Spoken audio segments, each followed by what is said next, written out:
Welcome to Tabletop Cinema, where we bring together the worlds of filmmaking, tabletop role-playing, and video games. I'm your host Mikey, a freelance filmmaker, tabletop RPG game master, and variety streamer on Twitch. And tonight, we have something spooky for you today, all thanks to a recommendation from Vanua. Hi there, Vanua.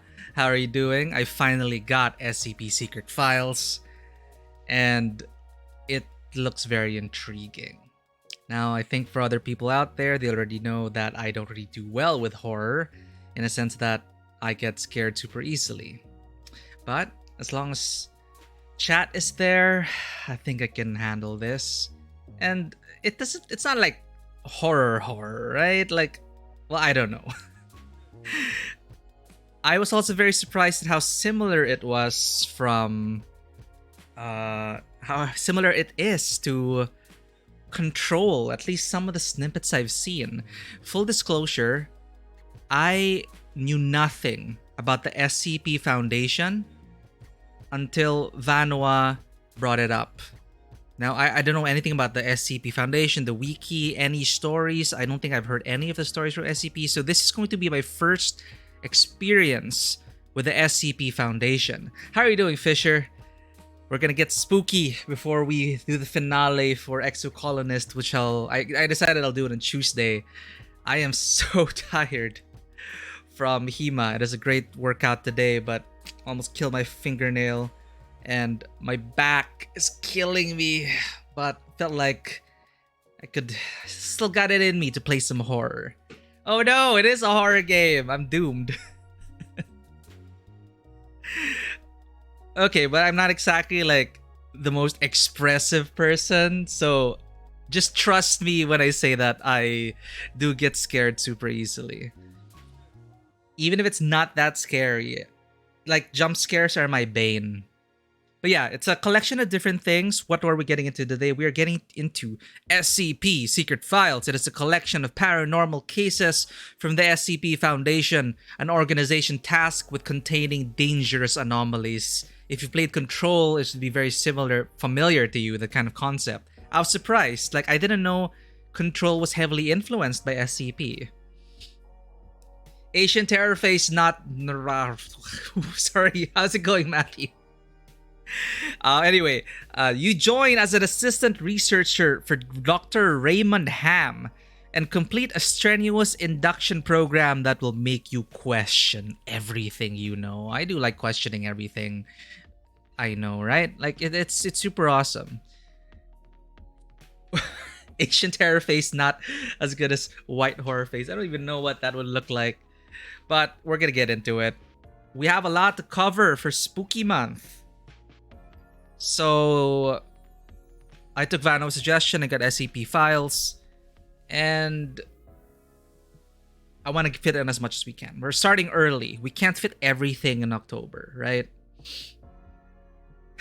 No problem. Welcome in, Matthew. We are gonna begin. You might notice the game's actually not even loaded yet because I tried to test it, but it's one of those games that throw you directly into the game. It's one of those games that throw you directly into the story already. Like, you can't even access the options menu. You're thrown directly into the first scenario and you have to make some decisions. So I decided, why not? Like, I'll start. Like, I have not seen anything of this game yet because I didn't want to go too far ahead. I'm actually wondering if perhaps I should put myself on the right. There we go. Put myself on the right. I don't know if this is going to block anything. Again, I don't know anything about this game. It's going to be my first experience with the SCP Foundation. But I'm quite intrigued. I didn't know there was a collection. I didn't know the Foundation existed. Again, I didn't know it until Vanua suggested this game. So we're going to go ahead and start this now. Black folks have the best horror faces because of justified fear of systemic racism. Oh no, I'm not sure how to feel about that. But I've enjoyed watching some black streamers do horror games. It's super fun.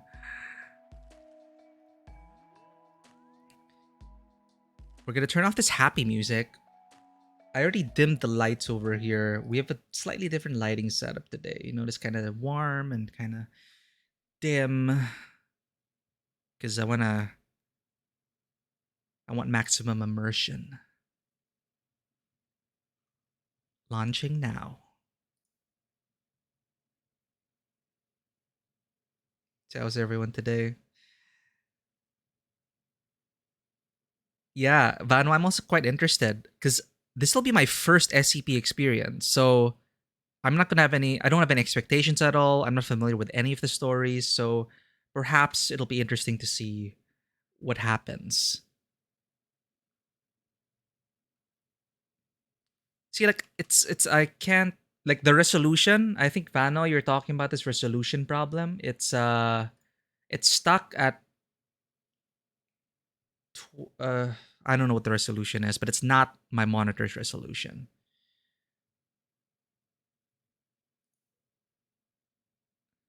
Glad you're doing well. You found at least you found out what the well, you found out the killer, but darn. But you are gonna get your new specs, right? So you're gonna have happy gaming time soon.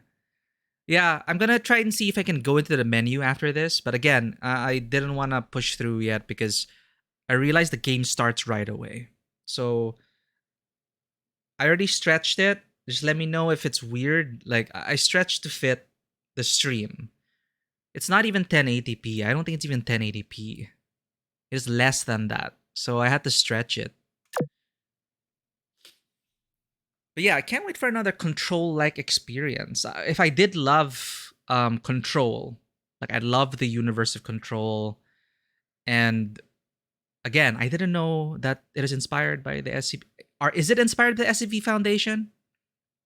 You know, containing anomalies. This an official organization. Oh, damn it! There we go again. Let me just get this source and fit the screen. There we go. There we go. I'm using Streamlabs.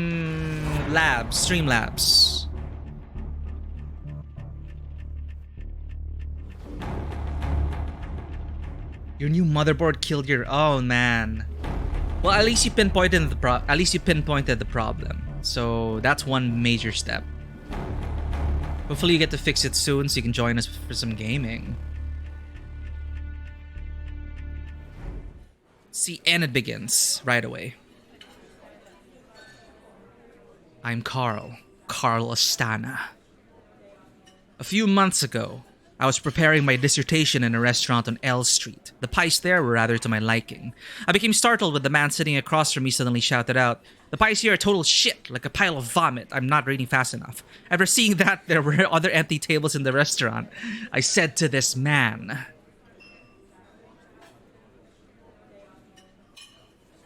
wait, am I a server at this restaurant? Wait, sorry.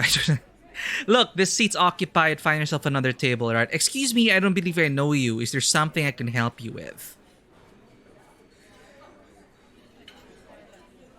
Without answering my question, the man continued talking to himself. Well, look, so here you are. You're graduating soon and clearly you need a job, huh? Well, it just so happens that we have a job just for you. The man paused to add emphasis. A mysterious job. A wonderful, wonderful one. Oh, this guy just approached me. Thank you.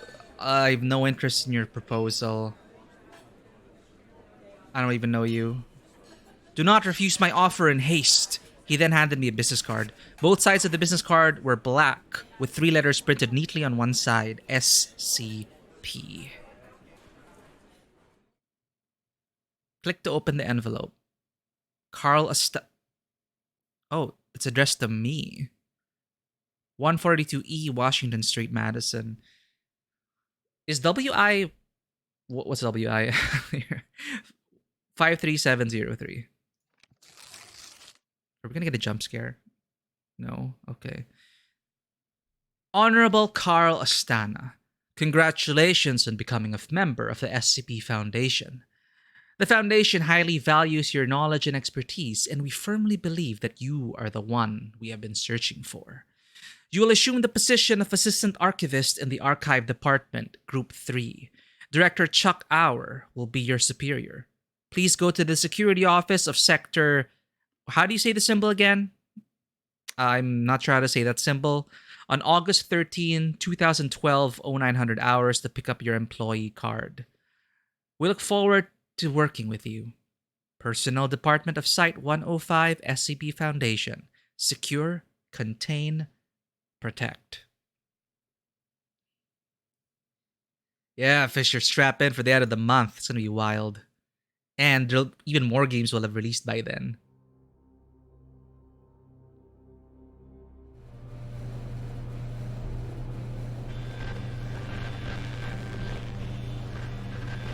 Since the beginning of civilization, the world has been full of unknown things. Due to their existence, the balance of mankind's peaceful life has been upset.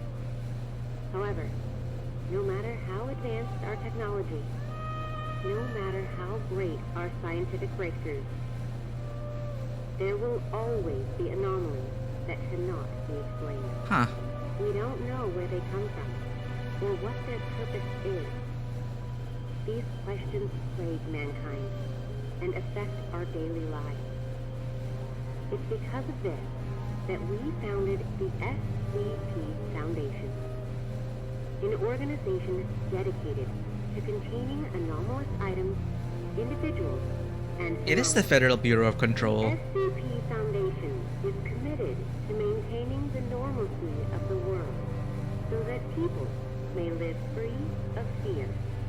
While ordinary people live in the sunlight, we must fight anomalies in the shadows. We must prevent them from being exposed to the public, so that people may live in a rational and ordinary world. We secure, we contain, we protect. Well, I'm not going to be getting any of the references. Because again, I don't know anything about the SCP. I've been living in blissful ignorance. Though I have encountered a couple of anomalies in my life. Like, I'm not joking.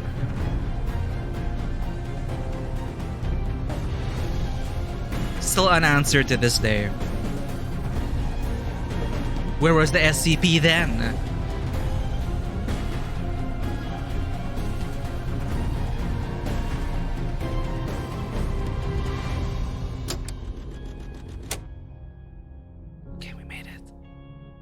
Wait, so I was waiting for like the recruiter. Oh no! Okay, there we go. Finally. Yes, invert vertical look. I'm a reverse mouse player, so can I just say that's why, as much as I'd love to play Genshin Impact and catch up on the new content, years later they still do not have an invert look option. It is annoying. Of all the things they could add, they could at least add an invert vertical look. So frustrated. Oh, okay. Apply. Hell yeah. That's our resolution right there. All right. Oh, nice. Windowed. All right, and borderless window. Okay, we are ready to go. You can call all domain anomaly resolution office, but only if you American, I guess. Well, we're sorry out of luck. Okay, let's make sure we have everything here. As in more motion blur or quality cinematic? What's that?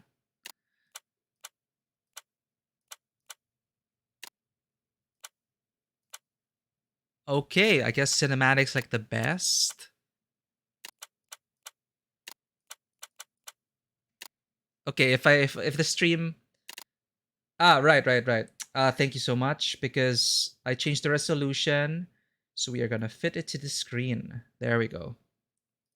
We're all good. I finally have access to the freaking menu. So we're putting everything on cinematic, resolution quality, cinematic, render quality, cinematic. If my stream dies, you know why now, because I'm putting all this. Views this DLSS quality. Okay, there's DLSS here. That's cool. Let's put it quality. There we go. So let's see how this plays. Audio. Sound quality, medium. Hell no. Get me my cinematic sound quality. Alright, we're maxed out. We are on cinematic mode. Are there... Yeah, there are subtitles, right? Already? Yeah, there were subtitles already. So there isn't an option to turn off subtitles. I would keep them on, but I was just wondering. I don't see subtitles. Alright. Okay. Oh no, FOV? Am I gonna get motion sick? There's no FOV slider, right? I feel like the FOV is pretty tight. PC problems. Alright, just hope I don't get motion sick. It feels like a very narrow field of view. I put the motion blur on cinematic.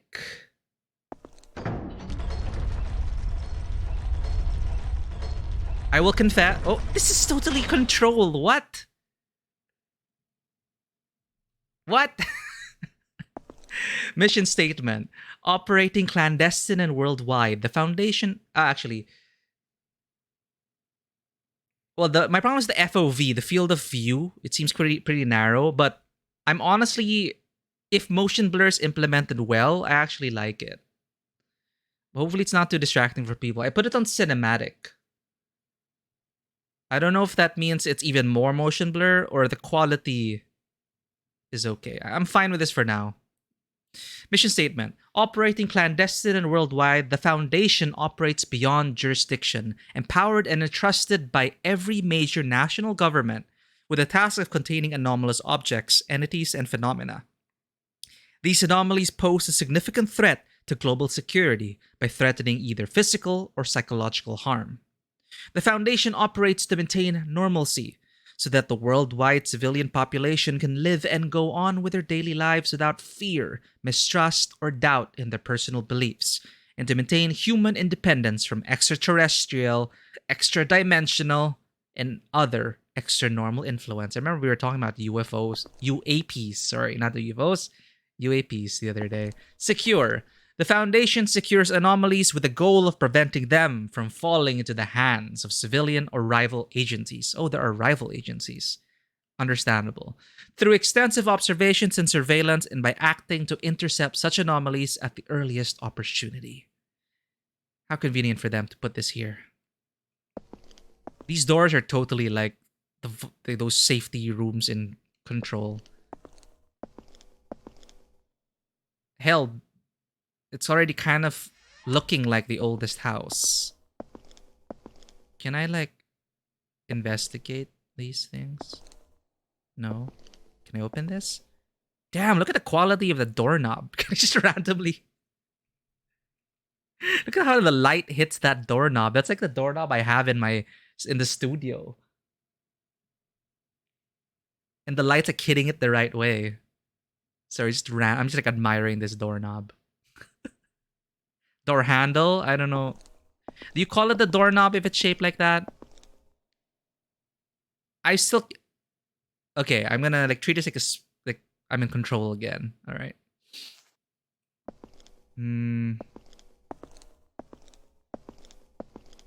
Swipe. So someone was stuck. Enter room 914. I wanna read emails and hack doors and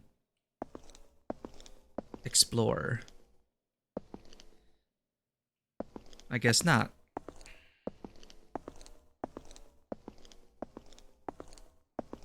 Hello? Can I enter?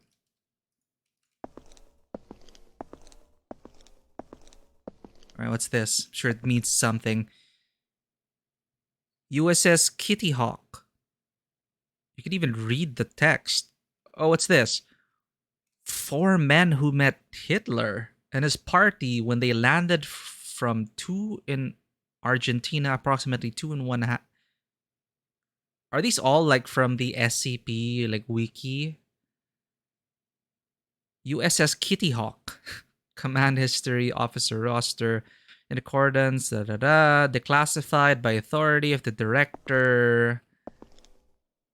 They repeat the asset, so I guess it's just for clutter. But I guess if you're familiar with the lore, you'd like understand.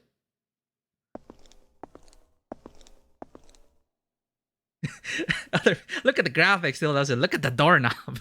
I just appreciate how the light was hitting that doorknob. Okay, that's the room we want to go in, but obviously we're gonna explore. And see, look at that. How the light also reflects off the frame. Those little touches. Which is why Control, if you can, play it with full ray tracing. It is such an impressive visual feast. Yeah, that sounded like something straight out of a short story wiki. Toilet cleaner, janitor. I'm reminded of the janitor from Control. Okay, the game doesn't want us to explore. Not right now. Let's be a good employee. Show up on our first day. WASD to move the fingerprint. Wow. This is gonna be my office. It's a bit cramped, isn't it?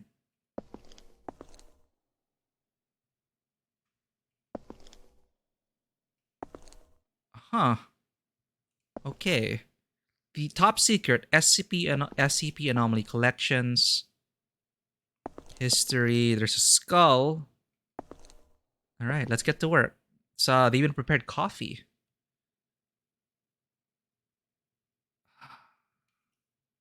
Swipe. Initiating SCPI system.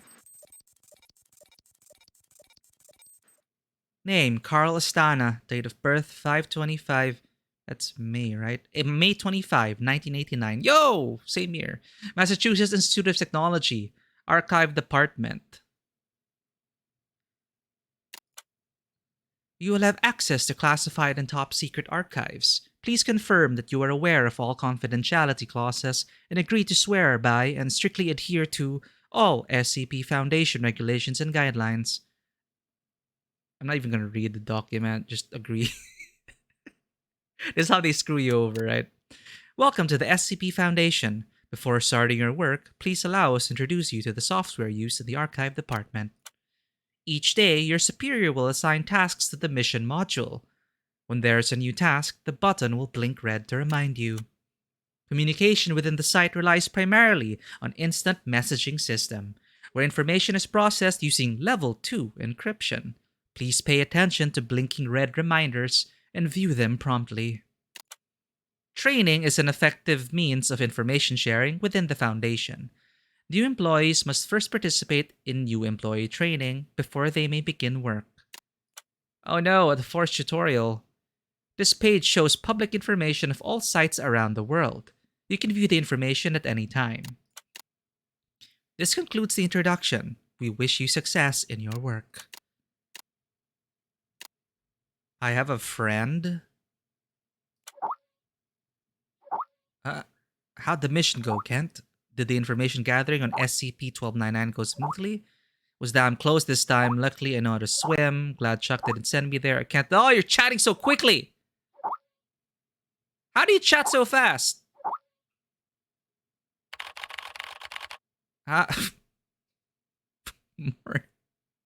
Morning, everyone. Hi, friends. Good morning.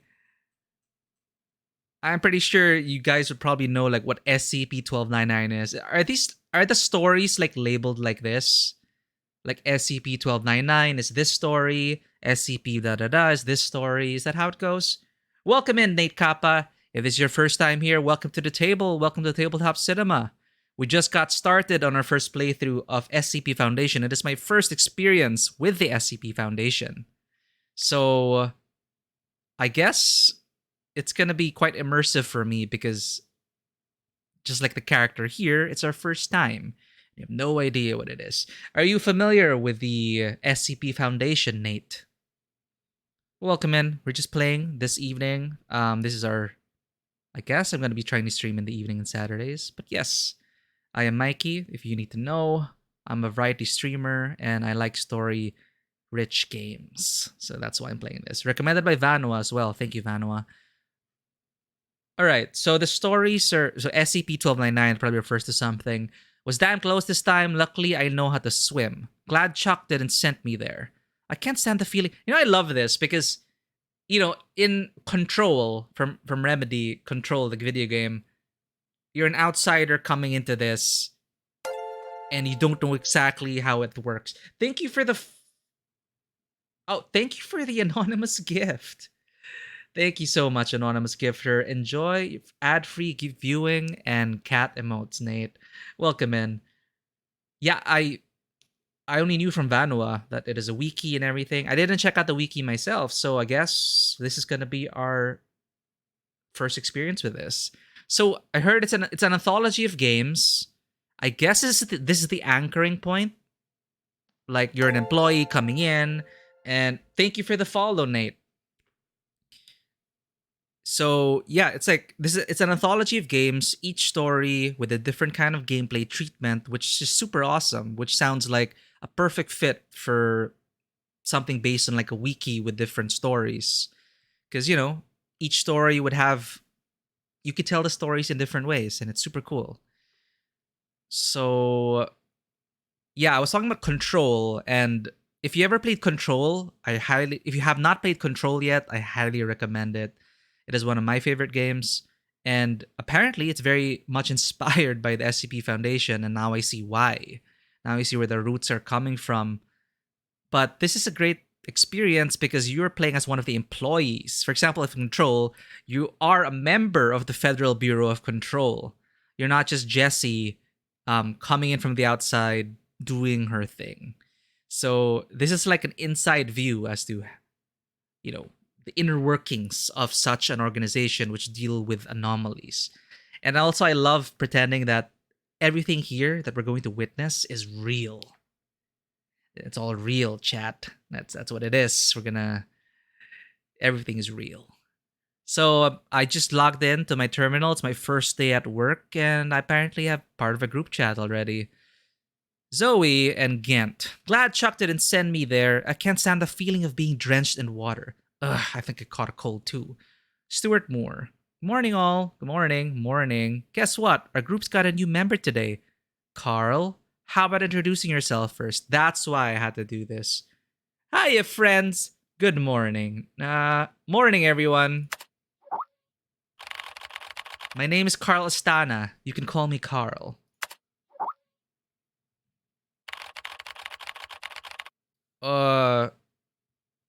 I graduated from MIT with a double major in biology and philosophy. Welcome. Smiley face with glasses. MIT. Oh, that's pretty awesome. It seems MIT is not popular here. Is it just me or do I sense a hint of jealousy? It seems MIT is not popular here. No, it's not like that. Not targeting you specifically, pal. It's all these prestigious graduates. Enough, Gent. The Foundation specifically seeks out prestigious graduates, and then the Foundation throws them all into the archive department. Carl, don't listen to the nonsense coming out of his mouth.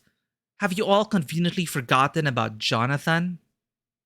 Who is Jonathan? Jonathan graduated from Harvard or Stanford or whatever. Anyway, the specifics don't matter. You're all pretty much the same. You guys watched Rick and Morty, right? For last night. You prestigious graduates are so full of it. You think you can just beam through everywhere with your glowing academic qualifications. You got it coming. The tragedy you went through was inevitable. Whoa, okay. How dangerous could dealing with paperwork possibly be? This guy's so hostile. Jonathan lost his left hand because he breached protocol and touched SCP-247. He was given amnestics and sent back home 2 days ago. Rick clearly knows too much.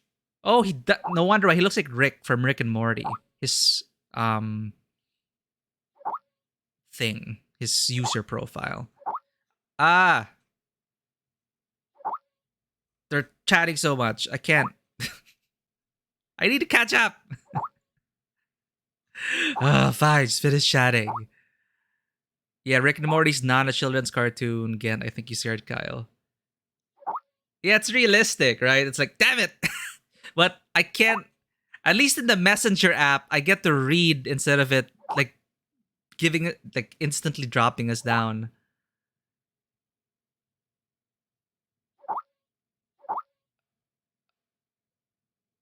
Is my face cam blocking the chat? Okay, face cam's fine. It's not blocking anything. Okay, when do I get to what? Send something to. Oh my god, that's a lot.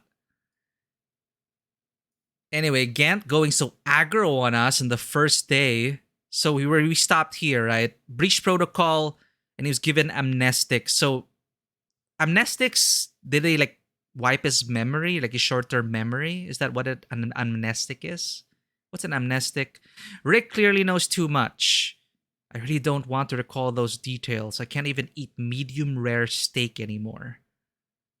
247, then he deserved it. I have no idea what 247 is. I've got reason to suspect he was a former SCP employee, lol. Hey, Stuart. No one wants to talk about those boring children's cartoons, alright? To be fair, Rick and Morty, actually, there are a lot of good things about it. That is just an accident.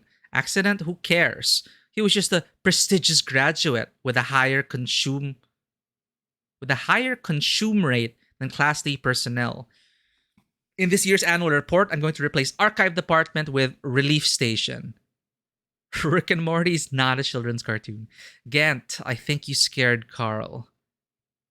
If any of you are planning on getting some serious work done today, then please do me a favor and just shut the hell up. So long as you are here working in the archives department, I'm going to need you to focus on your work. Unlike those people in the logistics department spending their time gossiping all day. Can I interact with this? Or does this mean that he sent a file to Zoe? These archives contain missions not completed last time. Some places still need modifications. Okay, got it. So he sends something to Zoe. Sends something to Gent. Take some time off after you finish up with this project, alright? Don't push yourself too hard. Got it. And to Stuart, got it, boss. Okay, that's all. The Class A archive must be handed in by the end of the day. What's my job, Director Hour? What should I do, boss?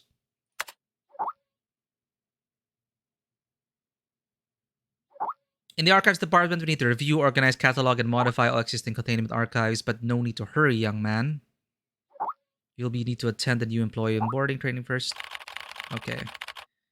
You'll need to attend the new employee onboarding training first before you can begin working at the Foundation officially. The system will send you a meeting notice. Oh, okay. I'll keep an eye on that, boss. Hey, Director Hour.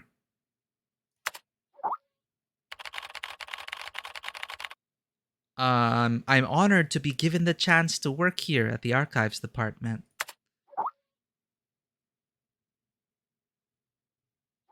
Young man, this place is not what you think.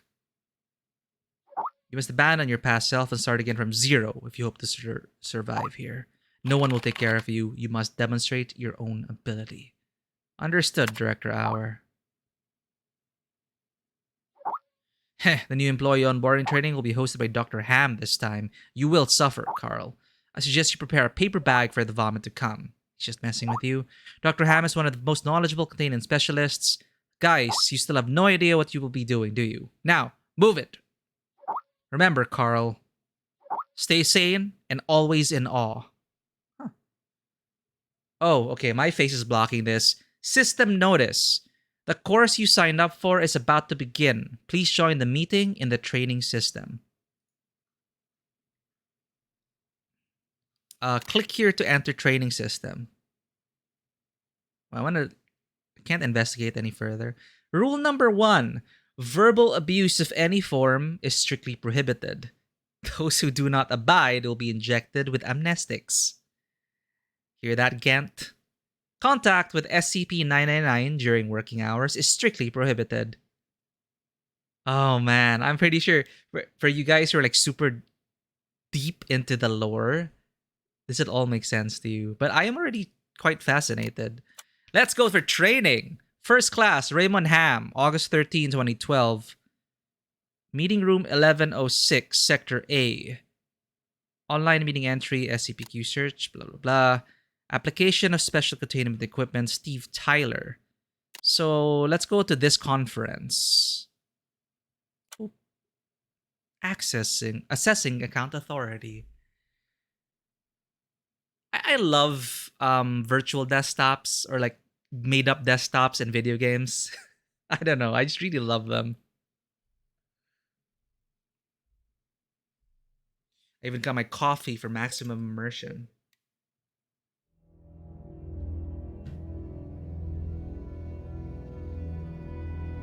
Jason Carter is a death row inmate. In exchange for clemency, he has agreed to work with the SCP Foundation for 30 days. Upon completion of his work, he will be a free man. Triggered by Half-Life. Carter is now D503. That sounds bad. Day 1. Okay, we got 30 days. We got 30 days.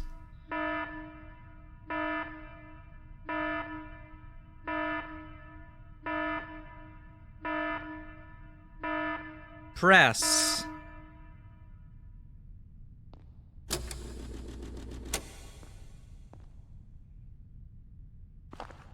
Alien.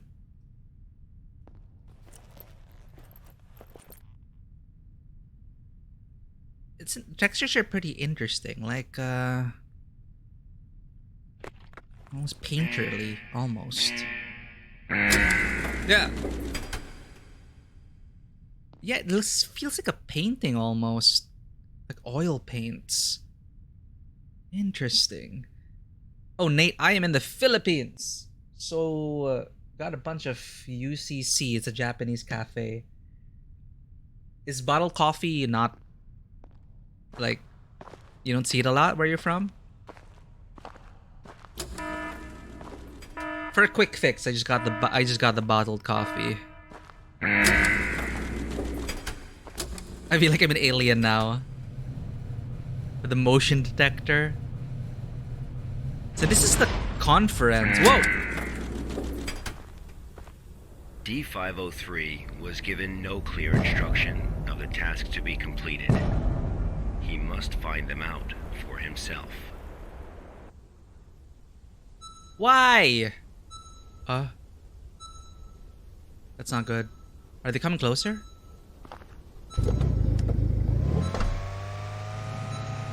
Are we supposed to collect those?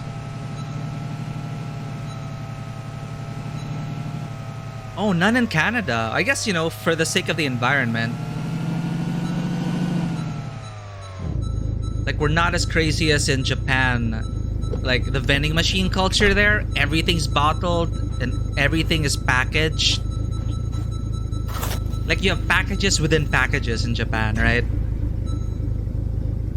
Plastic petrol tank hard to decompose even after 100 years. One of the more stubborn pieces of waste. So... okay.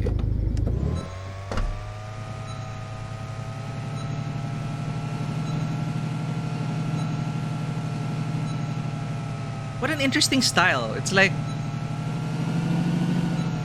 it's in between photorealism and like cel shading.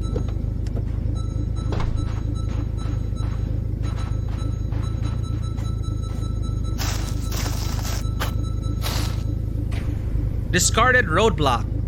Blue roadblock. Although the triangular support structure is extremely stable, even it cannot withstand the erosion caused by the desert. Waiting for a giant sandworm to appear.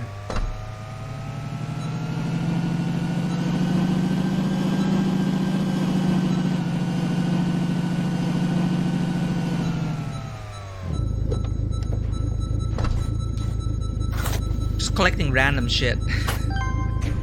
Rusted iron pipe. An iron pipe whose valve is too rusty to turn. It could have been recycled, but humans still chose to throw it away. Damn you, humans.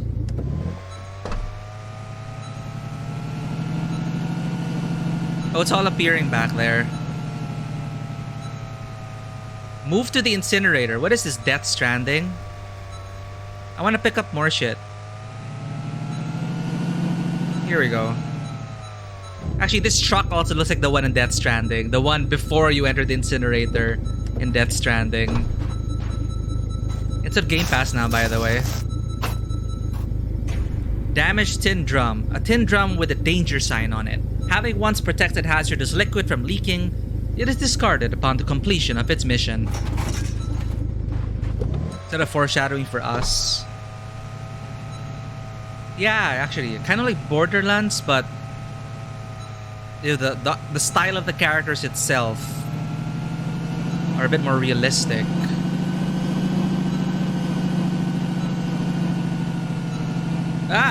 Okay. Oh my god, we almost ran it over. Okay. Tire. Look, we're being thorough here, alright? A discarded tire filled with sand. After vehicles became the main form of transportation, discarded tires began to grow in numbers. Finally, the incessant beeping is done. Let's do our part and incinerate everything.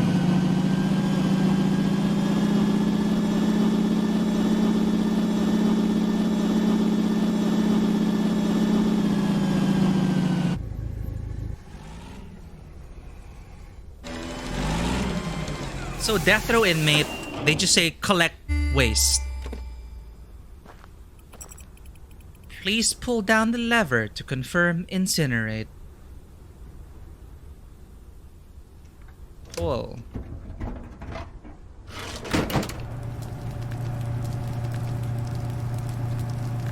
We really are in Death Stranding.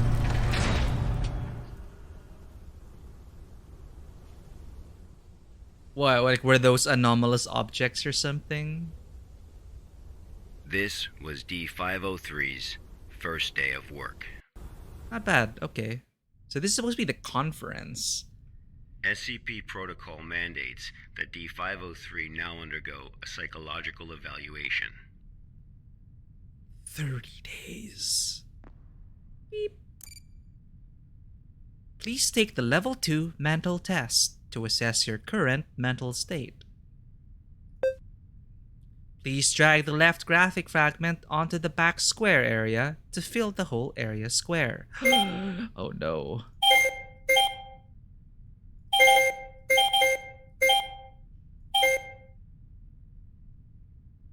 Can I rotate things?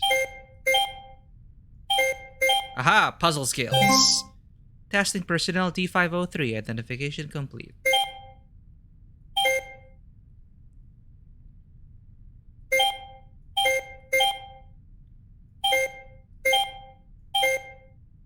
But why? Why must I do this?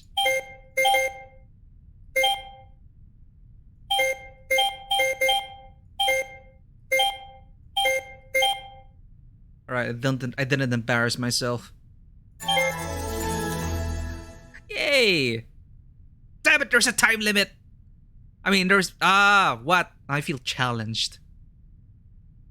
D257, 25 seconds. Damn it. The system will settle the contact Oh, do we get to eat? Burger. Burger! Cheeseburger. Oh, what the hell? What? Oh, disrespect. Sleep.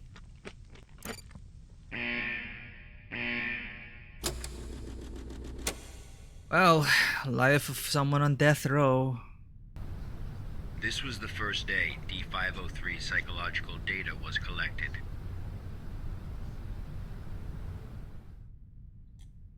You're probably wondering, how can this job earn freedom for a death row inmate.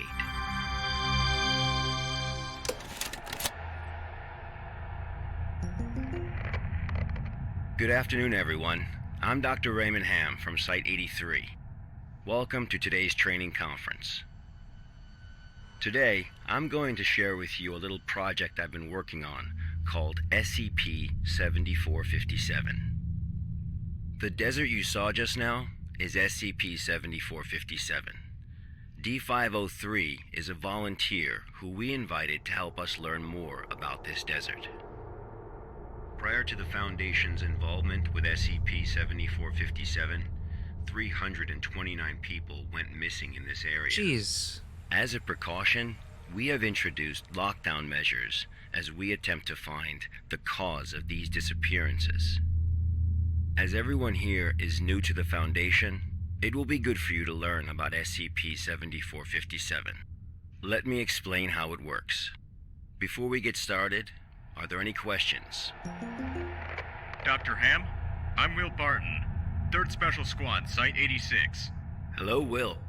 Before I came here, I thought I had a basic understanding of the Foundation. I've heard of these anomalies, but only in terms of human anomalies. I had no idea that SCP-7457 was a desert. How do we begin to make sense of this? Right, a location. That's a good question, Will. All the unexplained phenomena we are monitoring are being labeled anomalies. Human anomalies, regional anomalies, artifact anomalies, and various other phenomena beyond our control. The work of the Foundation is to isolate these anomalies and prevent the public from, shall we say, experiencing them? Okay, next question. Ryan Hall left the room. Hello, Dr. Ham. I'm Mark Harris. Mark Harris. A research intern from Site 27. In the video, we saw D503 picking up garbage in the desert. Why did it do that? And what does this have to do with anomalies? Could be one of those Okay, Mark. objects. What I can tell you now is that everything you see is part of SCP-7457. SCP anomalies can be a little difficult to understand at first. Just know that it, or they, have their own rules. Perhaps you'll understand what I mean once we finish watching the video. Okay, let's move on.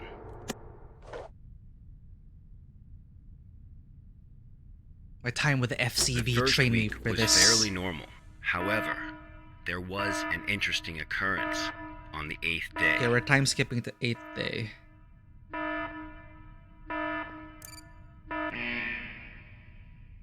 Damn, what a life. 30 days of this. For freedom? Not bad.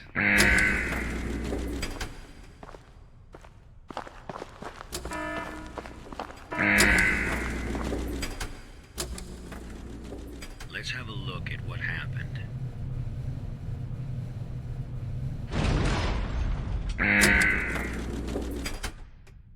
Oh, nighttime. The waste just appears.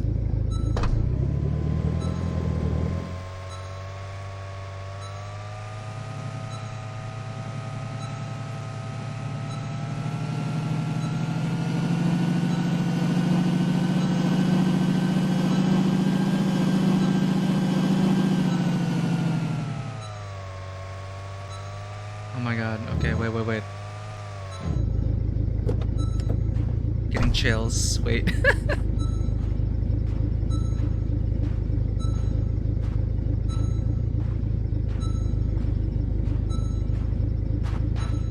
Wait.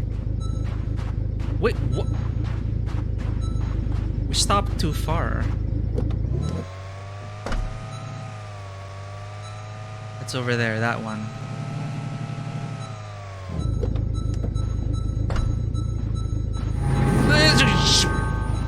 God damn it.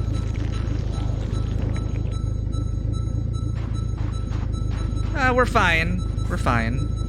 Just things wrapping this black spindle. A spindle of thick black cable that is wound too tightly to see what's inside. It is much heavier than it looks and nobody knows why. It takes a lot of effort to carry.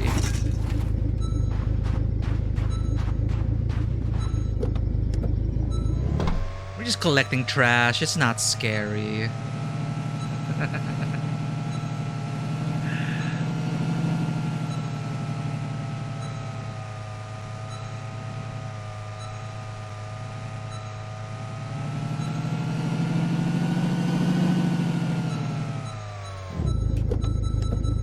Yeah, see? Just whatever this is. Broken air conditioner, rusty air conditioner. Modern human beings cannot live without air conditioners due to global warming. Yet the use of freon in air conditioners also indirectly causes global warming. We're screwed either way.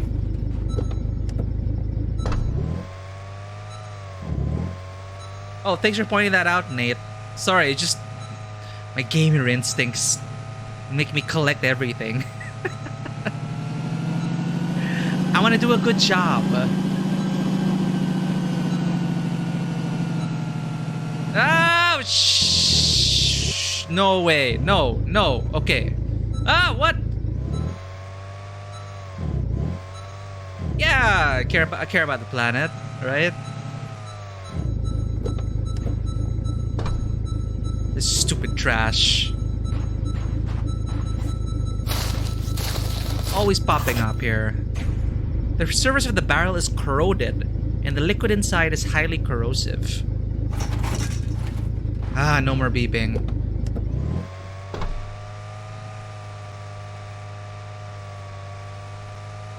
Let's go, truck. We can do it. Just over this hill. All the way down. Good job.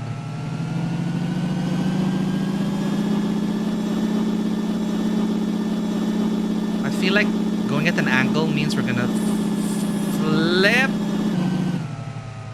Okay, pro driving. Check that out. Amazing.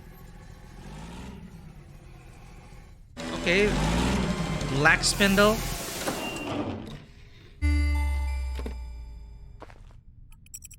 Ah, job well done. D503 had completed his task. However, he did not realize that he had already encountered his first anomaly. I heard a groan from it. It's like, well, incinerated the anomaly. Here we are again. Level 2 mental test. Please select 3 pictures with triangle. Is this considered a triangle?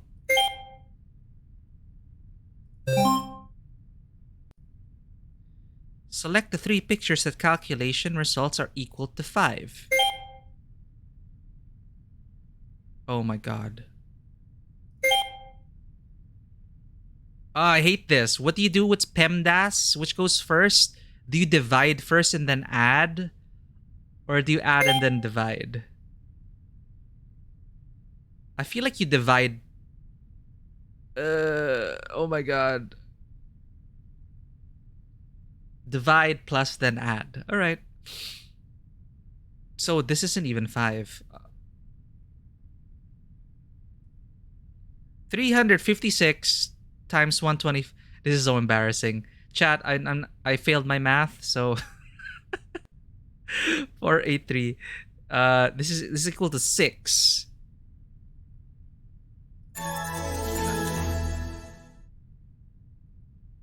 Oh right, select 3 pictures. Oh Nate, I needed you here. We could have gotten like top 1.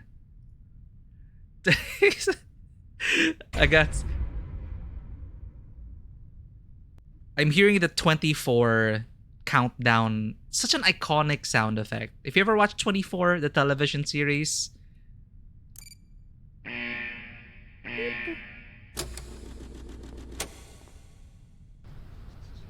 That night, D503's psychological Elheim, data how's it going? showed Welcome in. abnormal fluctuations. Grab a seat, turn down the lights, turn up the volume. Analysis tells us that D503 is dreaming of us. Unfortunately, though, we have no way of knowing what he dreamed of that night.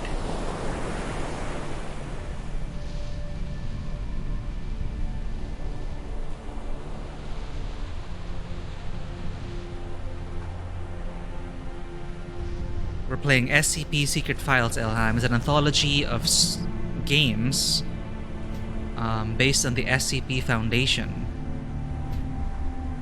which in itself is a collection of stories about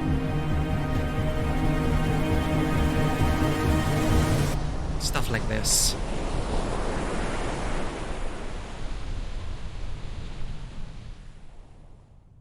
To make us think we're average.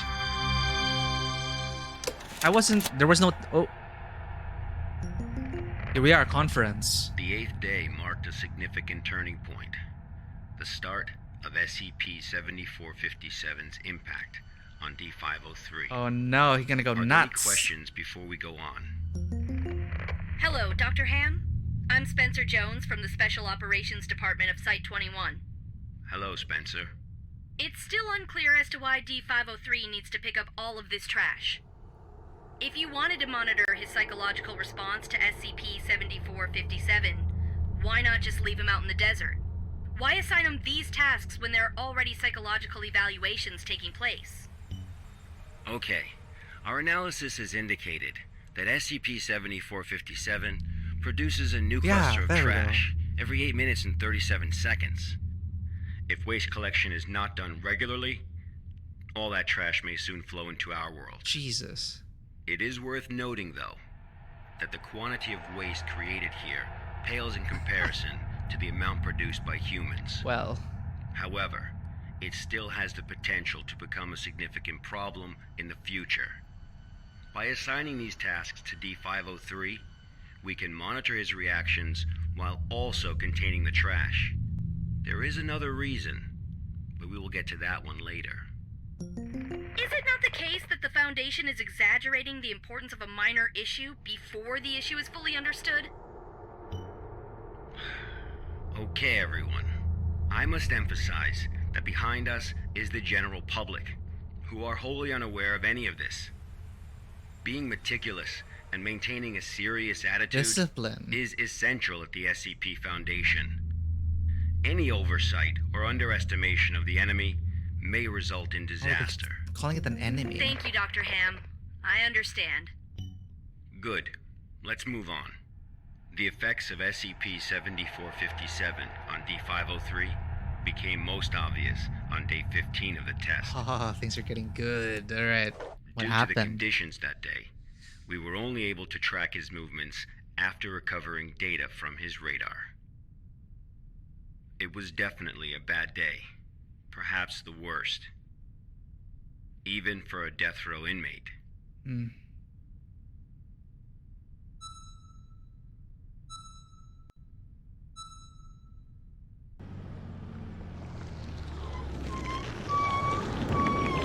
It's that spindle thing again. Why are you giving me this trash?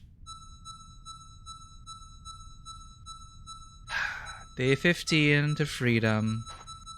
D503 found a radar that perfectly resembled his own. Okay, that's creepy. World War II type. There's a lot of abrasion on the display as well as the handle. D503 didn't seem to think much of it. It's a World War II type? Huh. Yeah, I mean, like, it's just trash.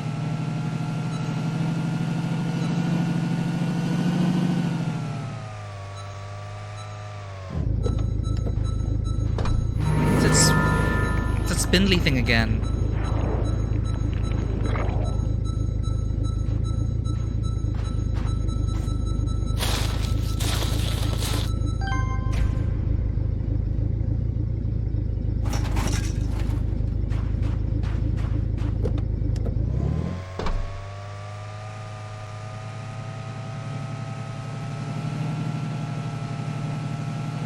Time to incinerate you, whatever you are.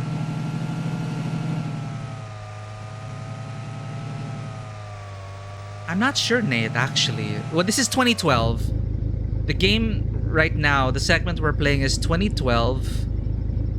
But this in particular, I don't know there was with the because this is a previous recording. But As far as I know, we're in 2012. How's it going, Corin? Yeah, we just started. This is the first segment. This is the orientation. And it's very Death Stranding. Persistent adverse physiological reactions proved to be a challenge for D503. He still managed to complete his work on day 15.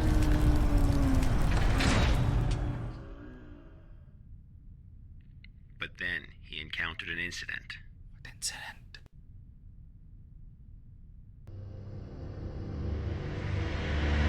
A sandstorm. Okay. D503 walked in the sandstorm for a long time, but he couldn't seem to find his way back. Oh, I got an achievement, environmentalist. Maybe because I got all the trash. Nate, but the car, yeah. I'm gonna just say no. I guess once we deposit the car, we can't get it anymore. Because the car was locked inside the incinerator.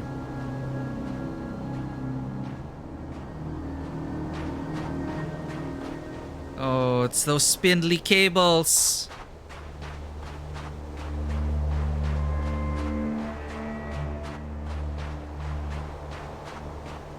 No, I think that's where we sleep. But this desert that's alive.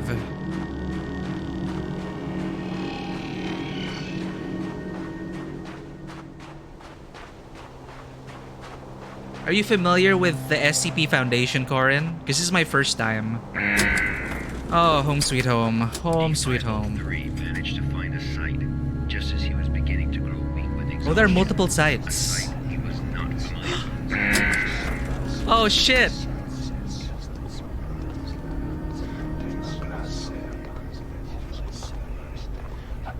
Just black cables. It's a long...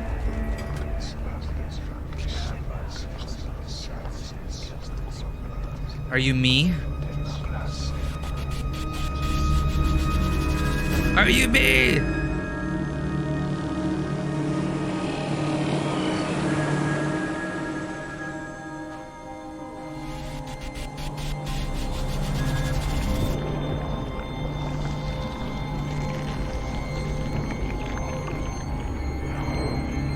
ASMR, Nate.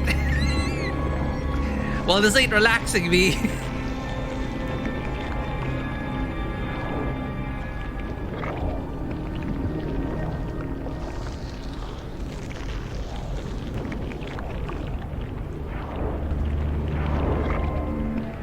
The anomalies of me. Look, it's a bunch of the radars.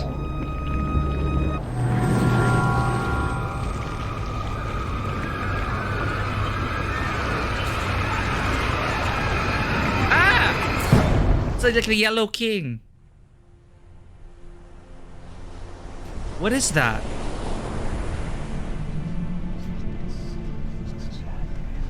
Telephone booth. I love it. It's like so. It's really like Control. I love it.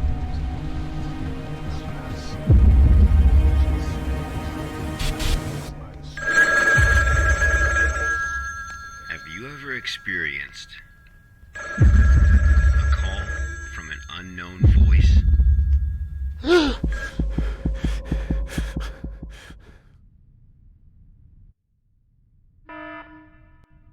Approximately 13 hours later, a visibly trembling D503 returned to Site 8. Oh, We shit. immediately performed a psychological evaluation. You know, actually, maybe Nate. Yeah, I don't think like ASMR. It's not necessarily that's supposed to be a pleasant experience, right? I don't know. I'm not familiar. So I guess the tingling and all that. We can do this. Assess the mental state, right? Please can. Major fluctuations can now be observed in D503's physiological data. Seizure warning, I guess.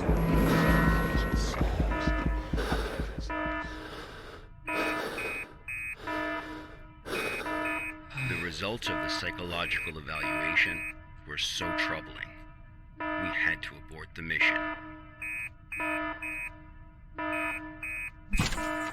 Oh shit. Let me out! D503 was able to break away from the Foundation's control. Huh? He has seen the test results of other Level D personnel who were analyzed at SCP-7457. That's right. None of the Level D personnel at SCP-7457 have ever been able to leave this desert. So he was never gonna get his freedom. I'm getting out of this place.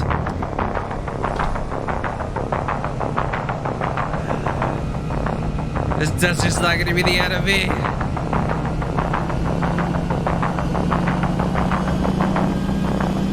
Let's keep driving.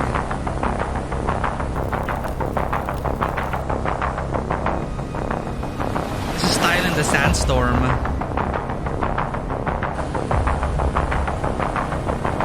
More of those things.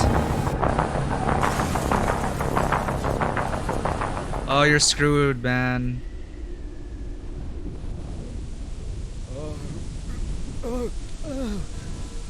Where are we now? Our truck. D503 heard the call.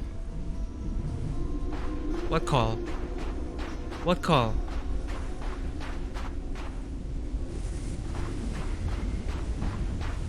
Humans often believe that their fate is in their own hands.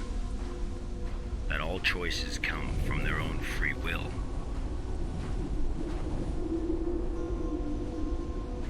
So these are all the people that disappeared?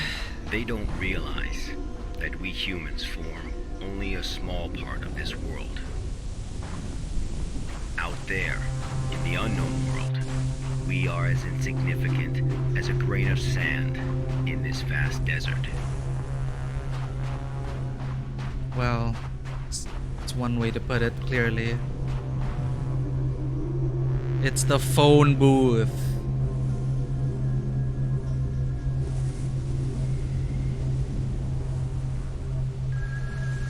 I'm tripping out. This is so awesome. Ah, yes, the phone booth. To contact the other side. Contact the bureau.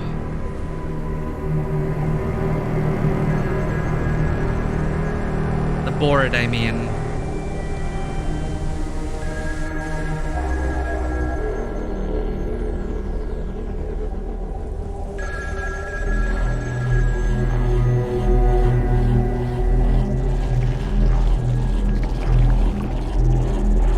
Oh, they're like phone cables. I need to answer the phone! This is where D503's instincts led him.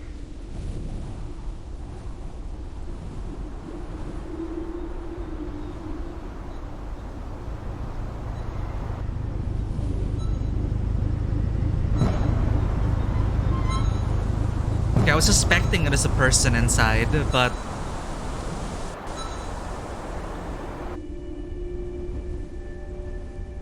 So the Deathster's just fucking with us.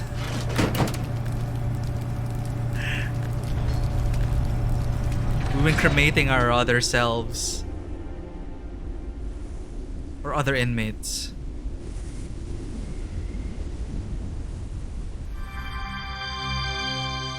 Well. 48 days later, experiment participant D722 found the radar that had belonged to D503. The radar was 31 miles away from the waste treatment facility. All the data we have came from this radar. People entering SCP-7457 will suffer varying degrees of psychological stress within an acute period. It manifests as a range of neurological and mental disorders, as well as severe and unexplained hallucinations. So far, not one participant has left the desert unscathed. It's The still there. Foundation has tested 31 Level D personnel in an area spanning 2,267 square miles. Jeez. Our testing continues. When you work for the Foundation, you will face various anomalies. Some can kill you, some may drive you crazy, and some will make you feel that living is worse than death. Let this be very clear. SCP-7457 is just a taste of what you will face in the future. Before joining the Foundation, you were all leaders in your respective fields and industries. Oh. Researchers, special forces, FBI agents, national security experts. Well, SCP does not care how smart you are, how accomplished you are. It doesn't matter to them how many doctorates and titles you have. You are no different from helpless ants when confronted with these anomalies. Remember this. It is the most important advice you will receive. Do not take risks. You will die. You are not as special as you think you are. If you encounter an anomaly, put your pride and curiosity aside. Run, because that's the only thing you can do. God won't protect you here. Welcome to the Foundation, rookies. I'm Dr. Raymond Ham, and this ends the first class of our employee induction program.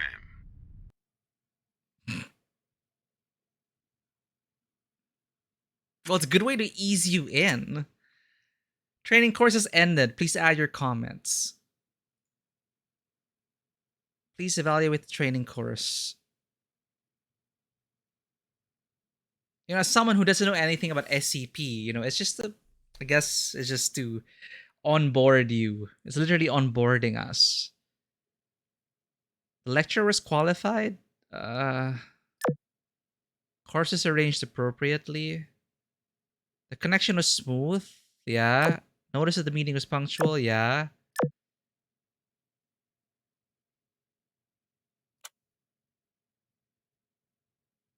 Good. It helped me. Oh, good. It helped me realize that if I don't strictly abide by the rules, I could be injected with amnestics and sent home like Jonathan. I only saw a Boy Scout instructor scaring a rookie. Don't really feel anything.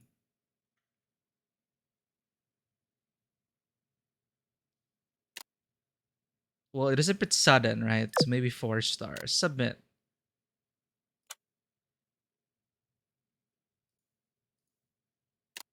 Oh, back to group chats. Okay.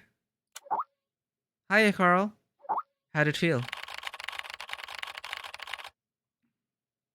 To be honest, I feel a little uncomfortable. Anyone got an aspirin? I could use a few. Apparently, rule number 2. It's covered by my face cam, but there's a rule number 2 here. Document sharing server password is 3501. SCP-343 visiting hours changed to 1400 daily. So 2 p.m. daily. Can I explore the other parts? I cannot. Anyone got an aspirin? I could use a few. Hey, buddy, don't throw up on the floor. Stop messing with him, Stuart. Carl, that is only the beginning. You gotta learn to get used to it.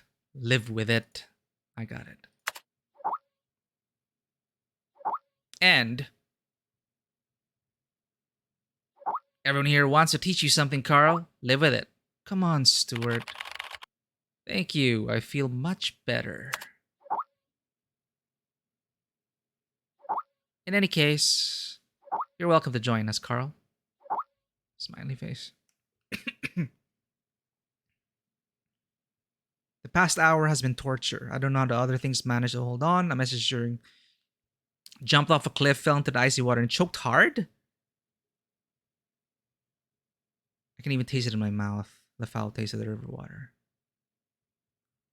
Cafeteria, get something to eat. Maybe that'll make my stomach feel better. Oh, okay. So this is this is so odd. I jumped off a cliff, fell into the icy water, and choked hard. I don't know how I even recall any of this because I have no memory of ever visiting any cliffs or waterfalls. But it was also real. I could even taste it in my mouth. The foul taste of the river water. But in any case, this is my first day at the foundation. All right, let's go meet our office workers, office mates. I gotta go to the cafeteria and get something to eat. Maybe that'll make my stomach feel better.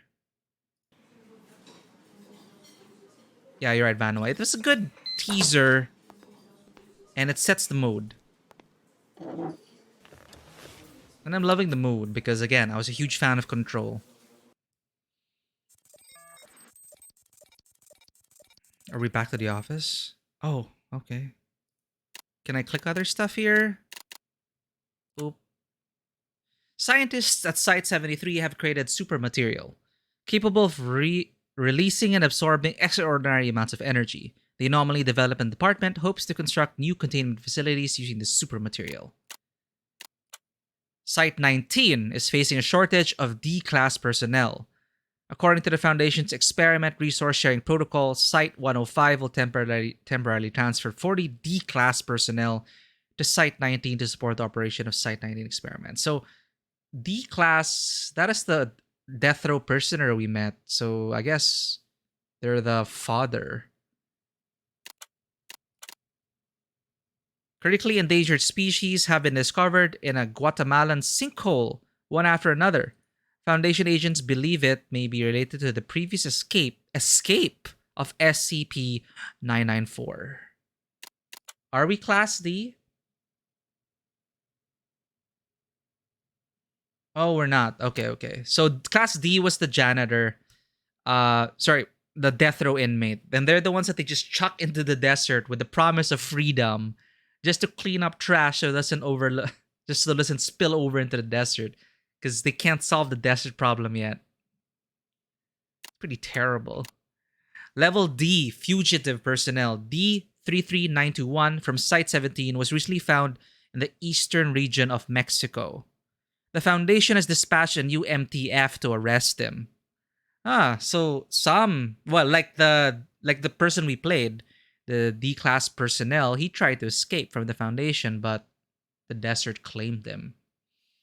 It is reported that D33921 had obtained all special operations knowledge after drinking the clear water in SCP-769, thus allowing it to break through many obstacles and successfully escape. Class D for disposable people to throw at anomalies. Thank you for the follow, Amier.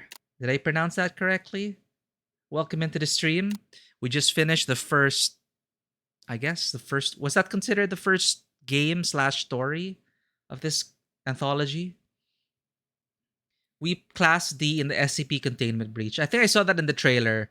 The death row one, right? Next area. Boop. Oh, is there one in the Philippines? Let me check. Where's the Philippines on this map? Wait, where's Southeast Asia? I can't...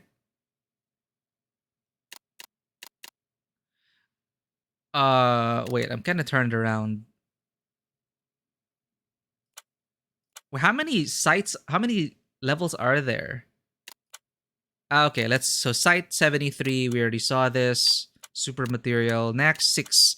Yesterday, 5 members of the Church of the Broken God forcefully entered Site 6 and, armed with rifles, engaged in a fierce confrontation with the site's security personnel. 2 hours later, 4 of the armed rioters were killed and the last was wounded and arrested. The purpose of their invasion has not yet been disclosed to the public. At present, Site 6 has temporarily upgraded its security measures and is considering whether to transfer key containment items. It just makes me more excited now for Alan Wake 3. Sorry, Alan Wake 2, was it? Since there was an official crossover with Control and Alan Wake. I'm really hoping they keep going down something like this. It does sound like bad news, Fisher, but you'd know who the Church of the Broken God sounds like a total badass name, but also very... I'm pretty sure they're terrifying. They're a terrifying group. 2 hours later, 4 of the armed rioters were killed and the last was wounded and arrested. The purpose of their invasion has not yet been disclosed to the public. At present, Site 6 has temporarily upgraded its security measures and is considering whether to transfer key containment items. Site 77. Artwork by SCP-067. Ah, yes. Anomalous objects. Artwork as anomalous objects are amazing. SCP-067 exhibition can now be found on Site 77. This art exhibition brings together carefully selected SCP-067 creations made between the years 2003 to 2011, including the famous Rhesus macaque impression. The exhibition lasts for 7 days. They're displaying SCP artwork. Fugitive robot SCP-2040 was found on a farm southeast of San Diego, California, and has been effectively contained by MTF. Pacification and amnestics for witnesses is still ongoing. According to the assessment, impact on this incident will exceed last year's Cocoon incident. Wow, there's like so much going on. Artwork. We already saw that artwork.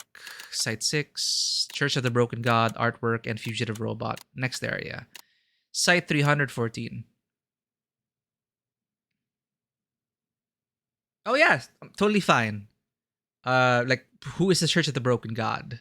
You guys are the SCP experts here. So it's like we're all working in the same office. I'm the new hire.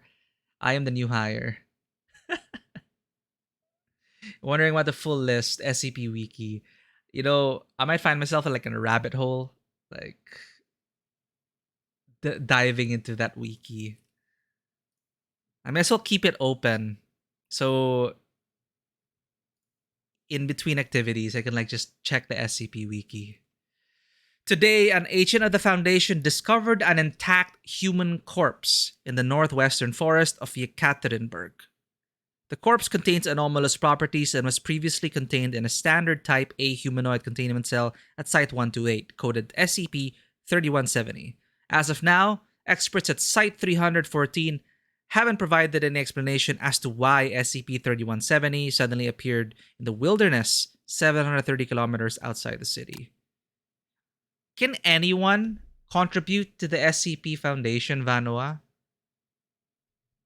Or does it run through a lot of are there editors really managing it all? Site 79. Recently, a case of SCP-610 infection has been recorded in the Aomori area of Japan. This is the latest incident of the blood flesh disease since the outbreak of Siberia last summer. Infectious disease expert Misha Winston Taylor believes the spread of the SCP-610 infection is linked with terrorist activities amongst the Sarkic sect. There's just so many, like this name dropping a lot of things and slowly building the world. So this is China, Site CN82 Alpha in Shanghai, China. Plans to transfer SCP China 1374 to Site 144. Transfer details are still under negotiation. The original SCP director, Dr. Korena, unexpectedly vanished after the activation event. Details related to this incident have yet to be disclosed. This is China, Japan. What?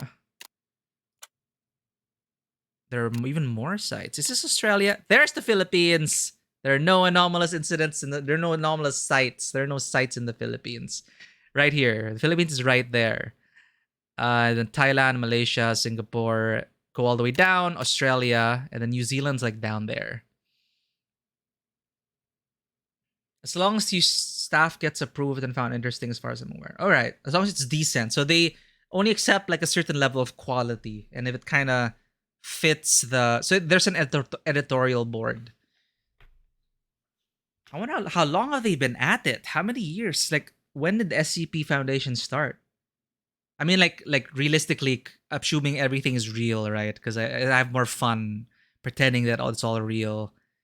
They've probably been there for a while, but Church of the Broken God worship the broken god Mekane. They believe that the flesh is weak and that the machines are better and are trying to fix their god. I see. Wow. That really gives me some cyberpunk vibes. Speaking of which, Cyberpunk Edge Runners is pretty decent. Thank you for that, Fisher. I know now the Church of the Broken God. I feel like I've heard that somewhere before. An explosion occurred at Site 312 with no casualties yet to be reported. Possibility of an external attack has been ruled out, but it is unknown whether the incident was caused by an SCP. The cause of explosion is still under investigation. A few days ago, a set of photos returned by NASA's meteorological satellite showed an enormous 600-kilometer long creature emerging from the deep sea region of the southern Indian Ocean. After repeated comparisons, the Global Supervision Department of the Foundation confirmed this creature to be SCP-169. As of today, all photos and other visual records have been destroyed by secret agents of Site-84. 600-kilometer-long creature. It was probably like a sea serpent, the Bakunawa from the Philippines, just swimming around the Southeast Asian Oceania regions. Just 20 minutes before Hurricane Beth was expected to hit Port Hedland, Australia, it was suddenly downgraded from Category 3 to Category 1. Oh, good for them. Experts at the Foundation believe this anomaly is related to the appearance of SCP-2285. Site 45 had attempted to dispatch an MTF team to the area in order to contain SCP-2285. But the operation was blocked by the Ethics Committee. Currently, the question of whether SCP-2285 should be contained remains under discussion and review. So, I guess they deemed it unethical and just... Well, whatever it is, it downgraded from Category 3 to 1. So, basically, help Australia. All right, and then this is back to the start. That is fascinating. So that's all we can really... Like, we can't click anything else. Personal self-help, office guide, stable server connection. We can only click on the red bits. So let's do that. Boop.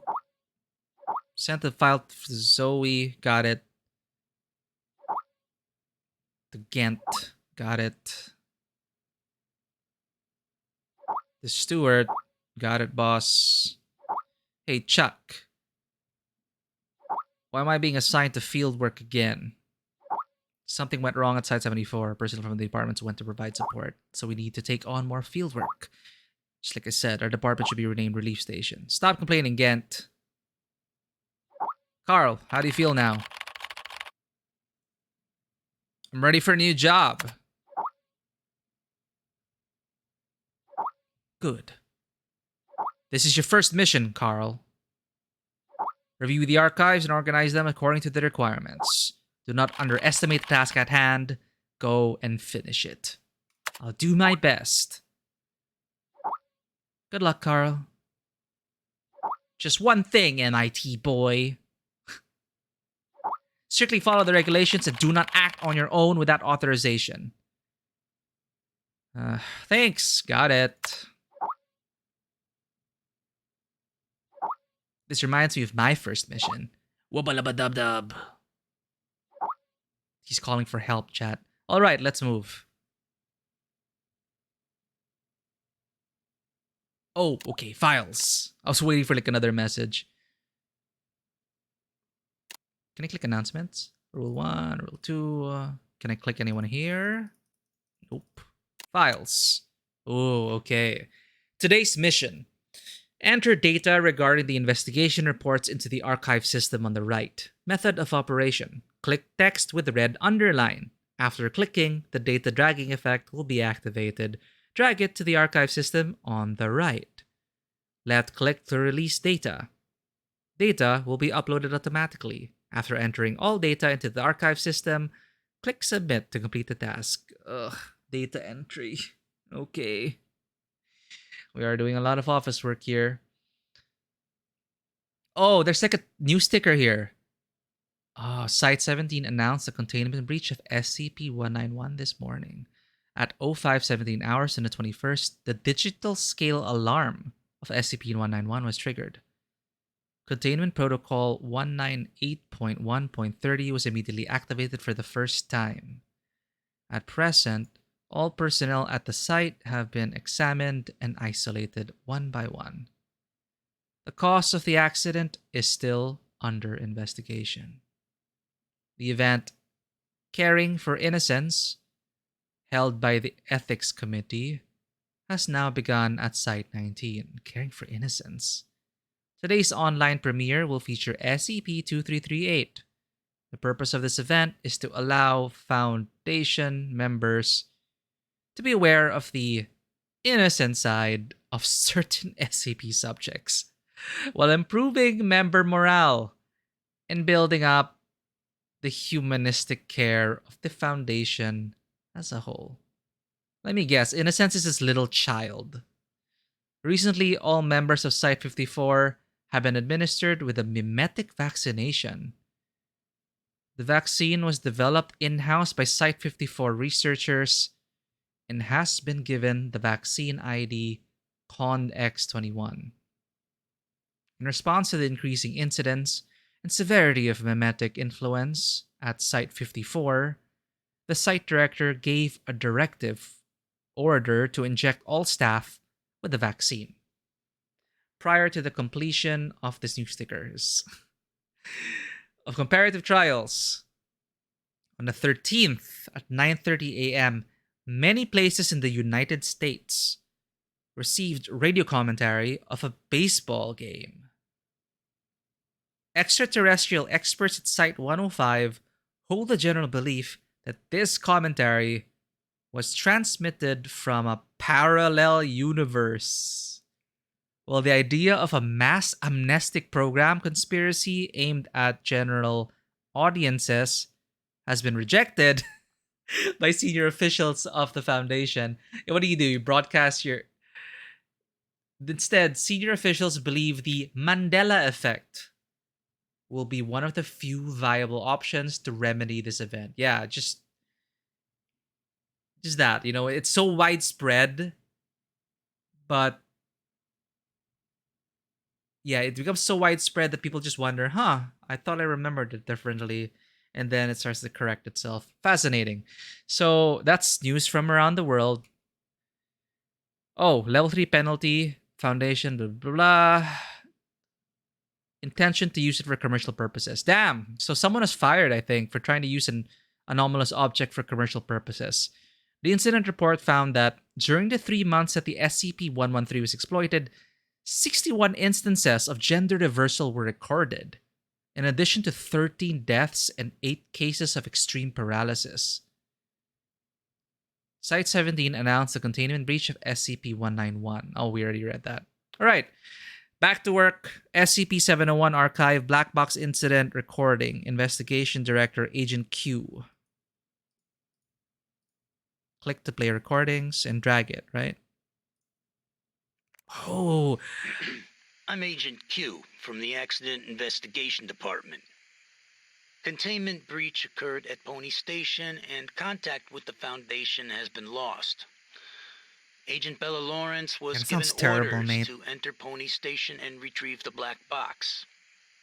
Following is a transcript of the interview with Bella Lawrence.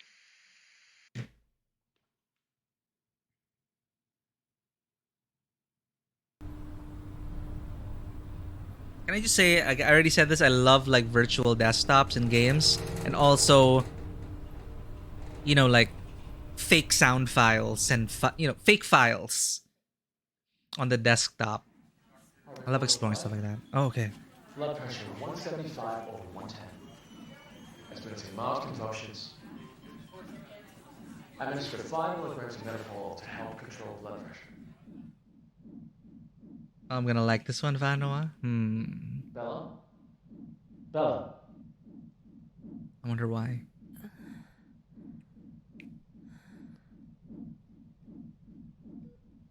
The drugs seem to be taking effect. Go ahead and ask questions. I can't be certain how long she'll stay awake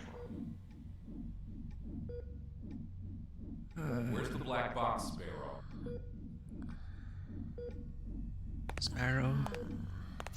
Who am I? Secret Agent Jennifer Lawrence. You were tasked with investigating the situation at Site 74, Pony Station. You were assigned to retrieve the black box. What's in the box? Where is the black box? I don't know.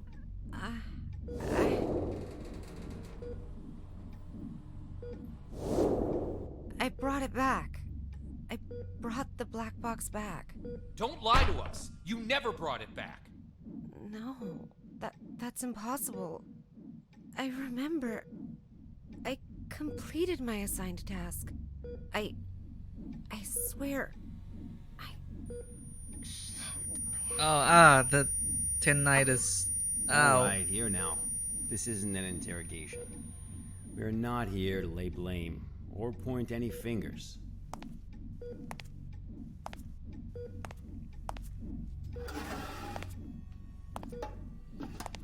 This probably happens to a lot of agents, you know? Bella, I'm terribly sorry to have to bother you in such a state, but it is critical that we find that black box. We need to know what happened at Pony Station. My memory's a mess at the moment. That's fine. We'll take it slowly, step by step. Why don't we start from the moment you received your mission? Tell us what you remember. I'll try. Alright, flashback. That night. Nice. Agent on the Currently field. heading to mission site 74, Pony Station. We'll arrive in about 3 minutes. Very good, Sparrow. It's been 48 hours since the Foundation lost contact with Pony Station. SCP-701 experiments there have been ongoing. We have reason to suspect a containment breach. What is my mission? According to Foundation Security Regulation 709S, each site must have a black box placed in a secure area to assist in identifying the cause of an accident, should one occur. Your task is to investigate the situation and retrieve the black box. Black box? Got it. Okay, it's that kind of black box. Oh, I always wanted to experience this. I've Agents arrived. on the field at the site. Like in Control. I've always wanted to like experience the actual investigation of the site from the agent's perspective.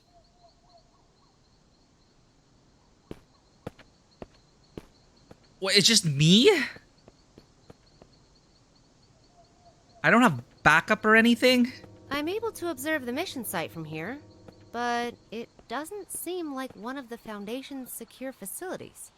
Pony Station, officially known as Site 74, was originally a hydroelectric power station. After it was abandoned, the Foundation repurposed it as one of their sites. Initially, it was used only to contain a few safe-level anomalies. But recently it's also taken over SCP-701. 701. I don't know all the details. We won't know the truth until you retrieve the black box. Got it. I'll complete the task as instructed and retrieve the black box. Roger that. Like the site goes dark and you send in one person to investigate. Oh, actually, have you played this game, Fisher? Have you played it yet? You need to be familiar with the SCP Wiki, though. Vanoa finished the game, so that's gonna be interesting, but... SCP reveal? I have no idea. Are we gonna see an anomalous object? We're like an Alan Wake now.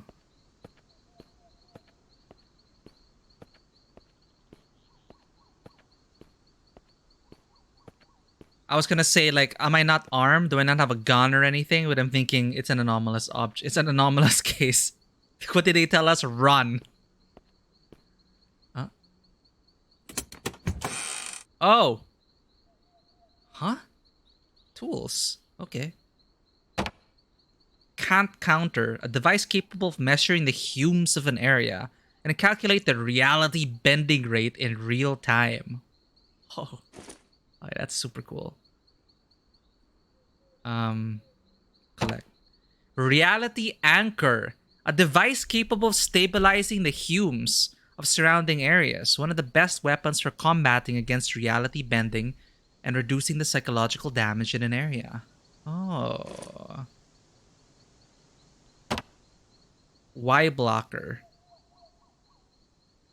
60 ml per injection. Inject this blocker to stop neurotransmitters from behaving erratically, a result of unavoidable reality bending. Holy crap. Glenfiddich Hydraulic Power Station 33158469951. So this is a Polaroid photo of the black cube, the objective of this mission. What's in the back? Nothing. Click to observe. Oh, okay. Tap to open the collection. Oh, hey. Hey, welcome in, Reina? Welcome in. Whether this is your first time, I am Mikey. This is Tabletop Cinema. Welcome to the table. We are in the second story of this game, SCP Secret Files, based on the SCP Foundation wiki. It's an anthology of games with some spooky stories. I'm loving it so far.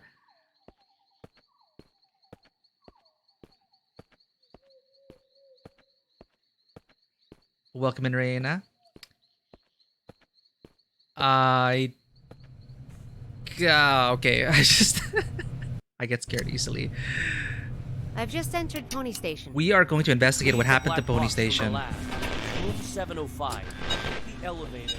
7th floor. Sparrow. Must. What's that? Bald Eagle. You're cutting out.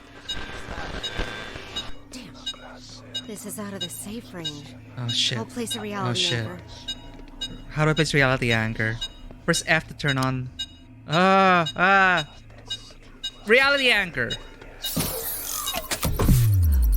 Alright, that's pretty badass. Much better. Now let's find that elevator. Oh, that's pretty cool. Well, hopefully you enjoy it and try it for yourself, Reina. Well, again, if you are sensitive to spoilers, I totally understand it if you'd want to tune out, but if not, welcome in and we're going to investigate this together. So this site went dark. And we were after the black box to find out what the hell happened. And apparently there's reality bending stuff. It is surprisingly nice, yes. Like I'm quite surprised. Very atmospheric. Yep. This is just one of the many games we play. I do like playing story-focused games. But I felt like October's coming up, so I don't usually play horror games. But I told myself that I'll play more horror games on stream to build up my tolerance. Because I get scared shitless easily. Are we in Resident Evil? I need this green herb. Huh? Ohio issued 25-cent coin. What year is this? 1803, 2002. Okay.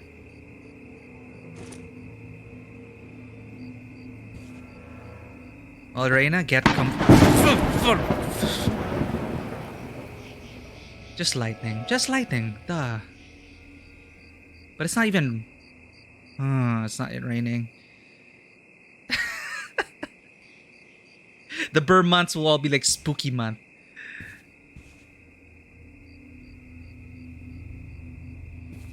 Yeah, we're rich. I'm still good.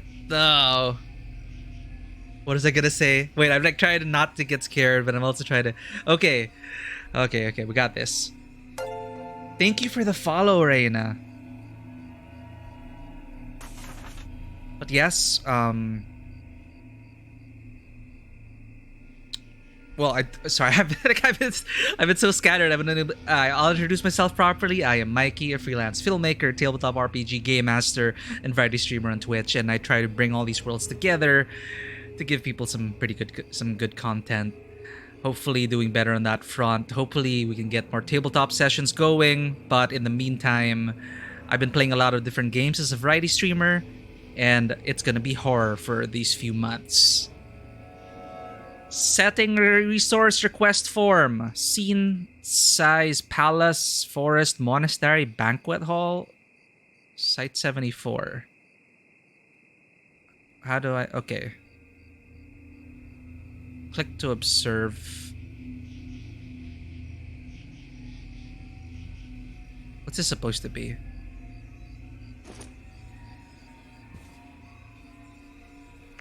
All the plans, including the project schedule that follows, have been disrupted. The actors of the whole site is theirs. They managed to procure a goddamn script from God knows where, and They've taken over my laboratory accordingly. And Dr. Cooper, whatever his name is, in particular, he puts on airs every time the operation starts as if everyone should listen to him. Who does he think he is? I have to let him know who's the boss around here. Ooh, okay, we're getting some conflict over there. I'm guessing this took place many, many years ago. Look at look at that cell phone. And the Walkman, right? You can date this story already just based on the props and the environmental storytelling, and I do love that.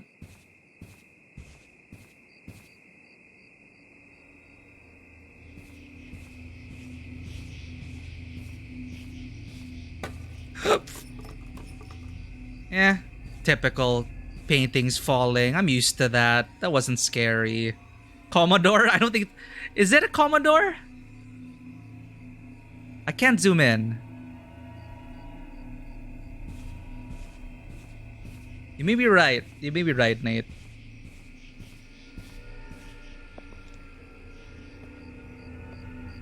Ugh, this FOV is so narrow.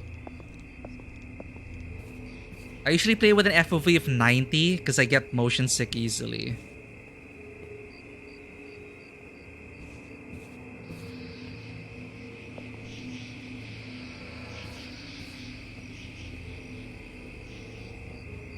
Like, it's so detailed, you can even see the quarters only.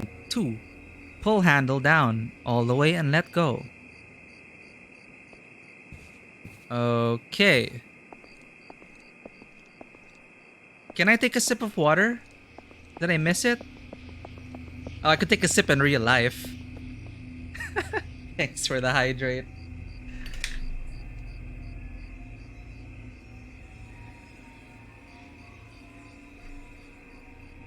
You are right, Nate. I was hoping to put a quarter in, but I didn't see any interactions for it. Maybe later. First aid kit. There's like a ladder in there. I think I want to get in here.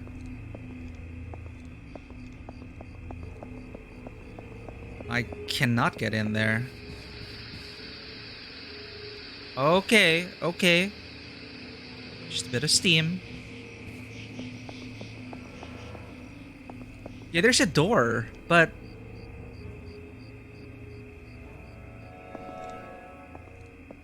I can't open it.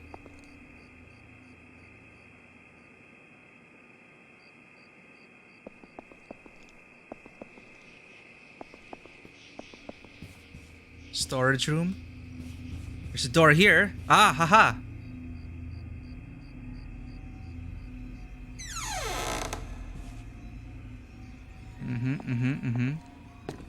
Search, collect. Oh, spare key. 101. 101. We got this. We got this. Tyler Cooper's journal. 1. Today I read George Thompson's research log for SCP-701. Could it be true? Has he really been performing comparison experiments on chimpanzees this whole time? What could he have planned? Does he not realize what he's up against? This whole thing is turning out to be an ungodly mess. Typical. Someone wants to go too far. It's now abundantly clear why the Foundation transferred him out of Pony Station, leaving me to take over his post. He was performing the experiment all wrong. The whole direction of the project was all wrong. SCP-701 holds great potential. I still believe that. I will have to adopt a new method of study. Efficient, fast, direct. It all begins tomorrow. Dr. Tyler Cooper. I've heard of this guy. A bit of an eccentric and a thrill seeker. Okay, I see a door opening over there, but let's check the lockers. Duty regulations. All personnel on duty shall not leave early. Absence from work is strictly prohibited. Personnel who cannot be on duty due to special circumstances shall promptly coordinate with the relevant site director. All personnel shall strictly comply with the prescribed regulations and rules pertaining the access to classified files. All personnel on duty shall fill in the inspection form truthfully and correctly. If a situation that cannot be handled independently should arise, Personnel must immediately report the incident. Spare key to room 101 placed under the flower pot. We got it. In the visitor's lobby. If used, please place it back in its original location. Oh, fuck, motherfucker!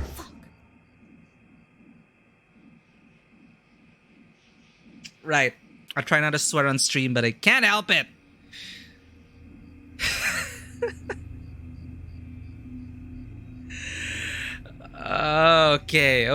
Okay. Fun little trick. Whoever's locker that was.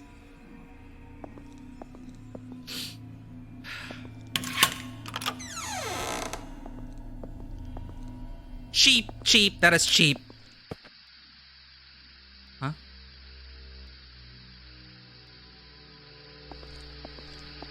You got a lot of pipes here. Anyone? Oh. Okay.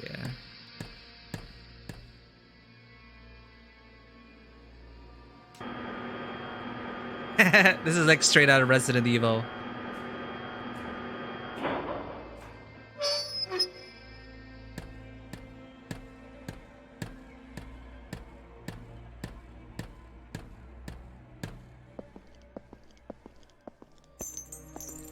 Like, I was really expecting something to come out of the locker, right? Now they're chains dangling. I was expecting something to come out of the lockers, but I didn't expect it to actually scare me.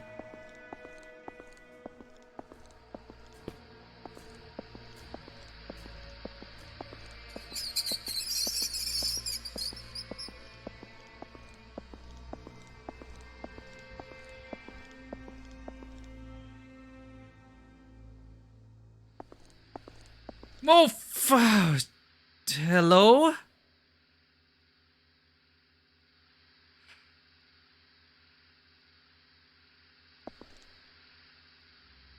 That's a dummy, right? That's a dummy.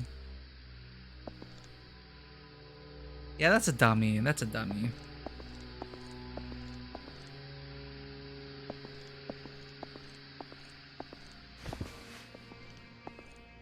Oh, it's gone. It's gone. It's gone. It's gone. Climb over. I don't know where I'm going. Purchasing list. Supplied by Frandy's Department Store. Purchaser Abraham Hydro Power Plant. Date of application Jan 21, 2009. Multimeter maintenance. Wire cutters. Hydraulic lamp. Cable threader. Arc lamp. 4200 arc lamps.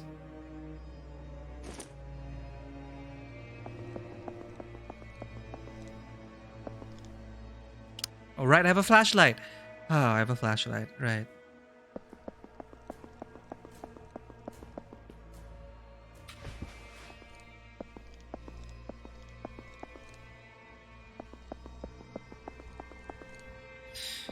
Yeah, I see that. I see...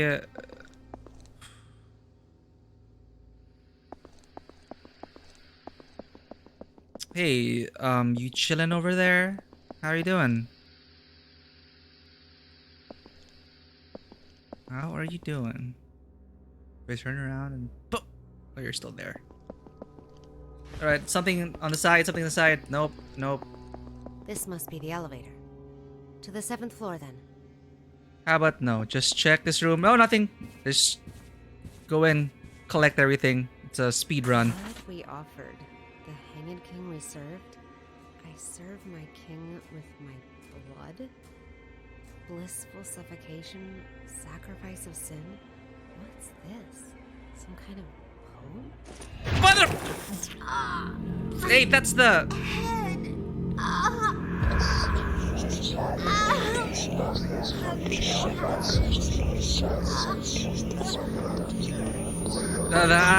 The ears. E.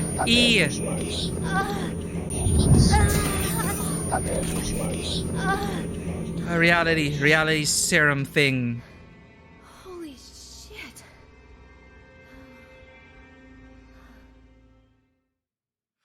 Fuck.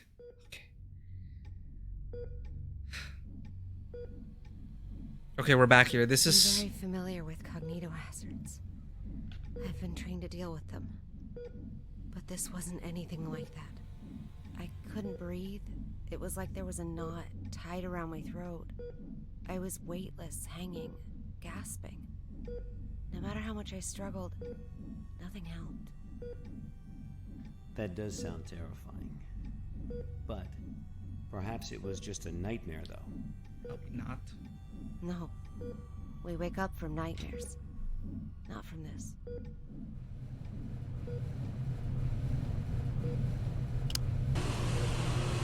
Oh god, we're going to the 7th floor.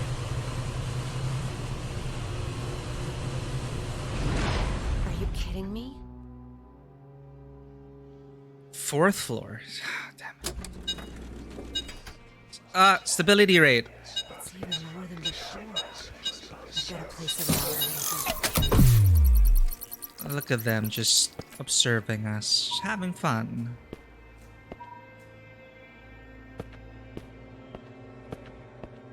I guess I'm taking the stairs. Gah, it's locked.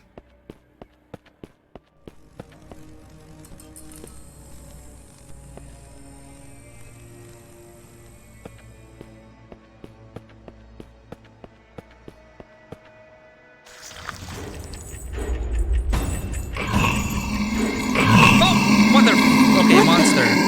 Monster, running, run. Where? Why the bathroom? Hi, what's up?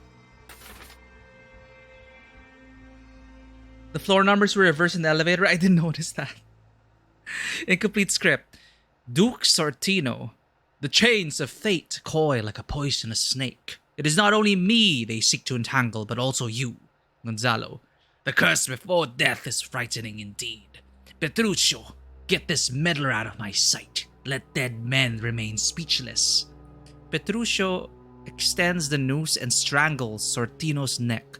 Traitor! Usurper! Oh, what a fake! I'm just checking your script, okay? Sorry, that is rude. That is rude of me. That is so rude.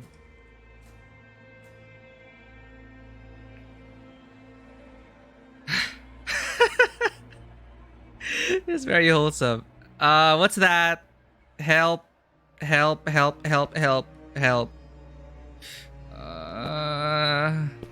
This ain't the Federal Bureau of Control, Matthew. This is like... I'm loving it though. I'm loving it like... Because Matthew, I was just saying how I've always wanted to be part of that team that goes out and investigates the anomaly. Like from Control. This is it. We're doing that right now. My king. You're right. Thank you, Nate. My king. Going. Look, I just want collectibles, okay? I'm sorry you're taking a shit, but I want to read this. Isabella. If the lies of the monarchy were to be recorded in a book, the archivist would never know a moment's rest and would evidently become overburdened with fatigue. Maid Beatrice. Empress, Lord Antonio is here. Isabella. What is that you say? My strange son? Why would he come to see me in the convent? Go, get me my very best dress, at once, and prepare a glass of poisoned wine. As you say, Maid Beatrice leaves. Isabella. What sad truth! The dice rolls with lies and bears my name, and the martyr under this conspiracy shares my own flesh and blood. Waiting for him to turn up at me. Hi! No. Fuck! I'm not even gonna look at that. Okay.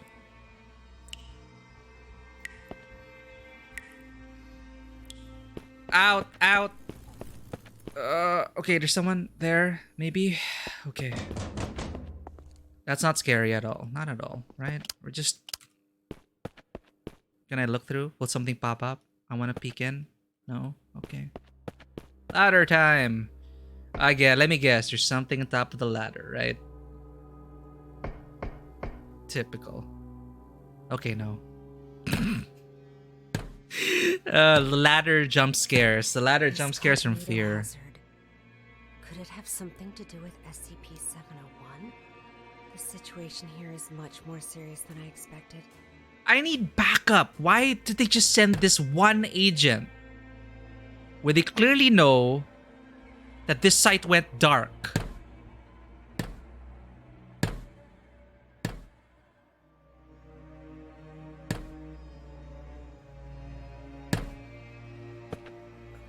Okay, I'm coming out. So I guess this whole place became a stage, and they were like puppets. Puppets. You got another page of the script? Act 3, Personae, Gonzalo, Antonio, Alinda, Francisco, Isabella, Petruccio, Sortino, Ateles. Scene, Ballroom Convent. Act description. Gonzalo kills an eyewitness and orders the royal chef to make a stew from his body. The witness's daughter, Alinda, is then placed in the convent. Antonio and his squire enter the convent to confront the queen. She tries to kill Antonio, but he sees through her plan. She's left to suffer the consequences. As Antonio and his squire evacuate the monastery, they encounter the imprisoned Alinda. Yeah, perhaps Vanoa. I'm pretty sure they got protocols. And are you gonna turn to me? I scared myself. I pressed escape. Okay, bye. You expect something? Ah, but fuck. I need a handle. Stupid mannequins. Stupid freaking mannequins. You're so cliche. You know that? You're so cliche. Yes, I do have motion blur involved. I do have motion blur enabled. Should I turn it off? Is it bothering people? Act 2, Personae, Gonzalo, Antonio, Isabella, Lodovico, Francisco. Scene, Convent Inn. Act description. To cover up the truth, Gonzalo orders the arrest of the 3 men who witnessed the queen's confession and imprisons the queen in the convent. Gonzalo then goes to have a secret meeting with Ambassador Alagada. After learning of the queen's captivity, Antonio begins to plot his revenge. Okay, what are you gonna surprise me with now, mannequin? Hi, what's up? I was just looking at your script, man. I'm not sure. I need to put together the story. I'm trying to piece together the story. Alright? What's your role in the play? Computer! Mail. Alright. Yes, lap up all the suffering. Miss Irene Mabel. Recently, former assistant of Dr. Tyler Cooper, Miss Lisa Amanda, was demoted because of her refusal to carry out the experimental orders given by Dr. Cooper. On the 16th off, she was injected with Class A amnestics and sent away from site. To fill this role, and at the behest of Dr. Cooper himself, site management has decided to promote you to the role of Senior Experiment Assistant. Your interview and authorization session will be held today at 13:30 hours, room 711. Please come prepared. From encrypted to encrypted. Can I... Oh, I can't... So this is Irene Mabel.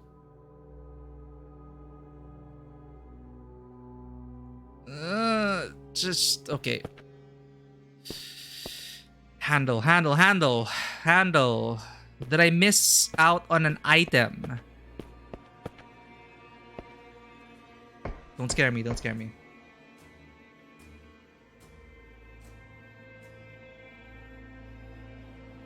Oh. What's the point of climbing up here?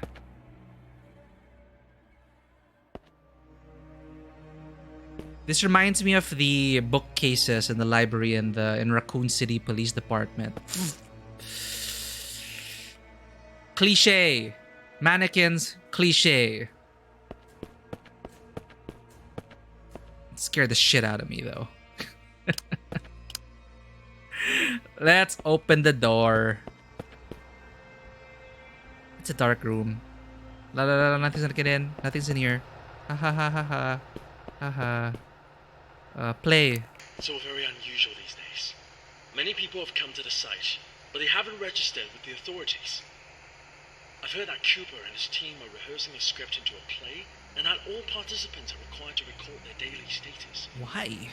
My experiment has to be put on hold because there's no one left to work on it. It's not right. I'll write an email to the minister and inform him of the malpractice going on here. Who's there? Okay. Press E to switch pictures. The Hang King's Tragedy. Is the script itself the anomaly? Is it like Alan Wake? Oh, of course. Diskettes. VHS tape. Old knife. Okay. I guess that knife was used for... Okay, stop. Nope. Okay.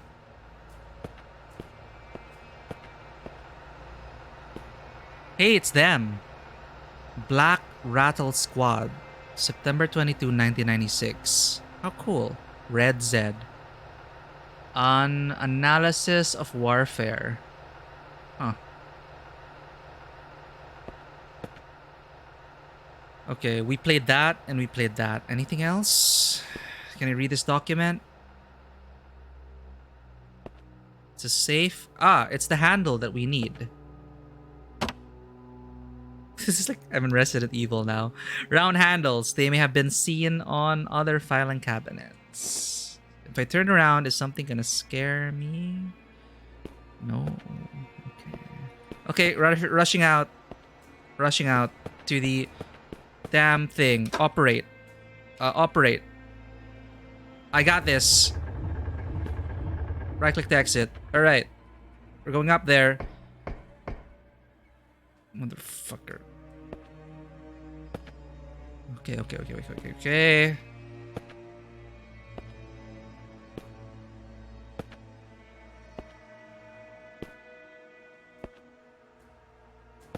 Corner. Oh, hello. Tyler Cooper's journal. So Tyler Cooper, the eccentric person. At first, most of the on-site personnel were apprehensive about participating in this project. But after distributing some SCP-701 documents to a few volunteers, it is the anomalous object. They became widely circulated and the number of people coming to sign up suddenly increased. It's rather curious how it happened, and I haven't quite figured out the reason behind it yet, but it's welcome news.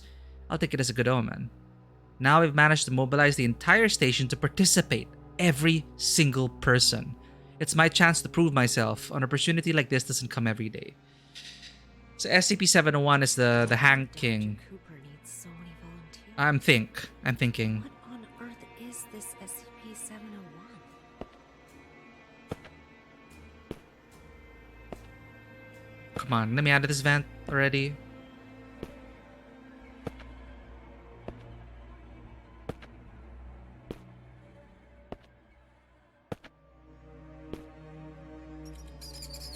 Hello, rats.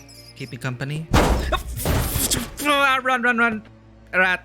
Ugh, crap. Finally, luck is on my side. This ought to get me to the 7th floor.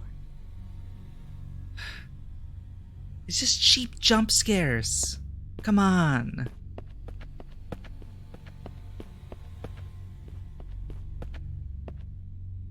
Yeah, I gotta explore, Nate. Go up? No. Go down. Collect everything. Rehearsal notice. The Hang King Tragedy. Sacrifice everything. Yeah, they work, Bano. I'm just trying to like... Rehearsal note. I'm loving this whole Hang King thing though. I'm trying to calm myself down. First group rehearsal. Time May 23, 7:46 a.m. Second group rehearsal, final group rehearsal. So 23, 26, 27. Oh, they got a tough schedule. So specific, 7:46 a.m., 11 a.m., and the 9 p.m. So they had one in the conference room, 5th floor, warehouse, 603, 6th floor, room 705, 7th floor. The final group performance, Nate, we gotta find that, room 705. Yeah, 7th floor. We're going to the 7th floor. Rehearsal notice? But I'm gonna go down. It keeps going.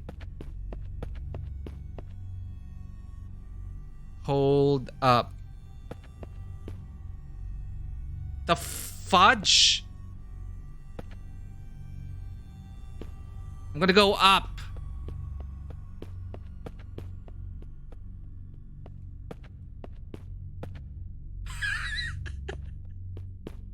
I did not notice that. You're right, Nate. What the hell is going on here? Good catch. Fourth floor again? Good catch. Let's explore the place. The way out of here might have something to do with these clocks. I guess if you're a seasoned agent, you'd think of connections like this. So final rehearsal was a specific time at 7 p.m. I'm gonna change that after we explore. Oh, and it's 6. Well, stop whispering! Whispering in my ear. Stop it. Stop it. Stop it.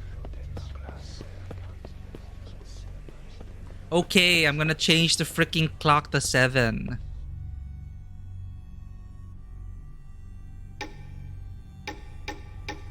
It's easier with the controller. It's so slow.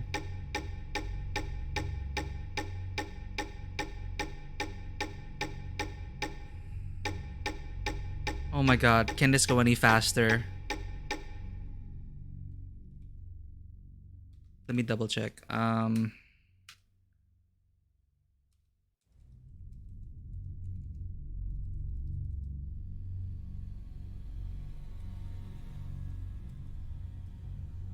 9 p.m. 9 p.m. Yeah, the hand was not moving at all.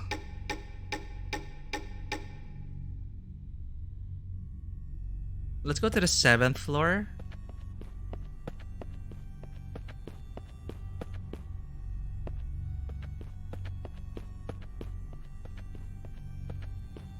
This is supposed to be the 7th floor. Ah, here we go. But this is the second hand. Oh. Rehearsal!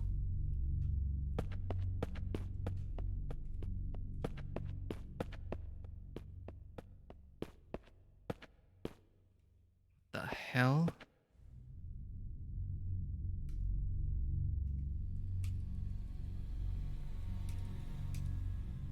So we have one at 7:46, 11:11, and 9.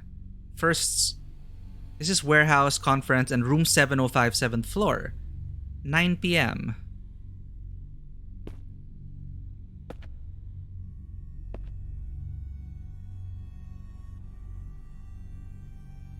Do we have to do all the clocks?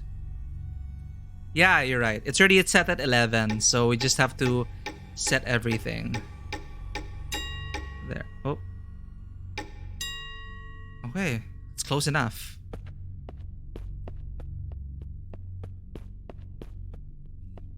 Here. 7:46.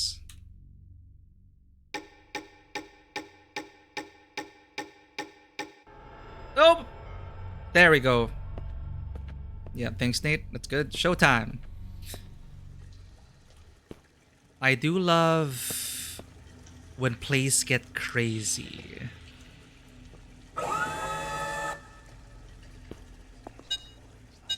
Reality! I've never seen such a low value before. The situation might be irreversible. I need reality blocker anchor. It's like that thing in Control, the device, the safe zone.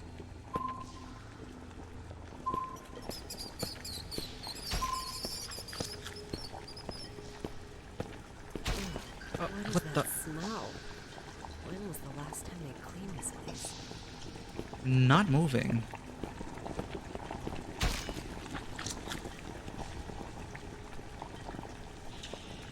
I'm gonna walk backwards. How's that?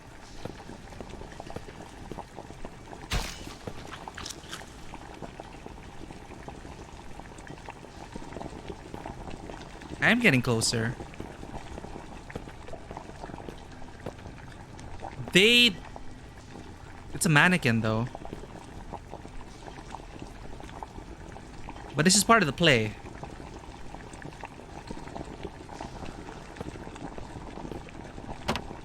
Wire cutter. Oh, something's gonna appear. Oh, that's the play. The Hand King. That voice again. Voice. What voice? I serve my king with my blood. Blissful suffocation. Tell us what it says. Sacrifice of sin. No! Bella, are you feeling better now? No. Suffocation. Like a rope. Looped around my neck. Pulling tight. Weightless. Hanging. Nothing around me. Just my feet. Dangling. Struggling. Fighting. It will swallow me. And make me its slave. Bella, you are completely safe here. Nothing can hurt you. Okay, let's continue. The situation there was much worse than expected. Much worse. I knew I had to get in touch with the Foundation. Oh, now she phones I managed back to find up. a phone, and I called her backup. Well, there you go. Assess the situation. It is bad. 09868 for Bald Eagle. I'm at Pony Station on the 7th floor. The Payphone. situation here is much worse than expected. I need backup. Bella, are you sure this is actually what happened? What do you mean? Yes. Of course I'm sure. Come on, Bella. Try and focus. What are you talking about? Bella, you never made that phone call. Of course I... What? What? Pony Station was completely cut off. There was no contact with the outside world whatsoever. A phone call? That would have been impossible. No, but I saw... What did you see, Bella? Tell us what you saw.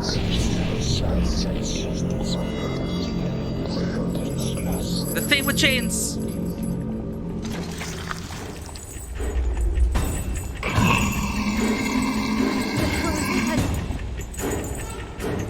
Anomalous thing.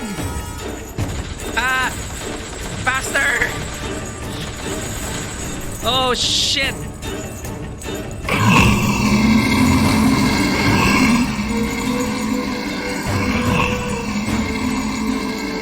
Yeah, I'm trying to run. I wasn't pressed fast enough.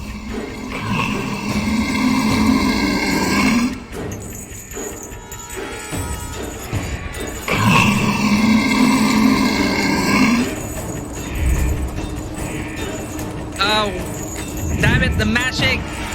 Come on. Once you actually see the creature though, it's like, alright.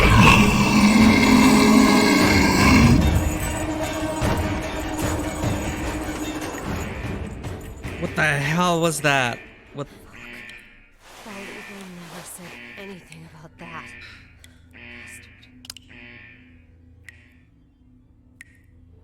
Was that one of them? When in close contact, check the experimental procedures again and again.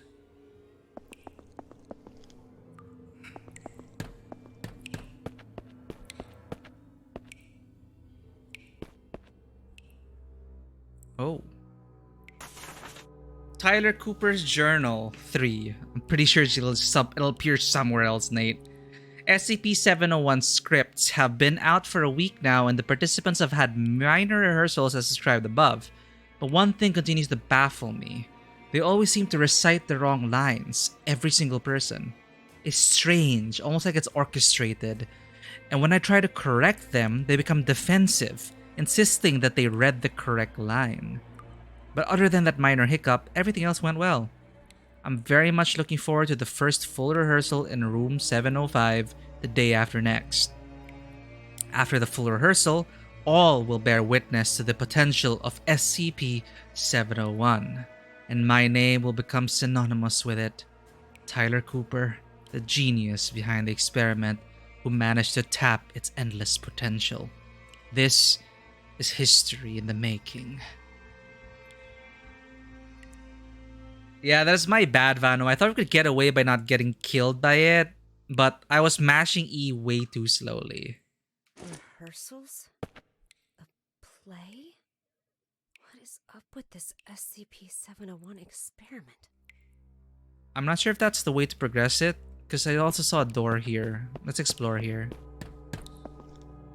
Okay.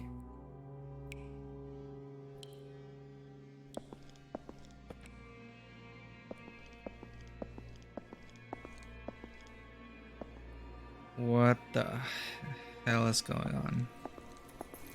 Looks like something bad happened here. Couldn't contain it, I guess.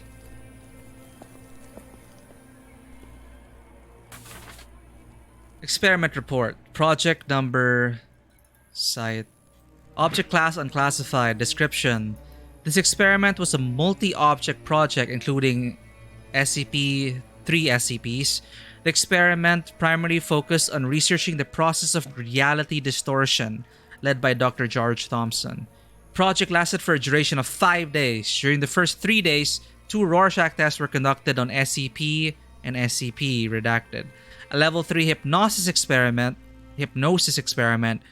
was also conducted on 3 level D personnel influenced by SCP redacted. Within a short period of time, the experimental subjects revealed varying degrees of immersion state, and on the 4th day claimed being in a primary forest. The trees here are mainly Sequoia and Pinus caribea. On the same day, the Hume level of the surrounding environment was decreased to 37. On the 5th day, the described scene began to invade reality, causing the original experiment site and 6 experimental subjects to go missing. The project was forced to be suspended. There are no further investigation reports concerning this area. Dr. Thompson believed the experiment was primarily influenced by the reality distortion effects of SCP blank redacted, and thus can be considered its creation. SCP redacted 1 uncoded officially. A detailed experiment record can be found in internal document site 105. Well, shit. Reality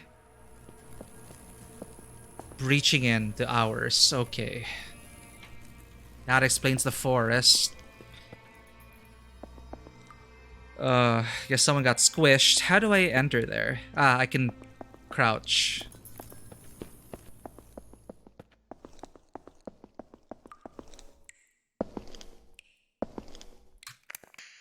We're evacuating. Damn it. After the show, everyone went crazy. Whoa. Some hacked themselves. Some killed each other like beasts. And that damn evil white monster. This was all destined to happen when he brought in that script. Everything that happened here is all Cooper's fault. It's their fault! This will be the last recording from the experiment. The hydropower plant was shut down forever. And no doubt my experiment will also... What's going on? It's the rattling. Ah! And he gets squished.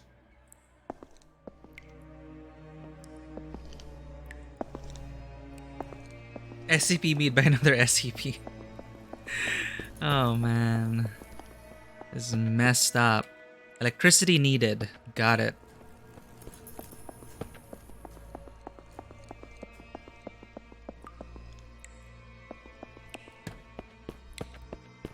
I guess the generator's down here. Let's say hello to these participants. Oh, there's another room. Well, I'ma check here.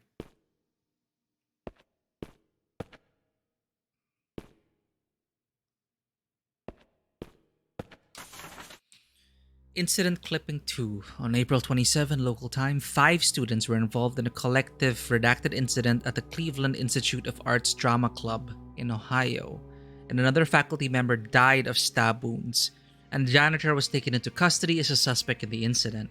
His statement mentioned that 4 students used the redacted from the ceiling during rehearsals. This was then repeated by the last remaining person after they assaulted the teacher. The teacher died 2 hours later. Following a forensic investigation of the scene, it was determined that the janitor had no clear motive for committing the crime. He's currently undergoing further observation in a psychiatric hospital. Jeez. They performed this at the school? Oh, food. Stupid lockers. Alright, generator. Let there be light! Oh, thank God. Oh, computer. To all personnel of Pony Station, research on SCP-701 will officially begin tomorrow. In order to prevent the dissemination of classified information, all video surveillance equipment has been removed, and all external signal transmissions have accordingly been blocked. The site will be kept under closed-loop management procedures until the conclusion of the research experiment. At present, the experiment is still in need of more participants. All willing participants can find Miss Irene Mabel in the archives room on the 4th floor to fill in the necessary paperwork. From System. Ha! Would you like a sweet roll? I remember someone actually made like they tried to recreate the it's pretty unnerving actually how it's like set up for 2. Wrong glass for the wine though. But I think someone tried to recreate like the Skyrim sweet rolls. I feel like I'm in an umbrella facility. What? Who's there? Who's there?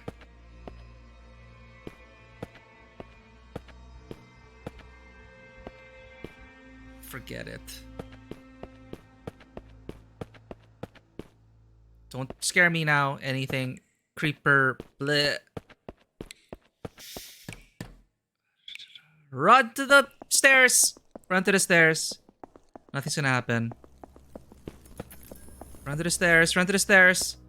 Okay, okay. We're good. Oh, thank you. This way, right? Okay, okay, okay. Hi, hi, hi, hi. Okay, hi. Oh, for the fracker. Hey, you need help. Jesus Christ. Oh my God. Reality. Oh, fuck. Oh, I have not seen it, Nate. Did you like it? Wait, there are a bunch of Resident Evil shows that came out. The one that's like super loosely based on Raccoon City. The one that got cancelled. Oh, jeez. Rehearsal script 5.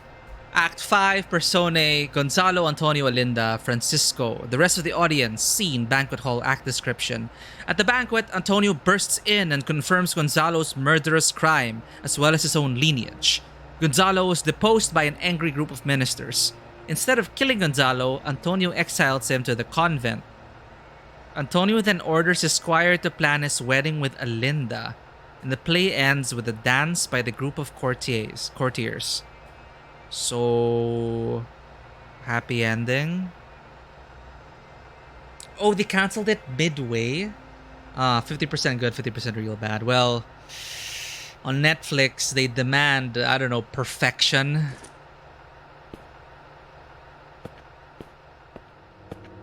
Hi. Oh, that looks important. Security card. Turntable.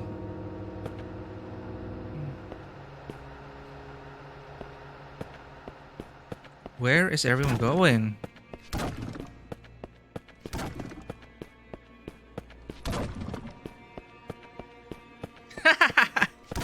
Oh yeah, they're all really good, Nate. Does it look like they're all going to the same place? To the final rehearsal. We're gonna rehearse for a play, chat. The theater kid in me is happy. But not like this. Alright. I'm here for the auditions. Oh, I love it. I love it. I love plays and musical pieces. Like, it's a typical thing, especially like in Call of Cthulhu. The typical haunted play, haunted orchestra, haunted musical piece which drives people insane. It's a typical thing, but I love it. I love it. The black box. I didn't know Belle was gonna say that. Bella. We said it at the exact same time. The black box. It just goes to show that we are playing a role. We're being totally immersed in it.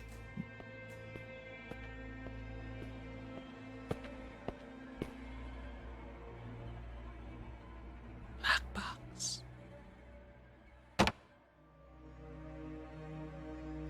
Black box from Pony Station with important data inside. SYD2 encrypted by technology department to be decrypted in other sites. I am starting to become the game. Lights! What? I thought I was gonna get to perform. Lame. What a waste of a stage. Bye. This thing just let us take the black box. I'm out of here. Let me guess. Endless staircase? No. Eighth floor. Good job. Jesus. Oh god damn it. What the hell? What's this doing here? Oh, I got an achievement. I am the cure. A well-constructed handmade doll with a tag SCP-049. This is an anomalous object.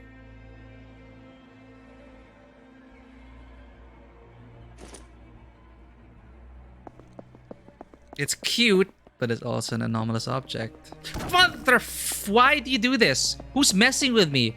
Phantom of the Opera is just stop screwing with me. Okay. Out! Of course, cutscene. Turn around then. Go.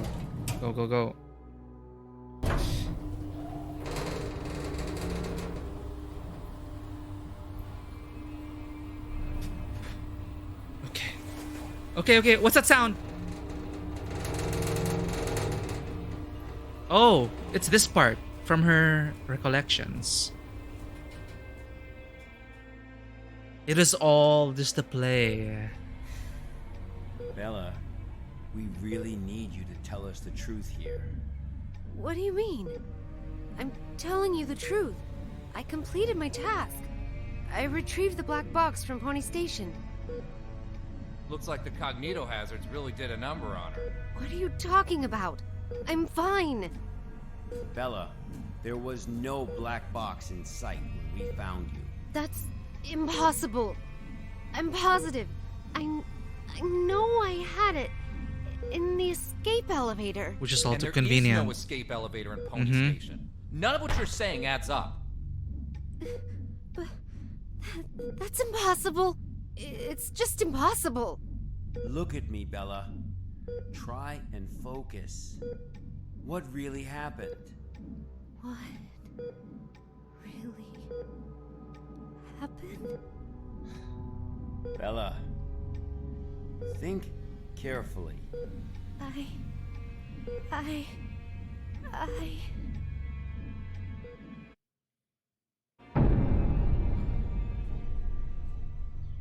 I'm back here.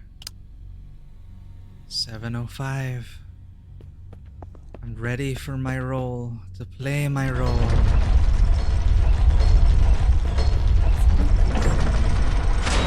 Box.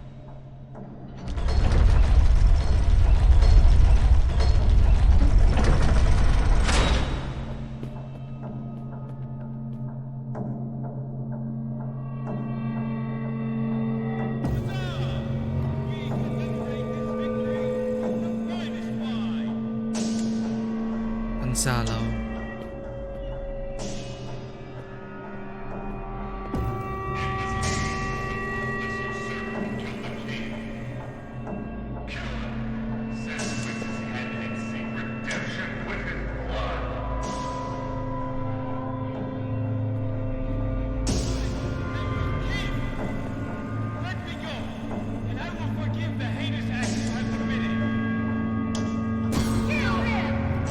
I'm part of the play.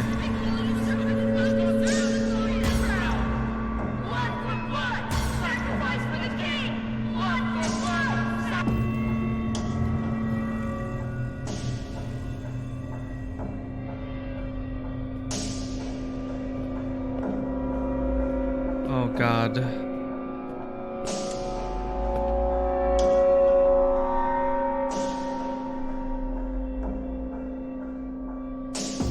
Fuck, not again. Shit. What am I supposed to do? Ah! Easy, wise to run. Okay.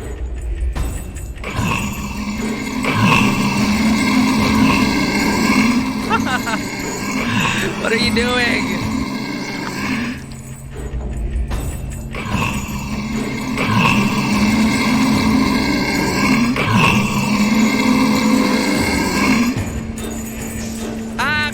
Incomplete script. Why am I reading this now? So something's about to kill me. Might as well read this. Let us raise our glasses to the ambassador I died. I collected it at least. So the game does not pause when you're looking at collectibles. Got it. Jeez.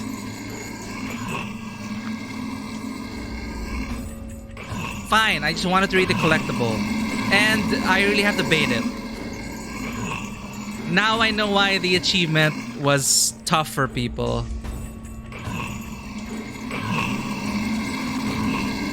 Damn.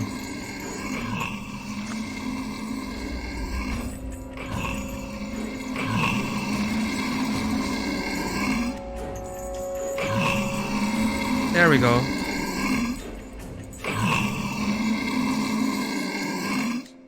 Pony Station will have to be locked down. That much is for certain. Jesus.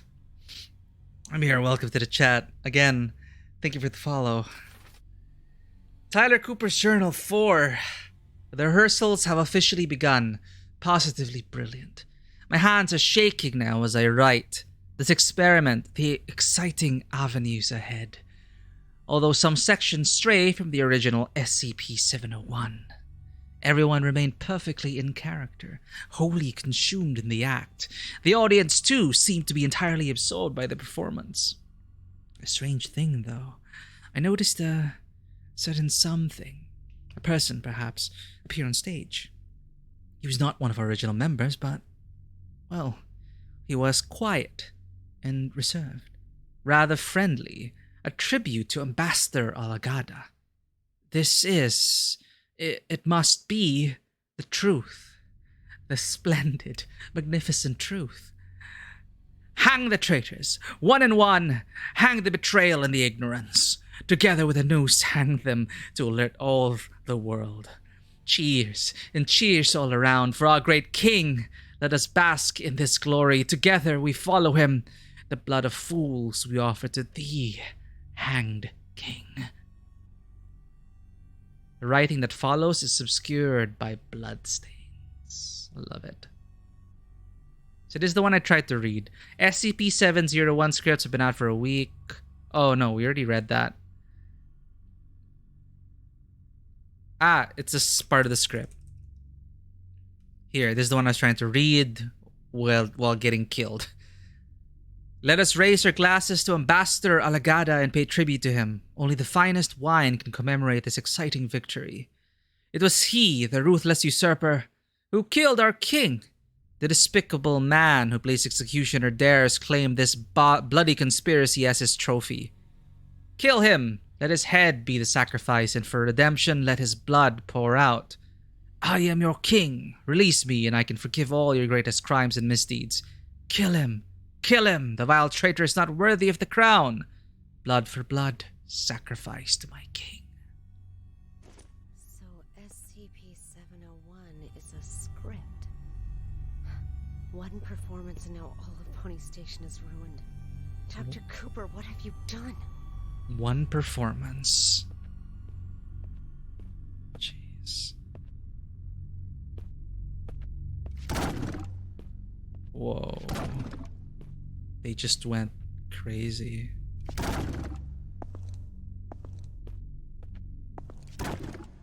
Wait. Is this the same place where we got the collectible? Yep.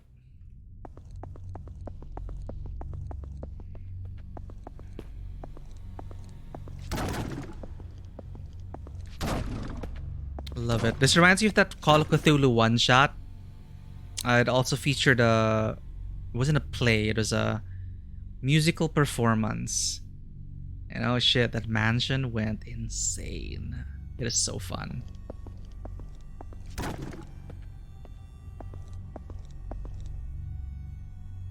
No, please do, Nate. We're both in this together. Those mannequins again.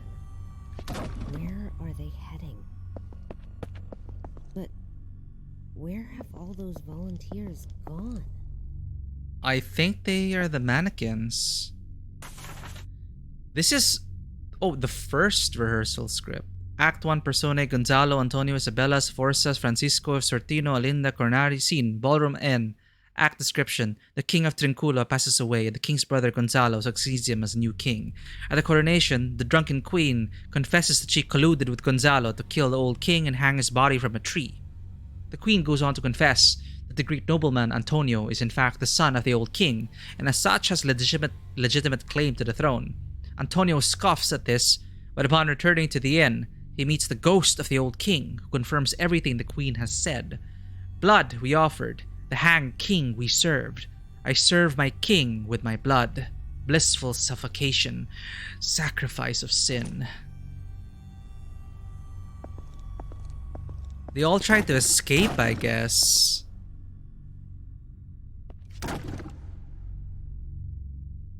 Huh. So getting into some theories out here. The agents are challenging her memories. I think we're seeing a distorted perception. All those mannequins might be real people. She might be blocking that memory. Yeah, like she can't... Her mind is just broken and unable to cope with what was going on here. But I don't know. There's something about that... What's in the box?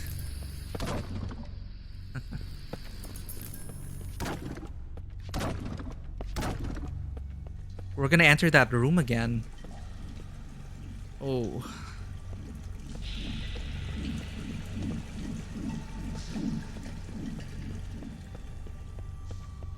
Are these all the employees? Holy shit, those are not mannequins. Holy shit, those are not mannequins. Fuck. Guess this is the ending of their performance. SCP-701. The Hanged King's Tragedy. That's one for us. Did we never make it out? Holy shit. So who are they talking to? It's all in my head. Thinking I got out. I serve my king. Who's there? With my blood.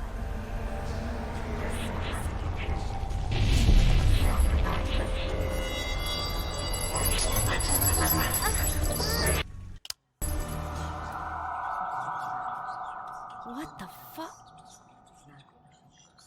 Yo, Bella, stab yourself with a reality... Oh, look at us, them concerning. Don't you have like a stim pack thing that... Or a reality anchor?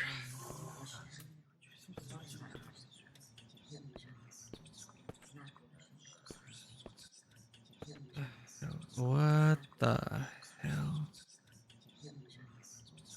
So guess this is what happened. They went insane and Kill him! Sacrifice his head and seek redemption with his blood! Kill him! Kill him! A despicable usurper does not deserve the glorious crown! cheat. What the hell is going on? Just roll with it, Bella. It's the goddamn cognito hazard again. I need to leave right now. This shit's crazy. I'm out. With this, our blood is hanging! Ah! Oh!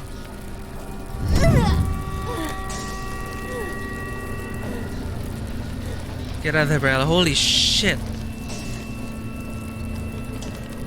Reality anchor. Reality stim. I don't know. Fuck. It's a battle of the Mokujins. Let's go. You want some?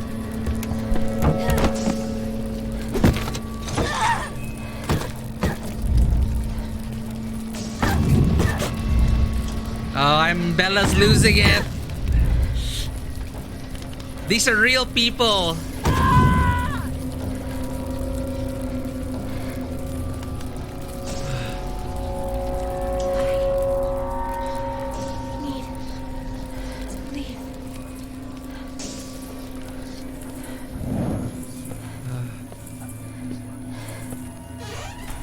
I feel like I'm going insane as well. Just accepting it all. Accepting my role in this play. Glorious revenge. Kill him.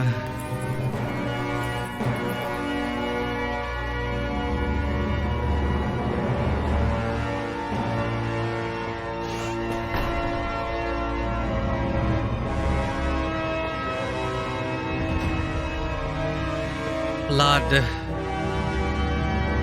Give it to me.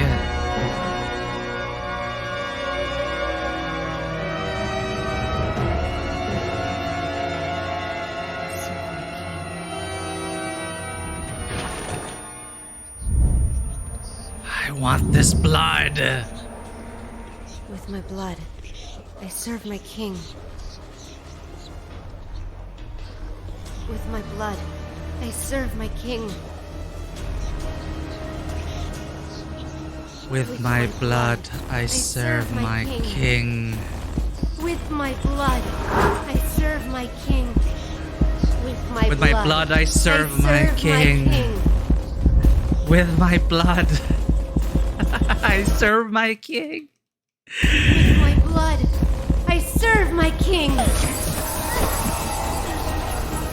Okay, what?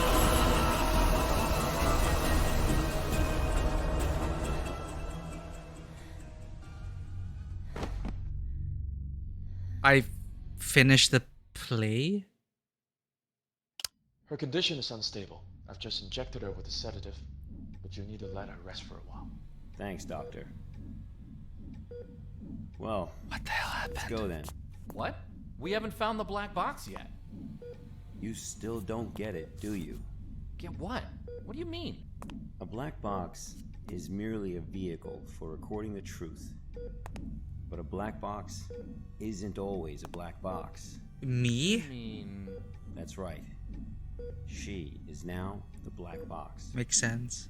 Got time for a cold one? Because our work here is done.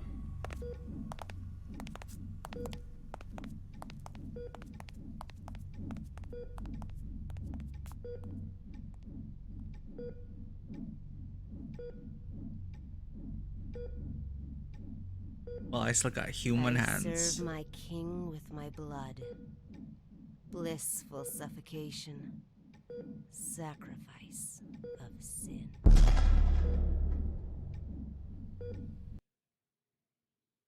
Well, that was fun. The black box has been properly contained at Site 105. Oh my god, they locked her up. Investigation. Above is the full record of the inquiry. Jesus. All right, we're back to the desktop. Well, that was fun. Fun fact, in demo of the game, that's what she did, and it ended the scene. Oh, okay. That's what's for the demo. So now, we're in the game proper. Holy crap. So, Agent Q, the Han King's tragedy is a 5-act revenge tragedy from the Caroline era. Performances of the play are associated with psychotic and suicidal behavior amongst both audience members and participants. This is totally like Call of Cthulhu. In addition to the appearance of a mysterious character, SCP-7011. Historical estimates place the number of lives claimed by the play at between 168 and 173 over the past 300 years. Redacted audio, translated text. Agent Q. A typical case study of the SCP-701 incident took place on May 27, 2009 during a group test experiment performance. The presiding project research leader at the time was Dr. Tyler. According to research logs, SCP-701 is a self-evolving mimetic virus that spreads through unknown means via dramatic texts. Pony Station is currently under a full-scale lockdown. Archives pertaining to SCP-701 are scattered throughout the site. That is indeed a valuable question, sir. But according to our investigation of Bella, that data is no longer considered complete. The black box is the only reliable recording containing the entirety of the research contents. She is the sole complete database of SCP-701. We can click these red things, right? Oh, copy paste. We have to make a report. Boop.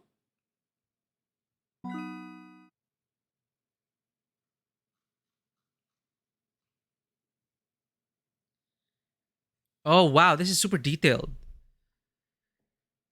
Fascinating stuff. Object class Euclids. Special containment procedures. Blank description. The Han King's tragedy, a Caroline era revenge tragedy, 5 acts, blah, blah, blah.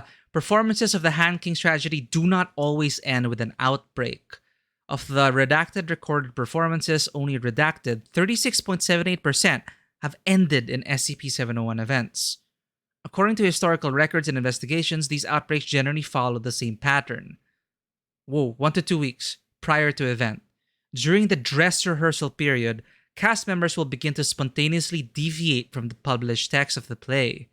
Rather than improvisation or gaffes associated with going off script, said deviations will be both orderly and consistent, as if the actors were working off a new version of the script. The cast and production crew will seem unaware of any change, and, if it is brought to their attention, will state that the play has run that way from the very beginning. 2 to 3 hours prior to event. The outbreak generally occurs during opening night, or else at the production with the greatest planned attendance, generally falling within the first week after the play's opening. 1 to 2 hours before event. SCP-7011 begins to appear on stage in the final scene of Act 1, generally in the background or to the side of the main attraction. It may seem to enter or exit the stage area, but does not appear to ever enter the backstage or offstage area. It simply disappears when not on stage. The cast do not appear to notice or comment on SCP-7011, at least at first. The event itself. 7011 appears fully on stage during the banquet scene in Act 5. Here, it will be incorporated into the action of the play as the Han King. The cast will either murder each other or commit suicide, sometimes using items that seem to appear spontaneously on stage. Rioting breaks out in the audience, with viewers randomly attacking anyone in front of them, regardless of prior relationship. Jesus. Following the event, if any of the audience members survive the initial outbreak, they may exit the performance space, in which case they will continue to engage in random or opportunistic violence. Victims will generally require sedation or restraint in this scenario. Normal personality will begin to return roughly 24 hours after the event. Surviving victims will generally exhibit signs consistent with a traumatic experience. Some will have no recollection of the event, like us. Others may be rendered permanently comatose or psychotic. For a typical case study of an outbreak, see Incident Report 701-19 redacted 1 analysis of the events leading up to the last uncontained 701 event in 19 redacted. During a high school drama performance, that's what we picked up a text about that. A high school drama performance in redacted. For more information on the play's published text, see document 701-1640B1. Fascinating stuff. Wow. This was one of my favorite parts in Control.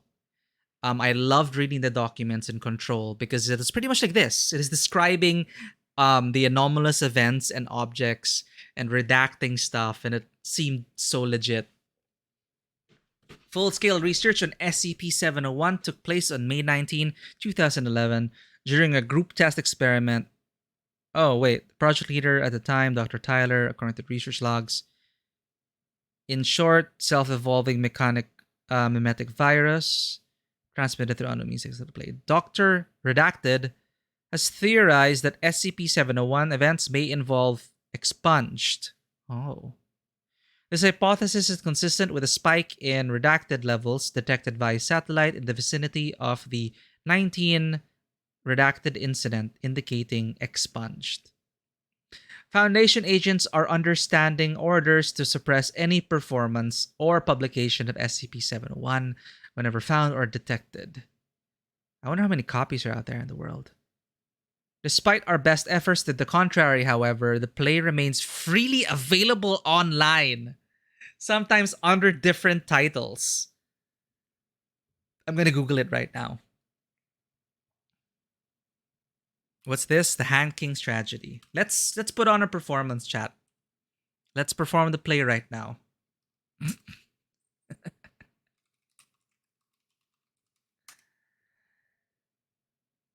There's an animation of SCP-701.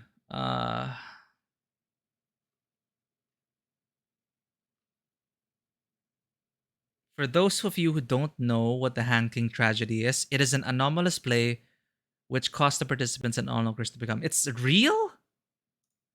Well, I love how they're pretending it's real, but there's a Reddit thread here on the SCP Reddit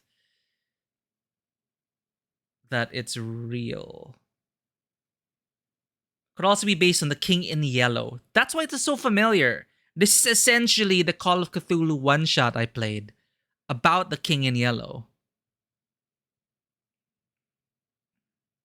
I would highly recommend that module. I'm trying to remember what it is though. Fudge. It is such a fun module. It's so fun to run that for people. But yeah, the King in Yellow, definitely.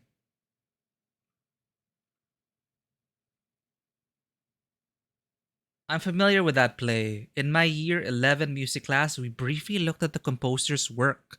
Said work is some of the most chaotic, disorganized messes of sound I've ever heard. I believe it is part of an artistic movement which sought to defy or otherwise subvert established conventions regarding the conditions of created for art. Even if this person is making up his comment, I appreciate it. He's adding to the mythos of this.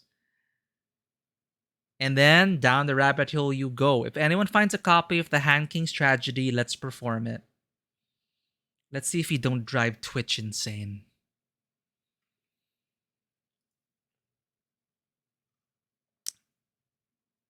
Okay, Foundation agents are under standing orders to suppress any performance whenever found or detected, despite their best efforts, freely available online, sometimes under different titles. All attempts to detect or isolate the origin of these copies have failed. Suppression of the play's publication has generally been successful, with most copies of a 1971 scholarly edition destroyed before distribution. Nonetheless, copies of the 1965 trade paperback turn up with some regularity in both college and high school libraries. Agents are to obtain or otherwise destroy these items whenever possible. And finally,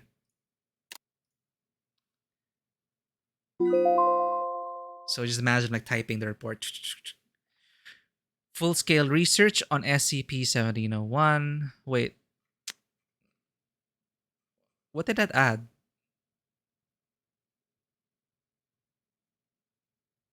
Special containment procedures. Oh, okay. All materials relating to 701 are to be kept in a triple locked archive at storage site redacted. These items currently consist of the 2 currently extant copies of the 1614 Quarto, 27 copies of the 1965 trade paperback edition, 10 copies of the 1971 hardcover printing. I do not envy these people trying to collect these anomalous works. 21 floppy diskettes. That's what we were seeing in the slideshow, consisting of data seized from raids on Expunged. 1 VHS video cassette tape designated 701-19. Oh, it's the high school play. And 1 steel knife of unknown origin. 701-19 blank B. This came in the high school play, I think. At no time are any of these items to be removed from the room. Access to the area is to be heavily monitored. Absolutely no personnel whatsoever is to be granted access to the archive without the express, in-person permission of doctors redacted, redacted, and redacted. Removal of these items from the site is strictly prohibited without exception. All personnel entering this area must be placed under strict surveillance. At present, the most complete source of data is preserved in Black Box, quote-unquote, 70103. Original name, Bella Lawrence. Jesus Christ, she became a black box. That is so sad.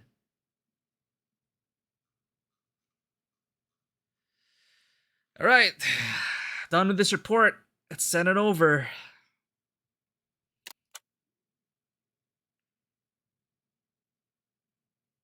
That was a lot. I'm feeling it. I need another cup of coffee. Archiving is hard work, Nate. How's the first mission, Carl? I was a bit confused at first, but I got over it. Good. I have to admit, you are no worse than I expected. How about a taco night for celebration? So, are we really using a living being as a tool to contain anomalous objects? Yeah. Hey, MIT boy. I've seen a great many field agents. They are prepared to sacrifice themselves at any time in order to complete a task. Secure, contain, protect. For them, it is a creed worth paying the ultimate price for. And it's our duty to record all of this truthfully and honestly so that people may remember them forever. I understand.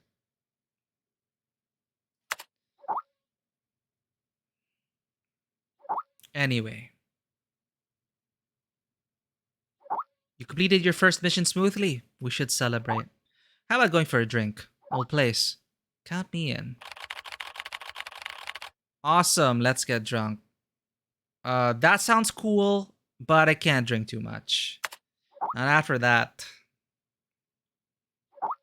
Hey, how about a taco night? Or a donut night? I want pizza, Stuart. How about pizza? To celebrate the completion of my first ever archive mission, my colleagues threw a small party. It all started to grow on me, my colleagues in this place. I started to really enjoy all of it. Maybe it is all the drinking. I dreamt I was lost in a strange cave. It is dark and damp and smelled of decay. And in the depths of the darkness, I saw at all times 2 red dots monitoring my every move. What a strange dream. Tequila is too strong of a drink. I need an espresso to sober me up. Gonna drink some coffee.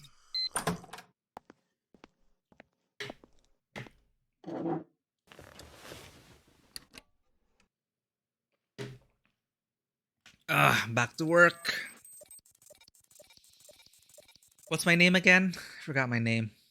Carl Astana. About Humes, it is a way to determine the strength and or amount of reality in a given area. Yeah, I really found that part fascinating. I really love the reality anchors, the shot, the stem shot to basically restabilize yourself in your reality. It is pretty fascinating. So Humes, basically reality is easier to modify with the difference in the Hume levels between things in extreme cases. centrane lucky or not? Like really not, depending on who to ask. Humans born with high hume levels can basically do mage style stuff. Oh. So it's like your midi-chlorians in your attunement to the reality of the very fabric of reality, how attuned you are to it. Fascinating stuff. Thanks for sharing that, Vanoa. I'd love to have a hume meter on hand.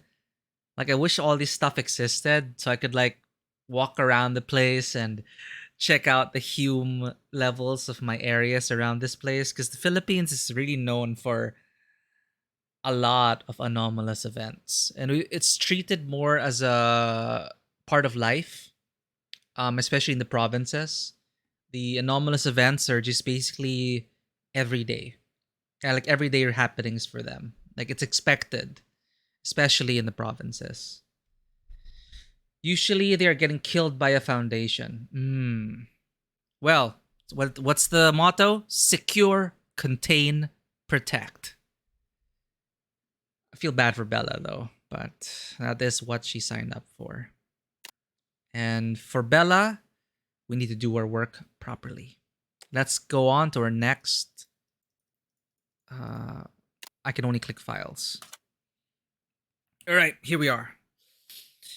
So we finished 2 stories now, right? So I don't know how many more are left. Okay, here we go. April 21, 2012. Object is an irregular clay pot with... I'm sorry, I'm really loving this Vanoa. It's like, I really feel like I'm working in the Federal Bureau of Control. I love it. Man. Again, if you have not played Control, please play it. Especially if you love SCP Foundation stuff. Control is an amazing experience. Anyway. Irregular clay pot with a height of 23 cm and a diameter of 28 cm. But do not be fooled by its appearance. It is an organism, a womb. Yes, an earthen womb. SCP-660 may be safely stored in a standard safe deposit box, provided its mouth remains covered with an inert perspex disc and sealed with tamper-proof tape. It's like a genie in a bottle. Log of tests, or GIN. Log of tests involving human experimentation with SCP-660. Lab report 660A. Sample condition. Skin flap harvested from the left thigh of the cadaver of D612. Again, the fodder. Donor was healthy in all respects prior to death. Sample use. Tissue sample left in SCP-660 for 2 months duration. Result. Daily biopsies indicate viability of sample. Cell samples taken from tissue graft are cultured in vitro, revealing a predisposition towards precancerous and cancerous growth. Wait, what?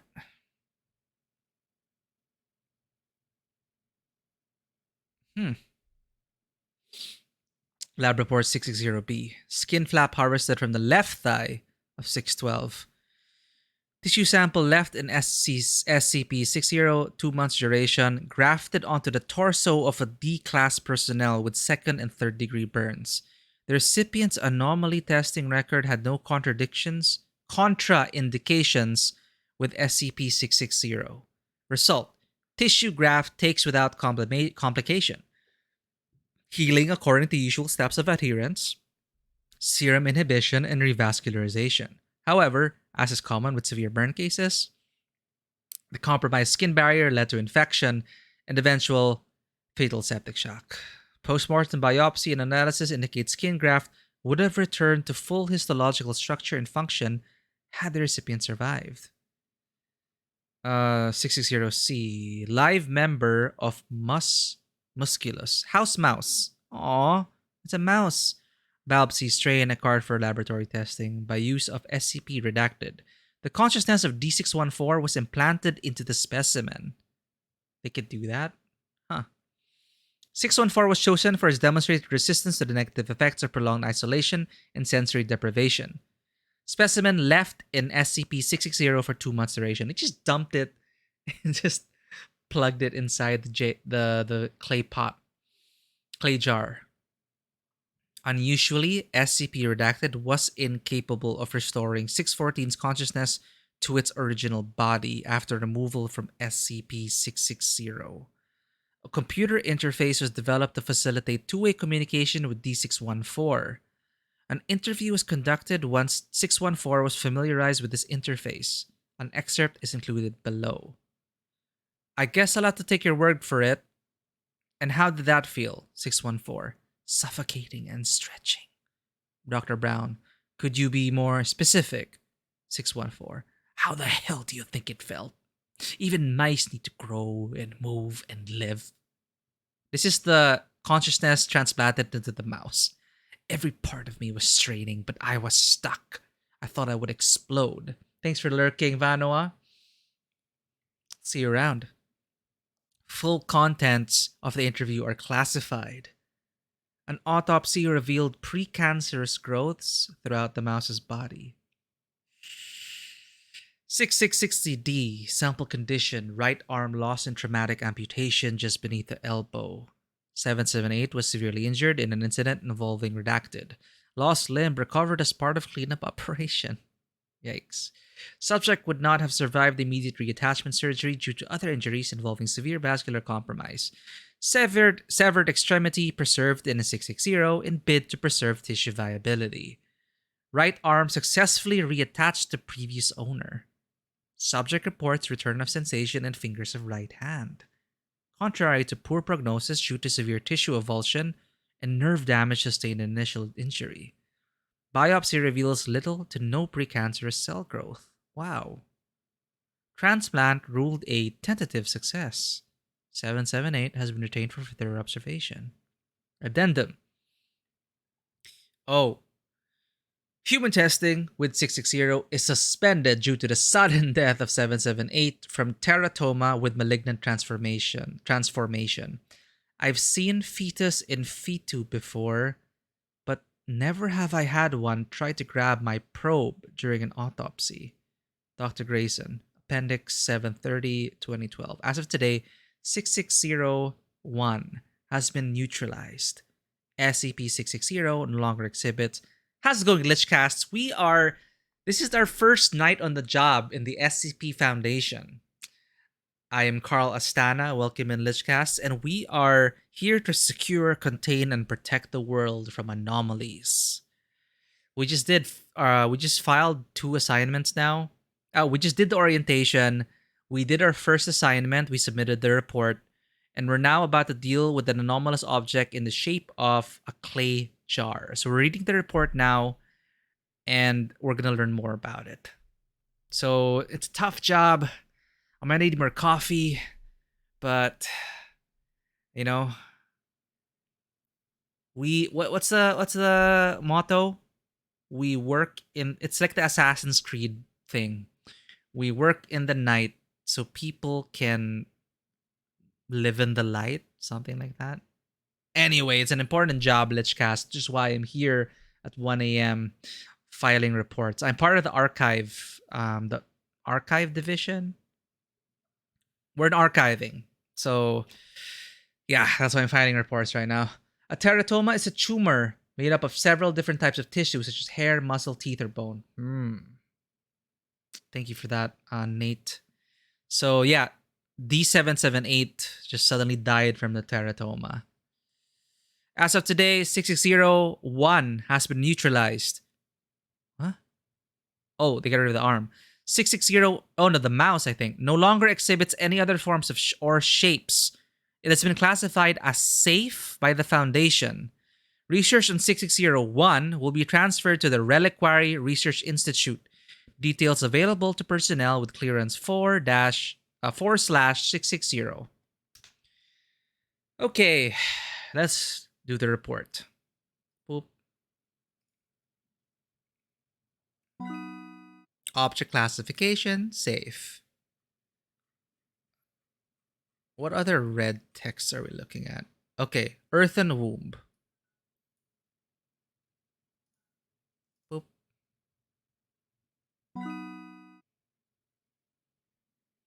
Yeah, it's my special power. Just it's actually here. It's Apparently, like, it auto-fills for us. It's part of the system. Like, we're treating this as a real system, like a real desktop OS. Here, enter data regarding the method of operation is click text with red underline. And then after clicking the data, drag it there, and then it fills it up for you. It's so convenient, right? SCP-660 may be safely stored in a standard locked safe deposit box, provided its mouth remains covered with an inert perspex disk. I'm gonna Google what a perspex disk is. Perspex disk.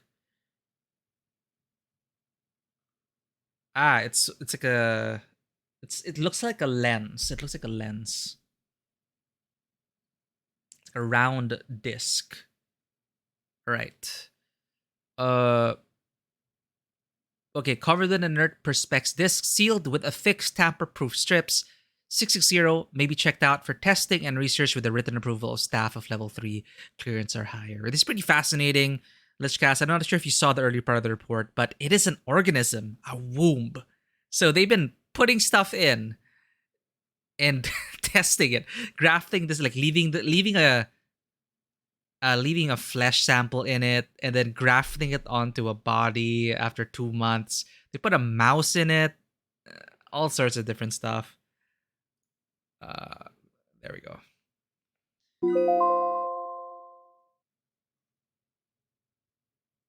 I'm surprised there wasn't a game attached to this yet, but I'm not sure if you played Control, Lichcasts. It's super giving me... It's like we're working for the Federal Bureau of Control, and I love it. SCP-660, it's so detailed also. And this is my first experience with SCP. Like, we have some people here on chat, they understand so much more of the references. And then, like, someone lost his hand because of an SCP, like, 990 or something. And then someone in chat was like, ha, yeah, SCP-990. He's lucky he just lost a hand. So I'm not sure what that is. But that's what these anomalous things are tagged, like SCP-number. And it's not just organisms or objects, but entire spaces like a desert. So that is the first case. That is the orientation case.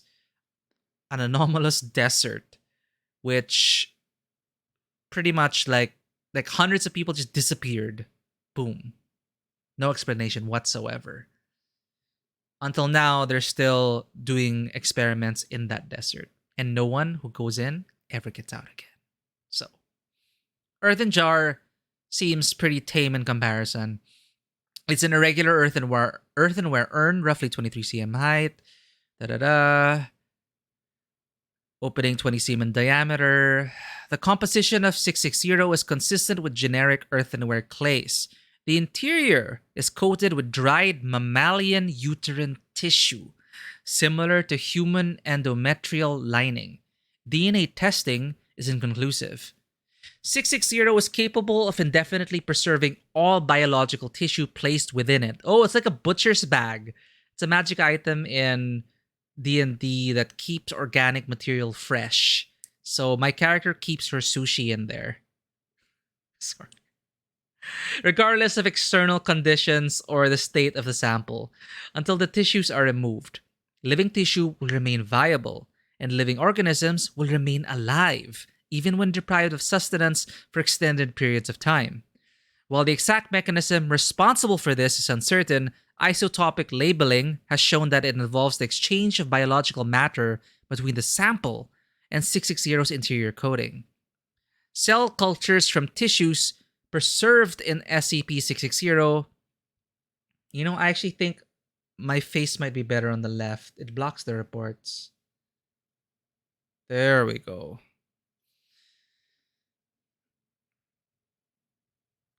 Cell cultures from tissues preserved in 660 retain an abnormally high rate of cell replication, hence the subjects dying of cancer.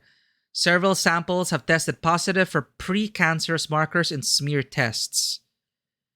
660-1 was a human fetus originally found in 660, most likely having been sealed in the artifact for at least 6,600 years. However, 660-1, the fetus, immediately underwent massive transformation upon removal, additionally developing several redacted, consistent with anthropogenic redacted progression.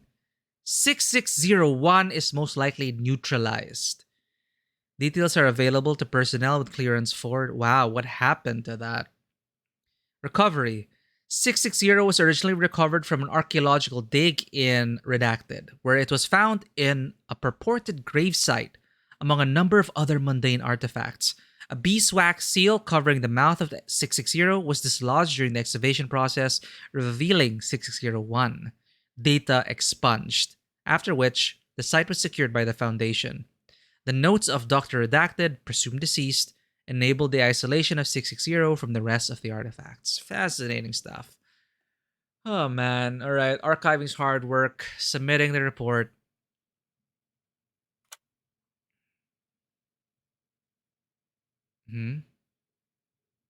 Another one!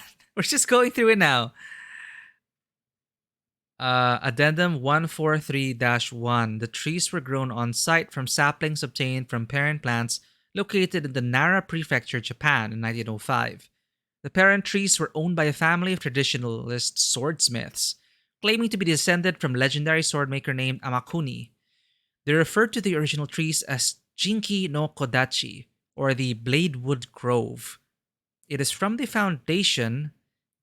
It is from them that the Foundation gained the techniques to cut and work the wood and petals into serviceable items. The original trees are still in Japan, owned by the government, and still tended to by the same family. However, the government has denied all existence of the trees, and any products made from them are kept within the country. Addendum 143-2. SCP-143 is to be watered twice every day on a regular basis via a large sprinkler system, unless already watered by local precipitation. Personnel are not allowed to enter the enclosure without level 4 clearance, and are advised not to touch any of 143, nor stand beneath them unless wearing proper protective gear. It is important that no one be within the containment area when 143 begins to shed. However, after the shedding has concluded, the collection of the fallen petals for testing purposes has been authorized by the project director. See the testing log. Document 143A. We lost 3 staff to the Grove 143. They were collecting petals dropped by the trees the previous day when a sudden gust picked up, shaking a good deal of the petals from the trees and blowing them around. Stayed that windy for the whole day. I'd send a cleanup crew, but it's still pretty windy and the odd petal is still falling. Shoot, they got like shredded. We'll have to pick up the remains when the wind dies down in a couple of days. These are the testing logs. 143D0. Hardness test. 5000 HB on the Brinell scale. Is that a lot? For the hardness test? 5000 HB Brinell scale. Brinell scale. Wikipedia. Learning new things today. So what is the hardness? Whoa, it is harder than rhenium diboride, which has a hardness rating of 4600 HB. Mild steel has a hardness rating of 120 HB. These trees have 5000 HB.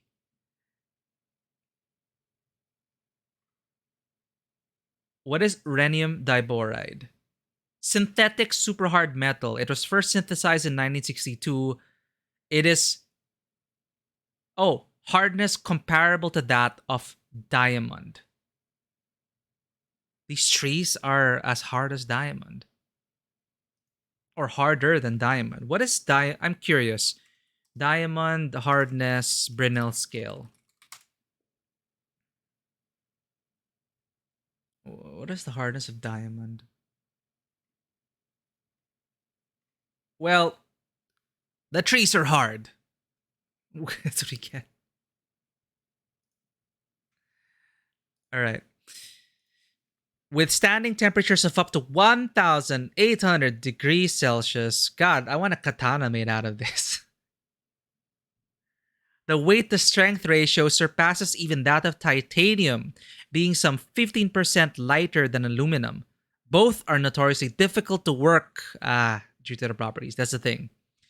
But under high temperatures, upwards of 1,500 degrees Celsius, separate pieces are capable of being fused together. All right. We already have some info here. It's the object class is Euclid. Special containment procedures. 143 is to be contained in the valley adjacent to Bioresearch Area 12, an area of over 2 square kilometers. Are you familiar with SCP Lichcasts? I am not. Areas surrounding SCP-143, Vanua was just talking about Humes, which is about measuring reality. So definitely that's like a scale for SCP use. Areas surrounding SCP-143 for up to 20 kilometers and all lines of sight from the surrounding hilltops are to be denied public access. 143 is a plantation of 300 specimens of a unique type of tree. The trees are similar in appearance to Prunus exiedoensis, Japanese sakura, or cherry blossoms. Of course, they have to be cherry blossom trees. They bear no fruit, and the only known way of reproduction is by careful own root propagation using cut saplings from an older sample. The petals are a light pinkish color, slightly translucent, and with the texture of smooth glass. Care must be taken when handling the petals, as their edges are razor sharp and can easily slice through flesh and mishandled. Yep, 3 people died to those petals. Boop. What did I add? Oh, I think it's a bug. I think it already added it.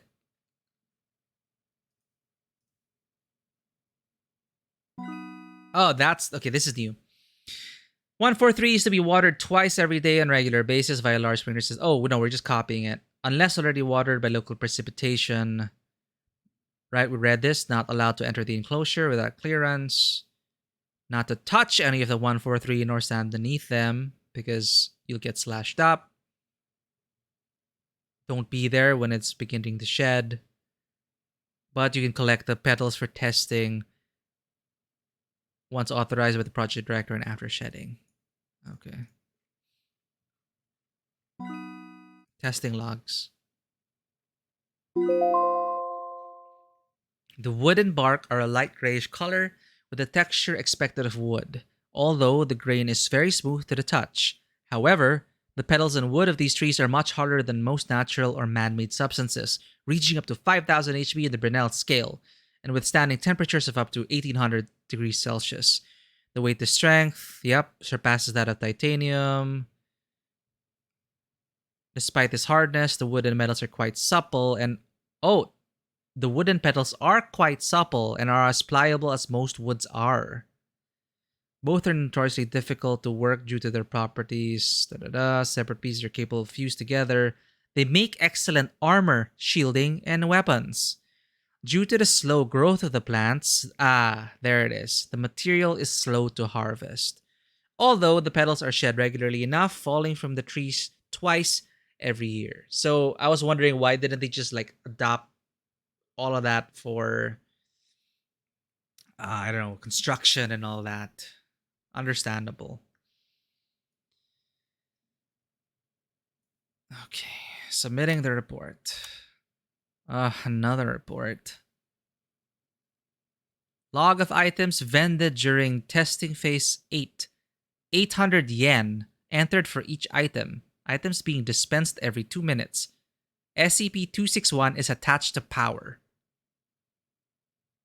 The safety regulation for 261 stipulates that 261 may be used a maximum of 10 times per 24-hour period, with no transaction value exceeding the equivalent of 500 yen. We're dealing with a vending machine here. However, in view of the necessity of this experiment, the Foundation has approved Dr. Redacted's request to use 261 at high frequency. They're using actual product names. Coke Zero, a can of Diet Coke, packaging in English. That's surprising. Cheetos, small bag of Cheetos, packaging in English. Black, single pack of caffeinated chewing gum, packaging in Japanese. Yan Yan. A single Yan Yan cone with peach dipping frosting. I love Yan Yan. The Meiji Seika company does not produce this flavor. Oh. They don't produce peach flavor? I love peach. Pepsi Dragon Twist. A can of Pepsi Cola with a trace of fruit flavor, packaging in English. Flavor identified as dragon fruit. PepsiCo does not produce this product. Dark Side Cola. A can with clear plastic sides, packaging in Japanese. Liquid inside is clear. When opened, liquid appears to react to the air and changes to dark black over a period of several seconds. The black coloration looks like billowing smoke and cannot be reversed. Liquid's taste described as cola with something spicy in it. Someone actually tasted it. The Little Bakery 7 grain, a small tube the size of a candy bar with a green button made of aluminum packaging in English. I'm surprised there's so many English products in this Japanese vending machine. When the top is twisted off, a massive dough is extruded. A dough contains several enzymes and bacteria that have not yet been identified. On contact with air, these cause the dough to rise and bake, killing the microbes in the process. Produces a small round loaf of bread weighing 250 grams. Tastes described as good, but chewy. What? It's vending machine bread. That's fascinating. Lemon clams. Thick plastic baggie. This anomalous object doesn't sound too bad. Lemon clams. Thick plastic baggie with a plastic tube on the side. Containing water and 12 clams. Packaging in Dutch. Following on-packaged instructions, the plastic tube was cracked like a glow stick. Liquid in the bag flashed to steam, venting from a hole that popped open in the top of the bag, slightly burning one researcher. Steaming finished after 38 seconds, after which clams were found to be fully cooked and infused with a mild lemon flavor. On investigation, clams matched no recorded species. There's so many products. Diet Ghost. A can containing an instance of SCP-2107. Packaging was in English. Testing done on this instance provided similar results to other contained instances of 2107, so there are multiple 2107s. This marks the first time 261 has vended another SCP object. SCPs vending SCPs. Unknown. Small mesh bag filled with small multicolored pyramids, packaging in an unknown language. Okay, now it's getting freaky. Pyramids found to be very hard and unpleasant tasting compared to chalk in taste and consistency. When placed in hot waters, pyramids open and produce strings that quickly dissolve, coloring the water the same shade as the pyramid. Water had no additional taste, but testing revealed a sharp increase in mineral, carbohydrate, and protein content, with several minimal minerals unidentified at the present time. This content was found to be consistent with the recommended daily intake of nutrients for adult humans. Researcher ingesting the water reported stomach cramps 2 hours later, but no other. These researchers are brave as hell. I would not drink these things. How's it going, Vano? We're just filing a ton of paperwork right now. We're on the vending machine now. Fascinating stuff. We're now getting to the unknown products of the vending machine. Yeah, office work. I gotta deal with the reports. Aluminum box, but I'm having fun with reading these reports though.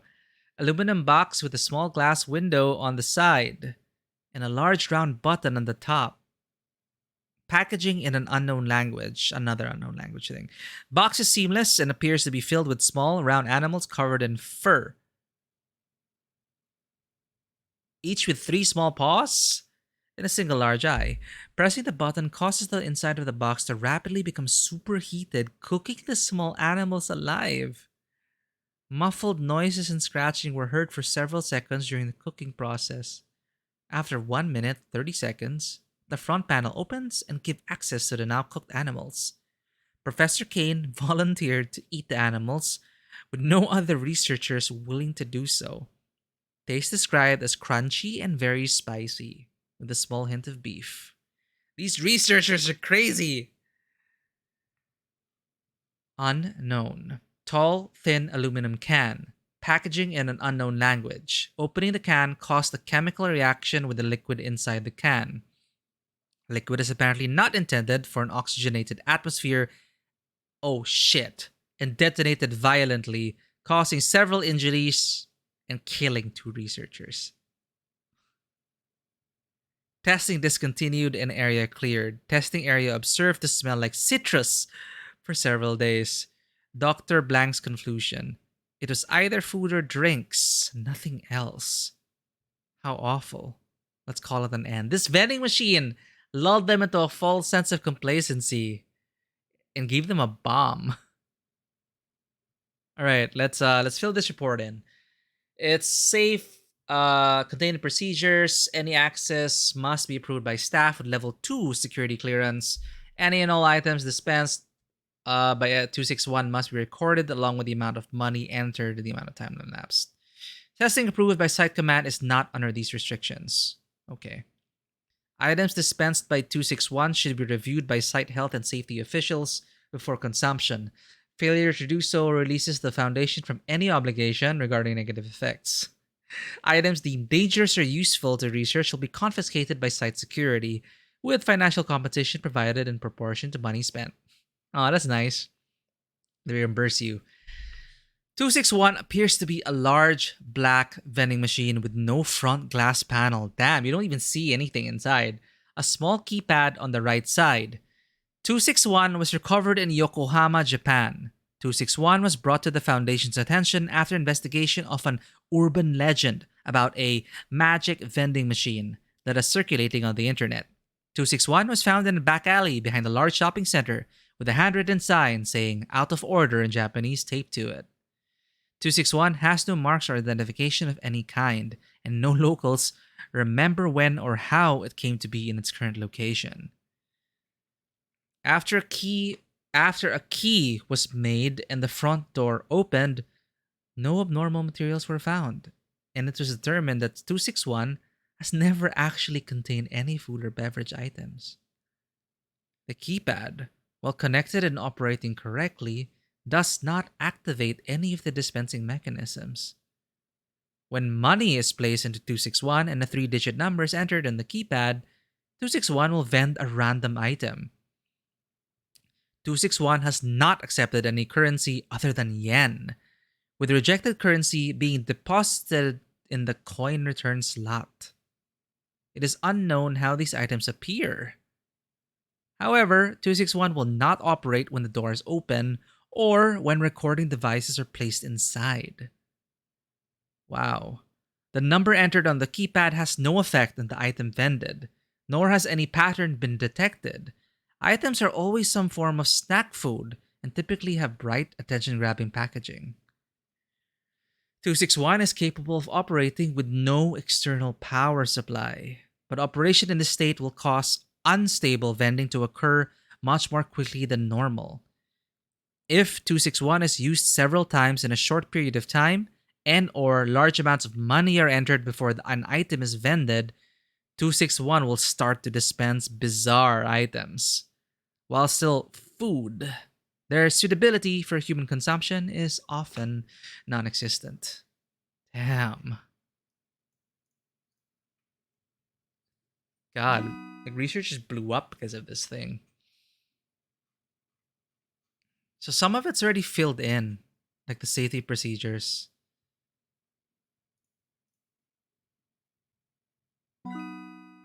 Yep, SCP 261. It's safe. It's still safe. It vended that thing. Well, it was a drink, but I guess it didn't.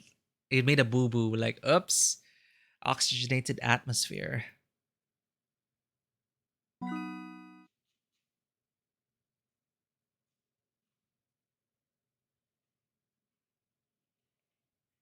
Yeah, I guess. So it's safe in that sense. You have to vend. You have to put in money. Got it. It's not gonna kill us on its own.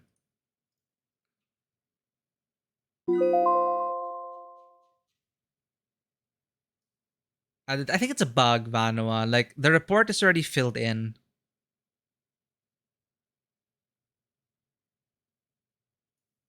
Submit. Oh, all right. We're done with paperwork. Let's check out our messages. No more tasks remaining. We're done for the day. Let's check our friends. Ah, there we go, Nate. You're right. Operated outside of safety regulation because he wanted to experiment. Zoe, it's 5 minutes to 4 o'clock now. Just about ready. Gant, you're not coming? Nah. Doesn't suit me. What are you talking about? Hi, Carl. We're going to attend the monthly lecture. Monthly lecture? Each month, Foundation invites someone famous to hold a lecture to share new knowledge and insights pertaining to SCP. It's Dr. Trevor. He holds a high reputation within the Foundation.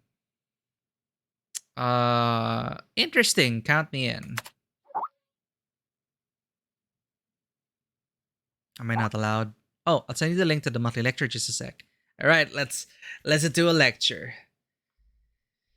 The course you signed up for is about to begin. Please join the meeting in the training system. Boop. What's this? From Entry to Amnesia, Anti-Memetics, Marian Wheeler. This is happening on September 20. So this is it. Daniel and Dragon. Daniel and Dragon. All right, this is going to be D&D. So we're going to meeting room 1301 and sector A. All right. If this is about dragons and D&D and stuff, it would be funny.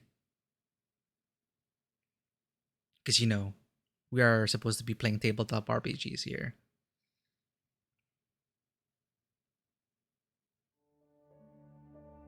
Oh. There are many stories in this world. Some are read widely all over the world. Some are hidden in dust and known only by a handful of people. Today I'm going to tell you a story no one else has heard before. A real story of mystery and wonder and adventure. And then you too will become the guardian of this story.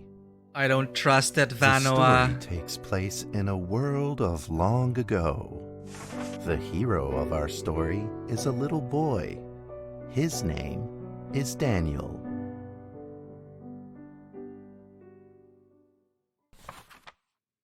One day, out of nowhere, Daniel got a serious case of chickenpox. It made him look like a strawberry. To make sure he didn't spread it to others, Mrs. Page, the principal, had him isolate in an attic.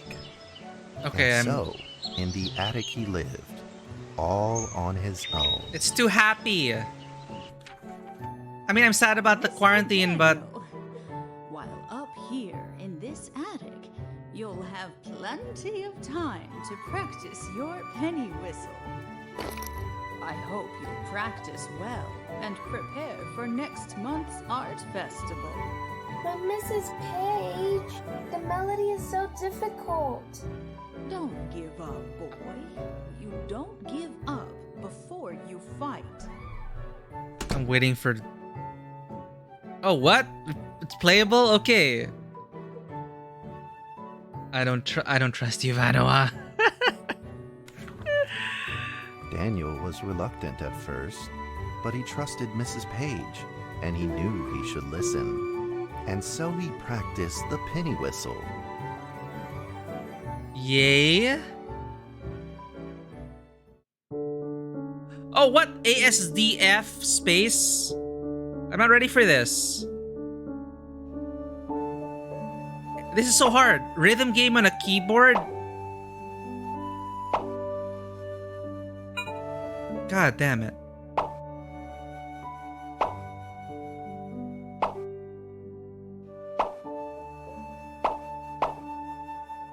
This would have been so much easier on a controller, I think. Are there even controllers? Is there even a controller support for this?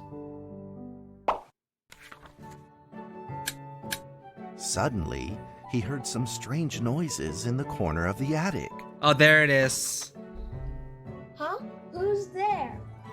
Daniel decided to go over and take a look.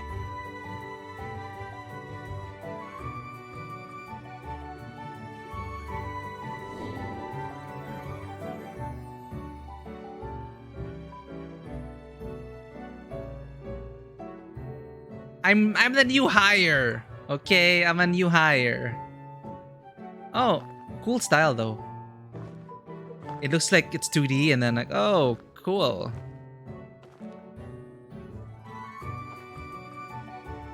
Told you I didn't trust you, Vanoa.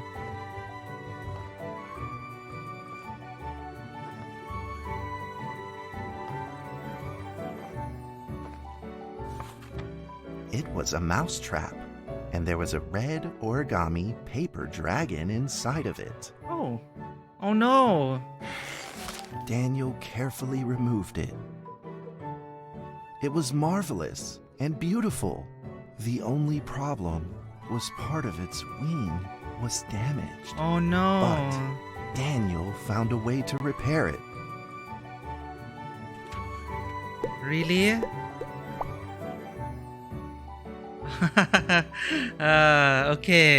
Okay.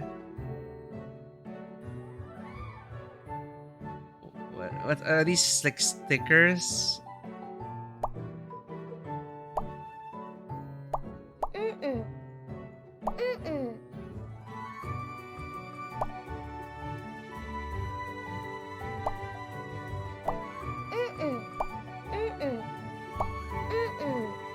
How do I repair you, dragon?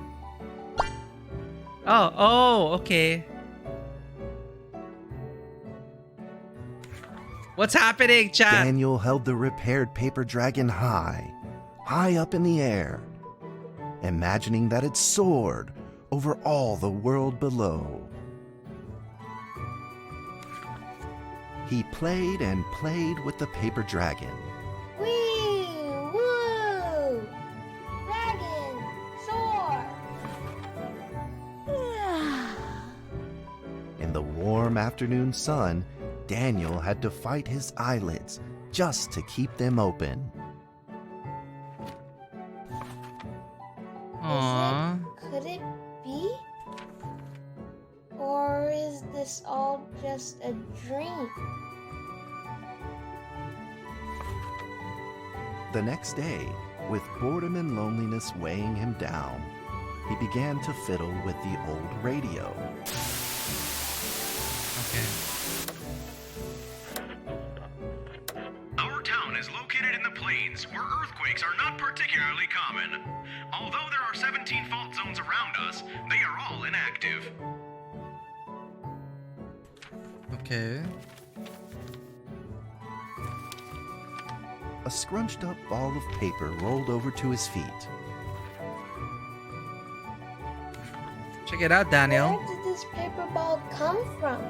Just as Daniel went to pick it up, the ball suddenly came to life. Oh no. And it rolled away. Daniel chased after it.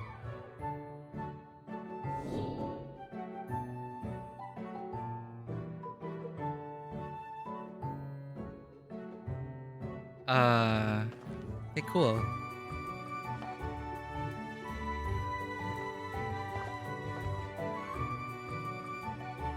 Just 17. Rookie numbers. Hey!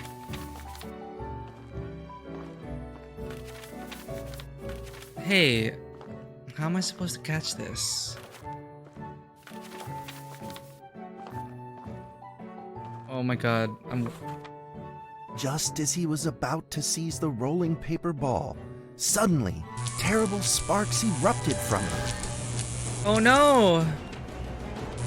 Before his very eyes, the paper ball began to grow, bigger and bigger. At that Dragon, moment, save us! A red figure suddenly appeared. The red figure quickly subdued the paper ball and threw it into a cardboard box. Yay! We're saved. Daniel studied the red figure carefully. It had a sticker on its fluttering wing. Aww. It was the paper dragon. I wasn't dreaming. Thank you for saving me. Daniel was grateful and very happy. He walked closer to the paper dragon, but the paper dragon seemed timid and afraid and backed away. Thank you for saving us. Daniel had an idea. Press D for Daniel. He took out his penny whistle and slowly played a tune. Oh, here we go again. Press X to Jason.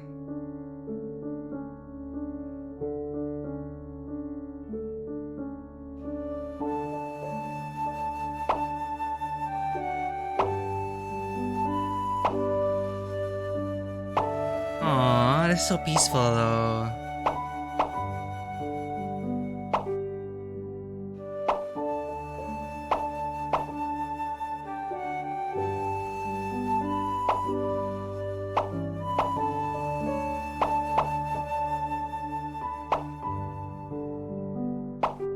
I don't know what's going on, chat. I feel like I'm in a JRPG now.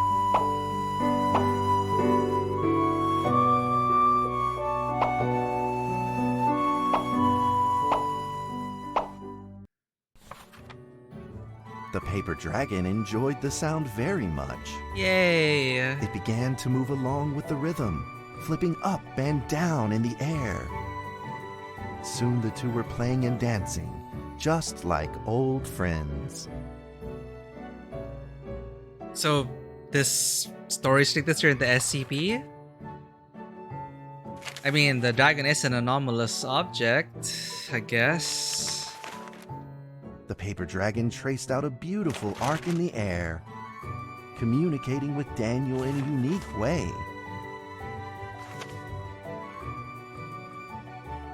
D for Daniel. My cherished friend, after many long years, we finally meet again. Okay, totally not Tell me, how has your family been?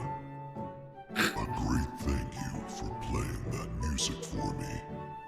Oh, he's friendly. How I love the beautiful rhythm of that instrument. But we ought to take precautions, as the room is not stable. Uh-oh. Do you still remember how the room works? You're welcome to visit any time.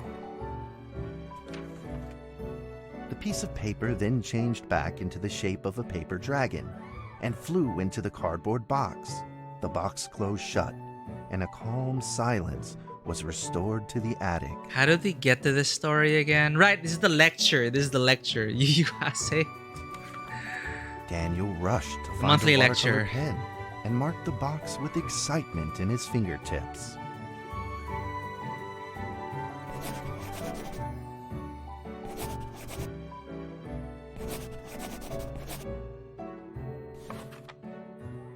Over the next few days, the paper dragon came out often to play with Daniel. During this time, Daniel introduced many of his friends to the paper dragon. Friends? That cat's name is Mrs. Carter. Oh, from the window. Ever since I secretly fed her some fish for dinner, Aww. we've been good friends. Mrs. Carter. That's Duke, Mrs. Hello, Jessica's pet. He doesn't like rainy days or Mrs. Carter. Oh. Only smoked sausages for his taste. That's And a rich now, taste. we are friends too. My name is Daniel. What's your name? The paper dragon flapped its wings, as if it didn't understand him. I'm waiting for the dark Since you like twist. the sound of the penny whistle so much, why don't I just call you Penny? I'll keep practicing to make it sound better. Daniel and Penny then played baseball together in the attic. Let's play cat. Do you know how to play baseball? Hold E to charge. Catch! Oh, fetch! Yay! What's going on? Oh. Alright. We're gonna toss it there. How about that? Let's shoot it somewhere. But just as they were in the middle of enjoying themselves, a violent shaking suddenly rose from the ground. Earthquake! No! Okay, didn't kill the cat. The stubborn earthquake is back at it, folks, and it seems even stronger than last time. At this moment, the box suddenly shot open, and thick clouds of smoke billowed out, followed by several paper balls. Oh, shoot the paper balls! They're gonna grow. Put them back Penny in. attacked the paper balls without a moment's hesitation, and promptly threw them back into the box. Penny then flew around in front of Daniel and rushed right back into the box. As the box closed, the earthquake stopped. What? Facing a friend's farewell without a formal goodbye, Daniel felt confused and lost. Oh, damn. He moved the Stop the box to the earthquake. center of the attic. Facing it, he practiced his penny whistle day in and day out. Aww. He saved us.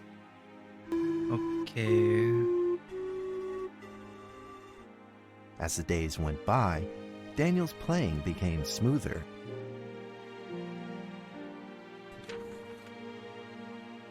One day, the box suddenly began to move. Huh? Daniel, put it back in. 1, Oh. 2, 3, 4. This time there were 4 paper dragons. Oh, okay. But they weren't alone. Enemies began to jump out of the box too. Pick up the paper balls. Earthquake! Another earthquake! This time it's reached Holy a crap, it is centered around the box.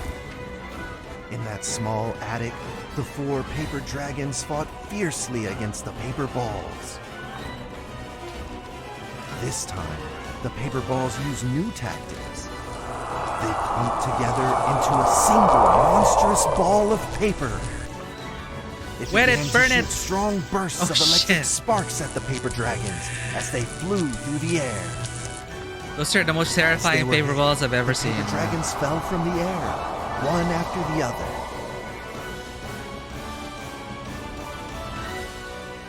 Seeing the injured paper dragons, Daniel felt very distressed and anxious. Do something, Daniel. Just then, one of the paper dragons painfully started to fly and gathered the remainder of its power. The paper dragon transformed into a great Did it beam of light sacrifice itself? and dove straight down to pierce through the monstrous paper ball. Paper balls. Who would have expected paper balls? Another paper The dragon? monstrous paper ball was blasted to bits, exploding into smaller paper balls. Trembling, they struggled to escape back into the box.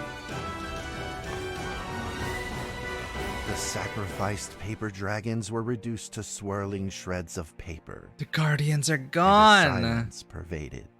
Peace and tranquility were restored once again to the attic. Daniel saw the remaining 2 paper dragons lying on the floor, badly wounded. They He did rushed combine to their grab some powers, Nate. stickers and treated them at once.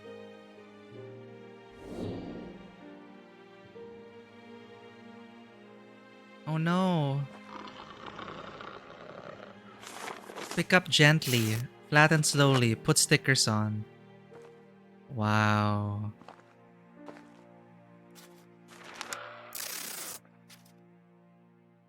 There you go.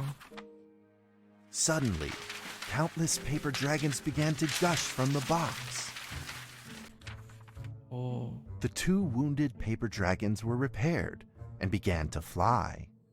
Like 2 colored threads, they merged with the other dragons, flying in unison. Did we win the war? The dragons moved like a tide, flying freely through the attic. Daniel eagerly took out his penny whistle. He showed all his paper dragon friends the results of his hard work and practice. Alright, let's not screw this up.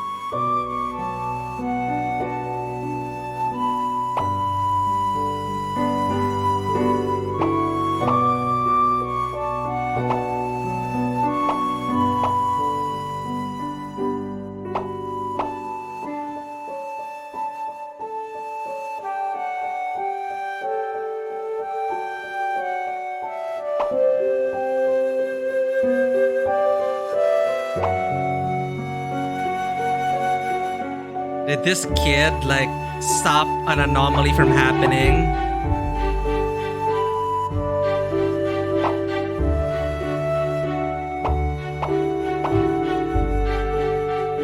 Can't believe I missed one.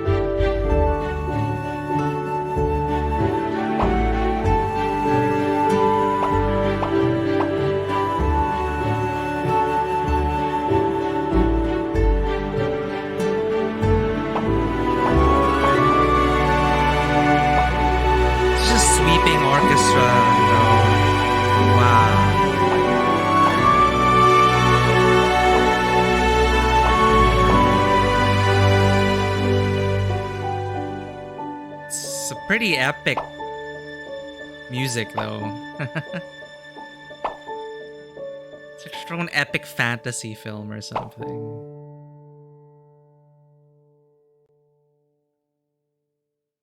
I like that little touch with being turned into airplanes, paper airplanes. In the sweet melody of his playing, Daniel felt himself enter into the world of dragons. Oh.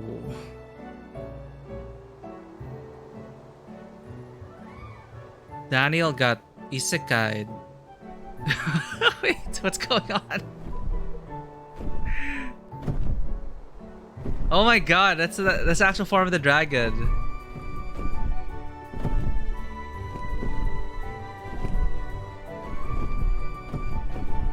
Flight of dragons.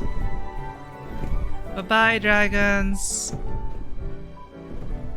What's that paper? The paper dragons merged into a long letter and floated down towards Daniel to tell their story. After the last war, the fantasy world enjoyed a long spell of peace and stability. But now, the giants have returned. They have launched ferocious attacks, trying to invade your world through the room. We are prepared to launch the final defense. Oh no! Then we will have to destroy your room, for it is the last remaining entryway into your world.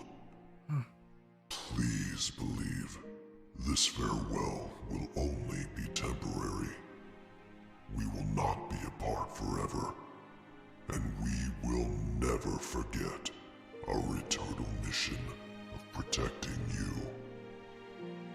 Aww, such honorable dragons. At that moment, the paper dragons flew back into the box.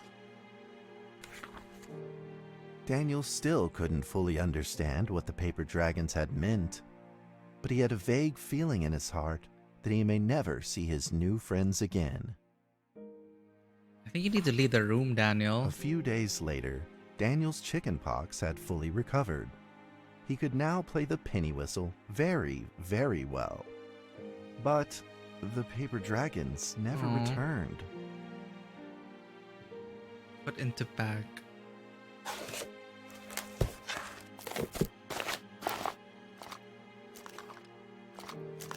Penny whistle.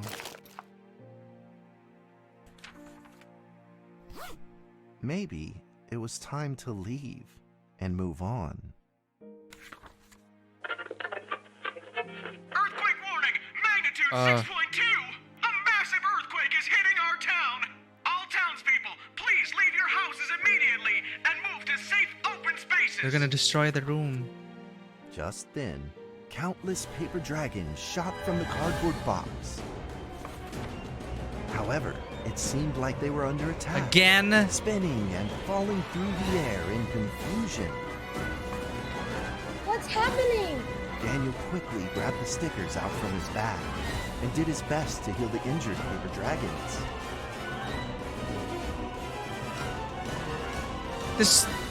They need to destroy the room. How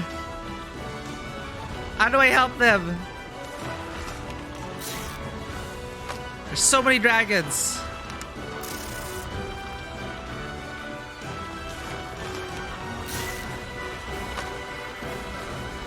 This is so unexpected.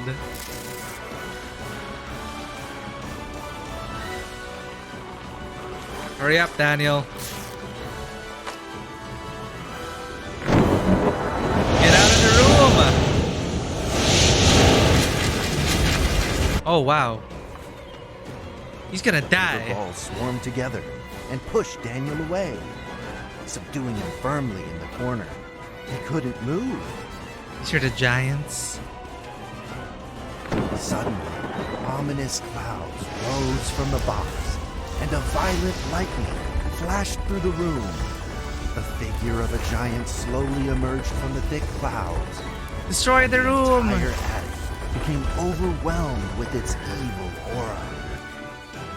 The earthquake is growing stronger, now with a magnitude of 7.1. Heaven almighty, are we doomed? The giant unleashed its power maniacally. The paper dragons struggled against it, with no means of fighting back. At this critical moment, two paper dragons shined brilliantly. Well, now they're showing their true forms. Together, they heroically crashed their bodies into the giant. No effect?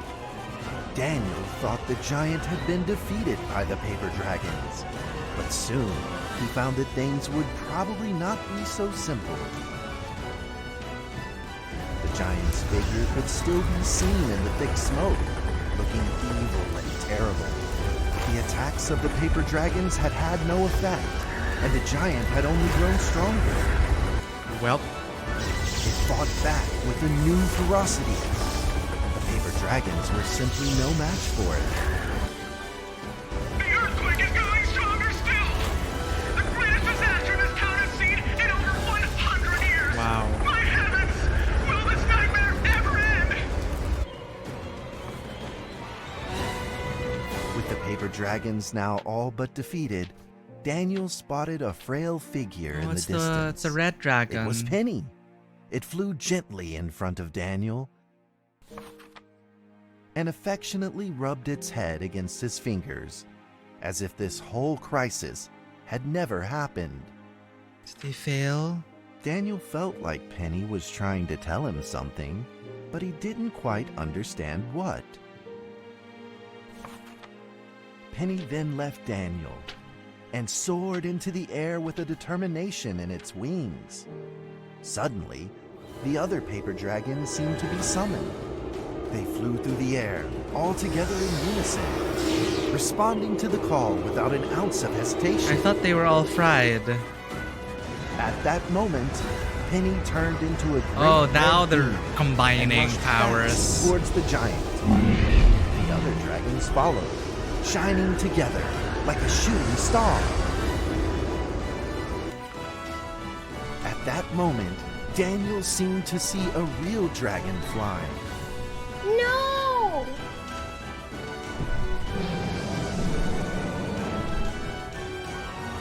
Man, this kid's going through a lot.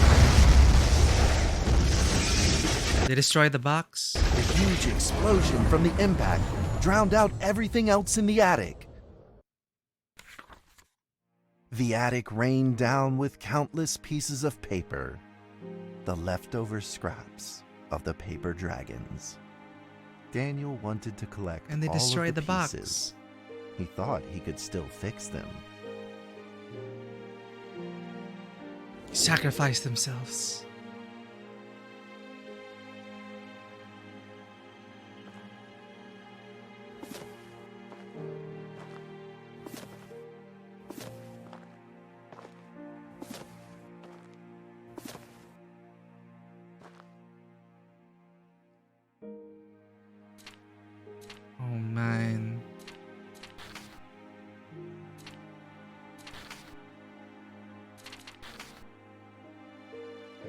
Oh gosh.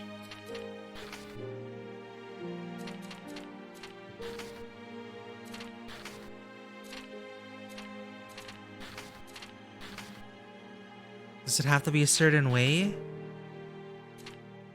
Oh wait, up there. There we go. Let's put it here.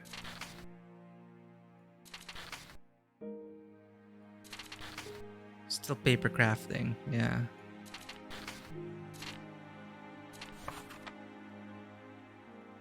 Goodbye, my friend.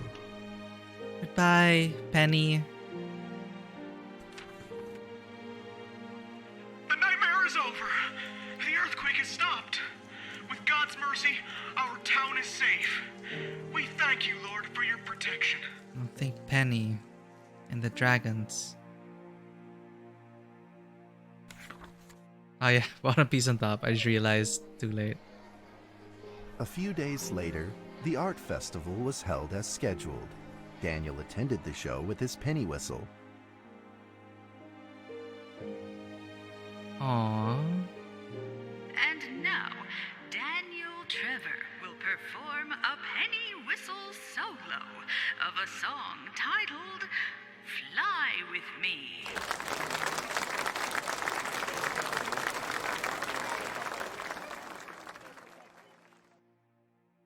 This is for the dragons.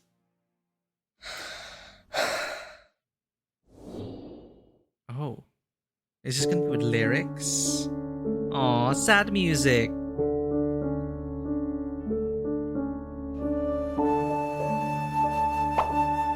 Now it's sad.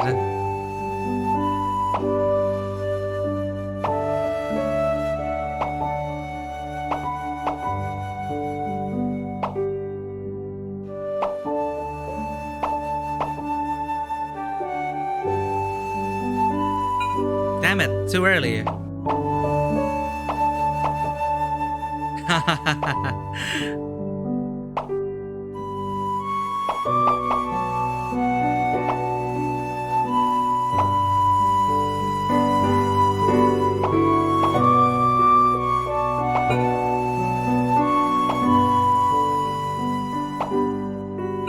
Sounds like you're perfect. It's okay, it's a thought that counts.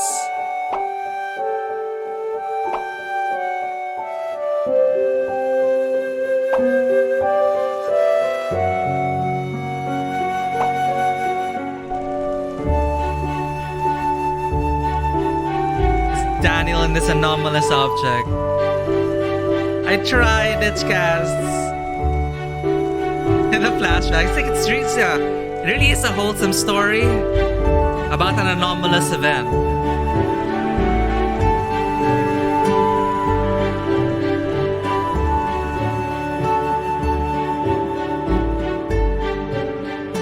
And that's how the story ends. Now, you might be wondering, what happened next? Are there still paper dragons in the world? Well, that's a difficult question to answer. But I believe that they are still protecting us somewhere in this world, just like they promised they would, forever, into eternity.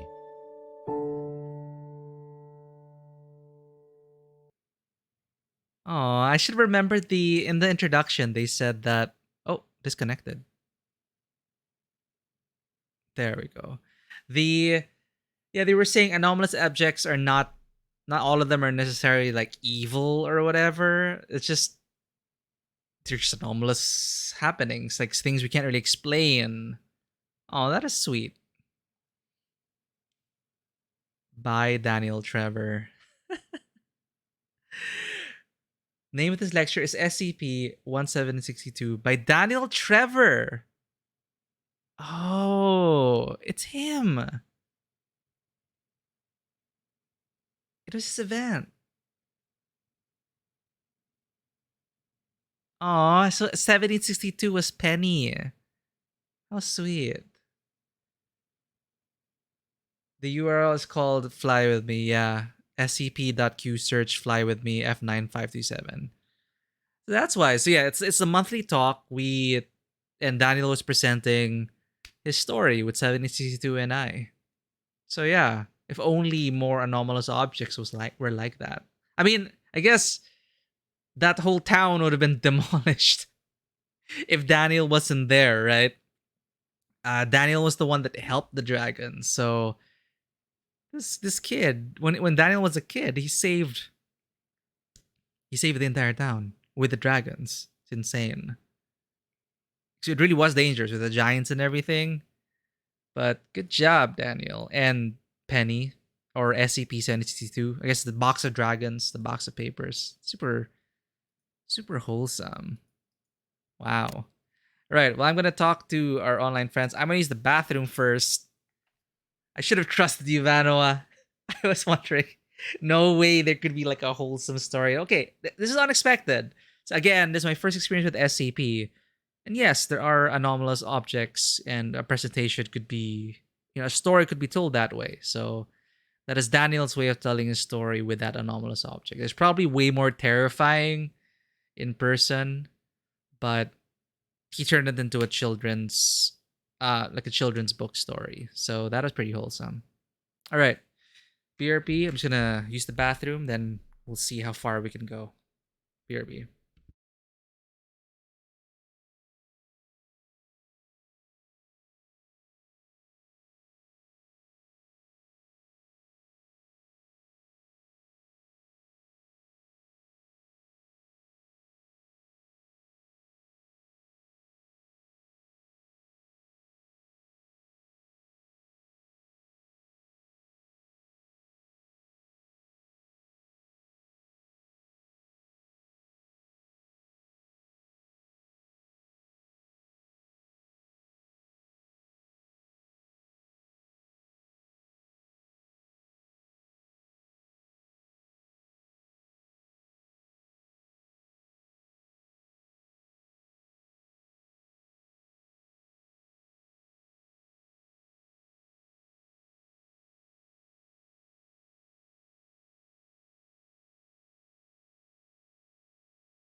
Well, that was pretty wholesome.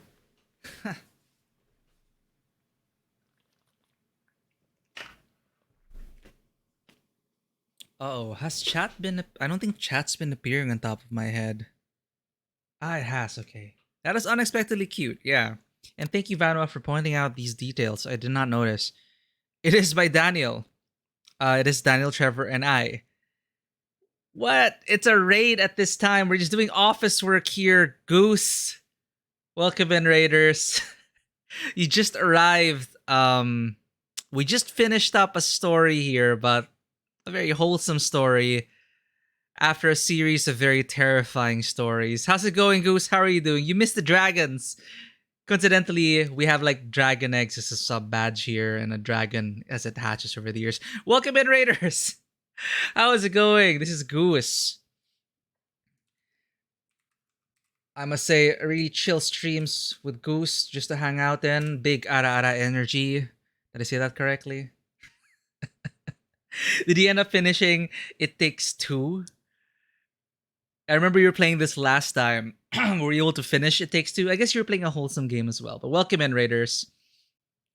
Check Goose out. They play a lot of variety streamer as well. VTuber.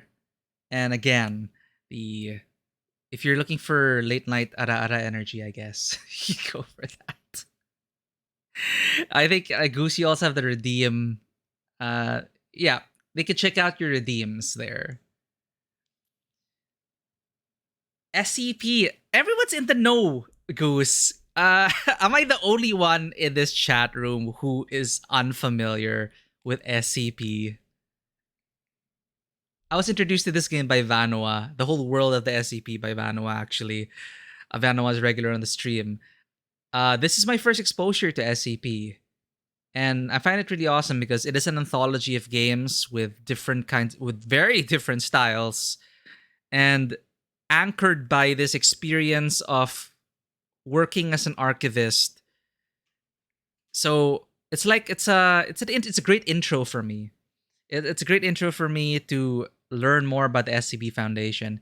I don't know, Lichcast. I have a feeling I probably went too far researching the SCP Foundation, that they gave me amnestics and sent me out of a facility. Maybe I broke in at some point, and that's why I'm unaware, because they gave me amnestics and I forgot about my SCP infiltrations. Maybe I got too close to a certain truth, or maybe I got involved in an anomalous incident.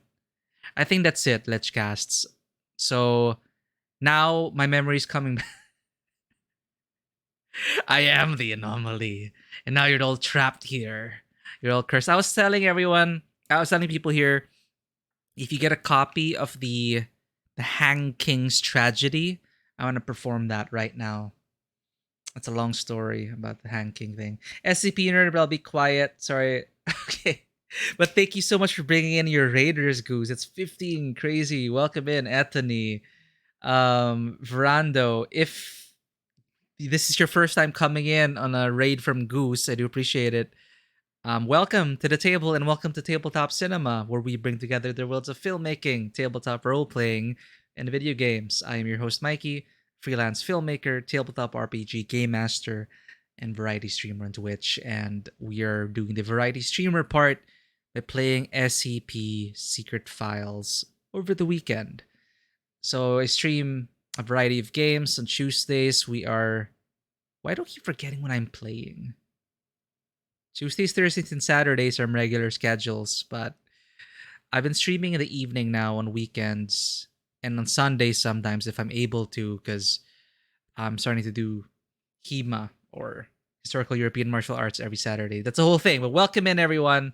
We were just doing a lot of office work here. We just attended the monthly lecture for the SCP Foundation, and we were just treated to a nice storybook tale. But sleep well, Goose. Thank you so much for the raid. Sweet dreams. At least you're not going to be plagued by nightmares here. But you were an SCP nerd then, so you're probably going to understand a lot of these different references. So I really am the only one who's not aware of SCP. Dragon Soar! What lovely paper dragons. I love them so much. Me too, but what happened to those cute little ones? Awesome, but where are they being contained now? I want to ask about the cute little ones. I just started a couple of weeks ago, Nate, and I didn't know I was going to stick with it, but it seems like my brother and I will be sticking with it for the foreseeable future. Because normally we don't stream at this time. Normally we stream afternoon my time, 3 p.m. GMT +8. But now that I'm doing HEMA every Saturday, that's why I'm pretty wiped out now, actually. But I really wanted to stream because Sunday's not tomorrow or later. I'm gonna be busy. So yeah, I just started out with HEMA, so it's been fascinating so far. We did a lot of saber techniques today, but our focus is with the longsword. So we're getting the hang of it. It's all footwork. It's death on the legs. I almost injured my back again, but we're getting there. So yeah, it's lovely. It's a lovely experience. I love it. It's also good research for, of course, some of the tabletop RPGs that I am in involve, swordplay, right?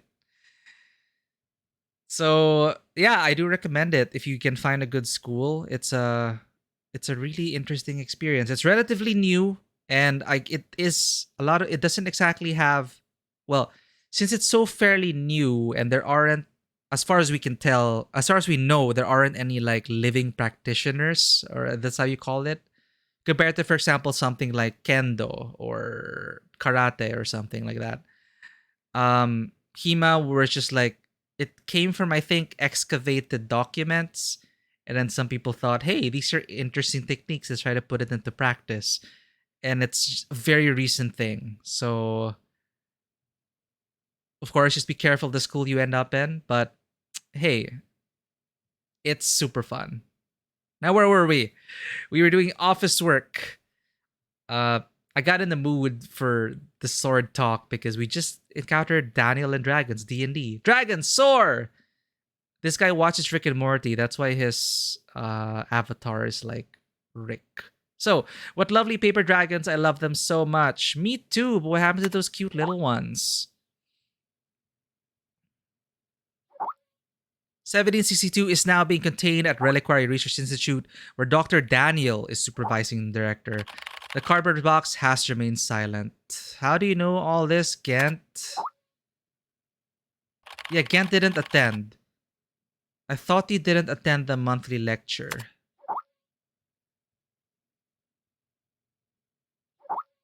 Under the direction of Dr. Trevor, Gent spent 2 years researching 1762, so he knows far more than we do. Oh, he was researching the actual object. Wow. Hey, I told you all that particular SCP didn't suit me. Oh, come on, Gant. But really, imagining you tidying up files and piles of cute little fairy books is kind of adorable. Enough already, I'm getting back to work. Oh, Gant doesn't want to ruin his image. That particular SCP did not suit me. I've been here for a month now, and I am now entirely adjusted to the job. Yeah, we are. Though the content of my work is to simply process archive files, it is work that will never bore me. A few absurd jokes aside, most of the archives are really rather fascinating. I have been having hallucinations lately. Woohoo! I feel like someone is calling me. The voice low and uncertain. They seem to be trying to communicate with me, but I cannot understand a single word they say. In fact, I had planned on seeing a doctor, but Zoe told me it was the typical rookie syndrome and would clear up in a few days. I certainly hope that is the case. Spooky. So we've officially been here for a month.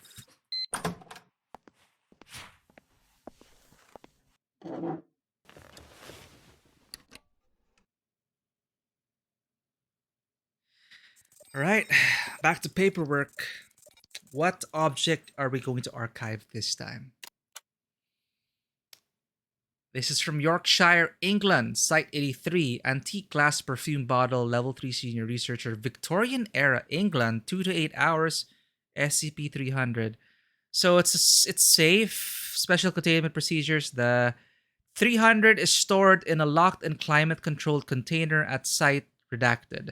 Experimentation in 300 may only be performed with prior written permission from at least one Level 3 Senior Researcher, and any observations made must be recorded for later analysis. Description: 300 consists of an blank 300-1 containing approximately 2.4 cc of an unidentified colorless liquid 300-2. When a single drop of 300-2 is extracted from 300-1 and the drop is viewed through a standard optical microscope, an animated scene becomes visible. While no two drops have shown precisely the same scene, did they just copy these things from the wiki? While no two drops have shown precisely the same scene, these scenes generally take the form of a pastoral or woodland scenes, consistent with that of Redacted. So far, attempts to analyze the exact chemical components of 300-2 have inexplicably failed, with spectrometers reporting wildly variant or false data, thus making attempts at replicating it impossible. Wow, it's like worlds in those droplets. 300-2 also invariably evaporates within Redacted of being drawn outside of 300-1, despite all attempts at stabilizing the substance of control or controlling laboratory conditions. 300 was first documented along with Redacted after being recovered from the attic of a row home in Redacted. Redacted on Redacted 1863. Following a raid by agents of the Royal Society for the Security, Containment, and Protection of Anomalous Artifacts. 1863? Huh. So the Foundation has been around in different forms. Centuries now. SCP-300 was transferred to SCP Foundation possession on Redacted. Finish your entry into the world of SCP games. I recommend Containment Breach. Is that the multiplayer one? Well, I remember there's like a multiplayer focused SCP game.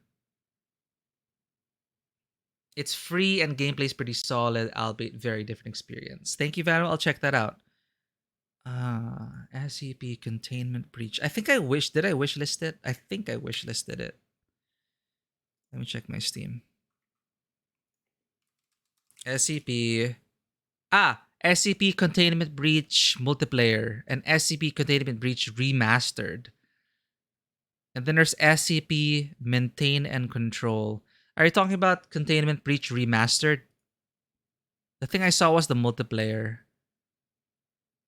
It's on Steam, which is pretty cool. Free survival horror-based game. Oh, it's free, yeah. Your goal is to escape an SCP Foundation containment site, doing whatever it takes to do so. Avoid tons of obstacles on your way to freedom. Cool. Yeah, it's on Steam too. There we go.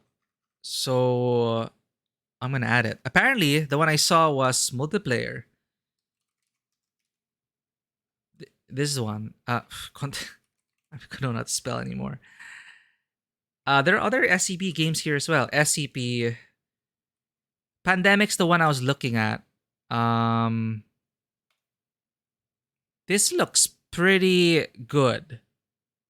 I think this is the agent work. It's a hardcore cooperative tactical shooter project based on the 5K scenario by Tan Honey. Currently released into early access, so I'm waiting for the full release, but yeah, it's I guess you are agents dealing with anomalous events.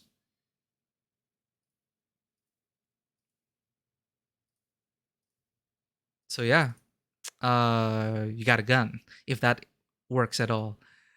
But the deal, like, I think it'll be super exciting to play it with people because then you're investigating it, and if you have no knowledge, like it's first contact with the anomalous region, and then you're just figuring it out, like what the hell's going on? How do we classify this, and what is it all about, right?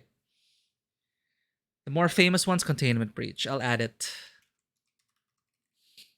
But yeah, there's a multiplayer here, surprising. Free multiplayer survival horror game. So try to escape with your friends. And this is released last year. And there's a playable SCP list. Oh. Play the game with up to 64 players? What? That is Battlefield level of number of players. Fascinating. All right. Let's just add it to our library. Thank you for that, Vanoa. I'll check that out. I'm fairly convinced now that they gave me amnestics. That's why I forgot everything about the SCP.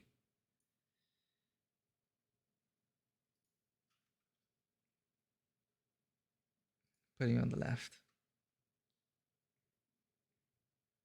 All right.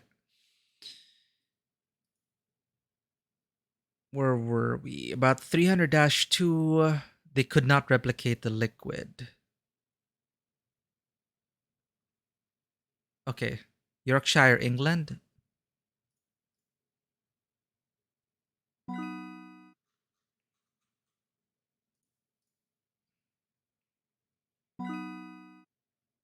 SCP-300 antique glass perfume bottle containing approximately blah blah blah unidentified colorless liquid. I'm not sure what it's adding. But I'm still fascinated by the Royal Society for the Security, Containment, and Protection, literally this, of anomalous artifacts from 1863. So there's a whole history here. You can even have period pieces about the Royal Society for the SCP.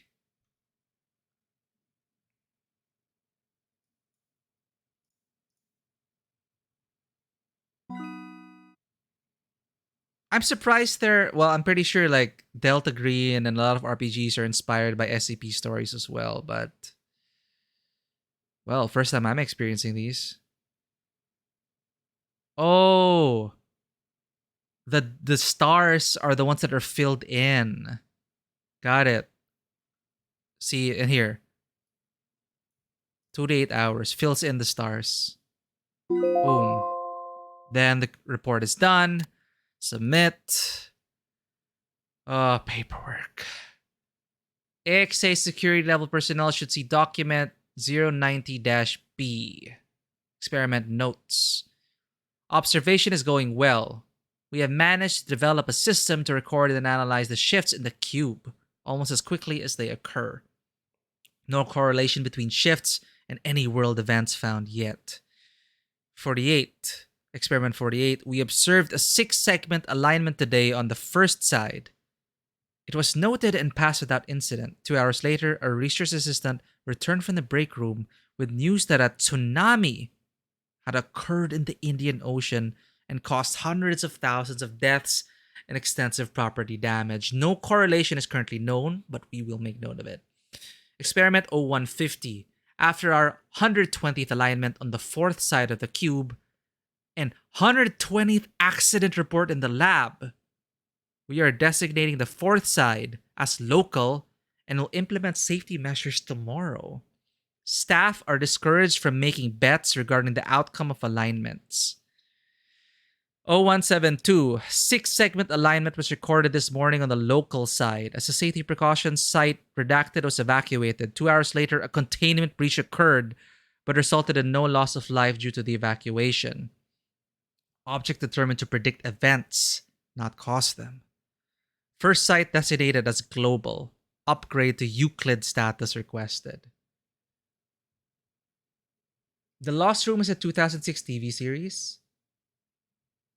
Is that also inspired by SCP fiction? The Lost Room.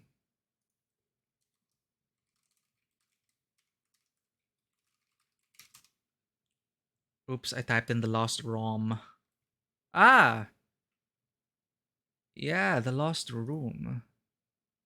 Sci-fi, 1 season. Science fiction miniseries that aired on the Sci-Fi Channel. The titular room and some of the everyday items from that room which possess unusual powers. Aha. SCP. Nice. Thank you for that recommendation, Vanoa. Noting it down. Got it. So many things to watch and play. It's crazy.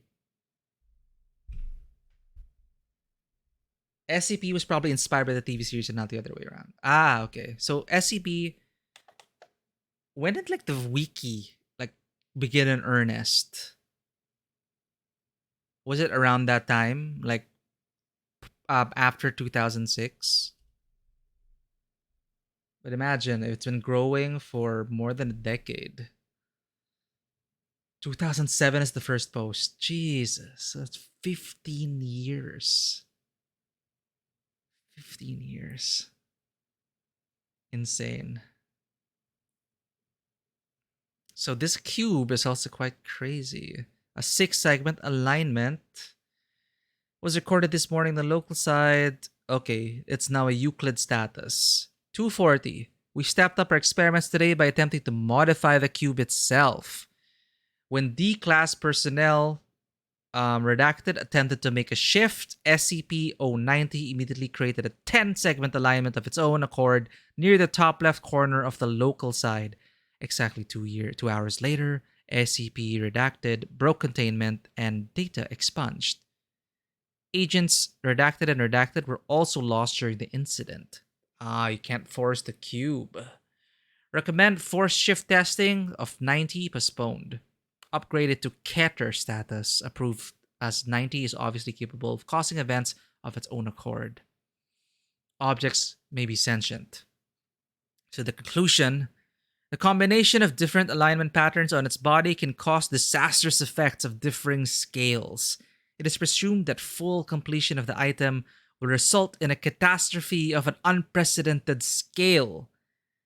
SCP-090 appears to possess the ability to actively change alignment patterns at will in order to cause destruction. But why?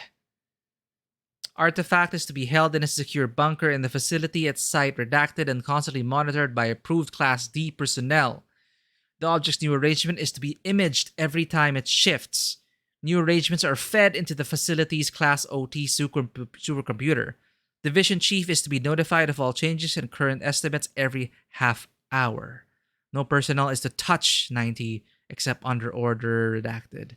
AXA security level has been created for monitoring SCP-90. Non-AXA personnel found in the facility will be terminated. Damn, that is intense. 90 was located and retrieved and redacted on April 2019, redacted. Prior to retrieval, 90 had been located in a chamber at the nearby cathedral. 90 was then removed, the cathedral was burned, and the 6th monks and the priest were terminated. 90 has been located at site redacted since the retrieval. Object's initial location prior to the cathedral is unrecorded. Oh, The Cabin in the Woods. I actually never got to watch that. That one was, I think Alan Wake was super inspired by that. Literally, The Cabin in the Woods for Alan Wake. Oh, it's no, this is different. Wait, did I watch this? I think I watched this already. I did. Yeah. That's so fun. It is so funny. Yeah, Chris Hemsworth with his motorcycle. If you know what I'm talking about, right? Yeah, this movie caught me off guard. Yep, I watched this with my friends just recently. Oh wow. And they're saying here, right, like in one of the reports, employees are advised against making bets on like the anomalous objects, because, well, sometimes they could make it into a game. Yeah, Cabin in the Woods is fun, super fun. But this cube, though, holy crap. So if this thing is causing disasters all around the world, this is like a god of sorts, the God Cube. Okay, 90 is a black cubic structure, 20 cm. What is this in inches? Damn it. 20 cm, 20 cm, 20 cm. Made of an unknown ceramic material. Object is classified as indestructible following tests outlined in document 90B. Each side is divided into 10,000 individual squares in arrangement similar to a Rubik's Cube. 100 segments per edge, each segment 2 millimeters wide. That is freaking tiny. Each square has part of a design etched into the surface. Etchings glow white. An unknown internal structure causes the realignment of a single row of column, roughly every 2.8 seconds. Vague records of the object's alignment have been kept since 1242 CE. But those kept before 1533 CE have been lost.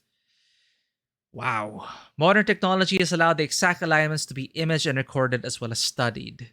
Segments are divided by a thin white line unless they are aligned correctly with a square directly adjacent to them. This is surprisingly very detailed. There are 22 correct alignments on the object's surface currently.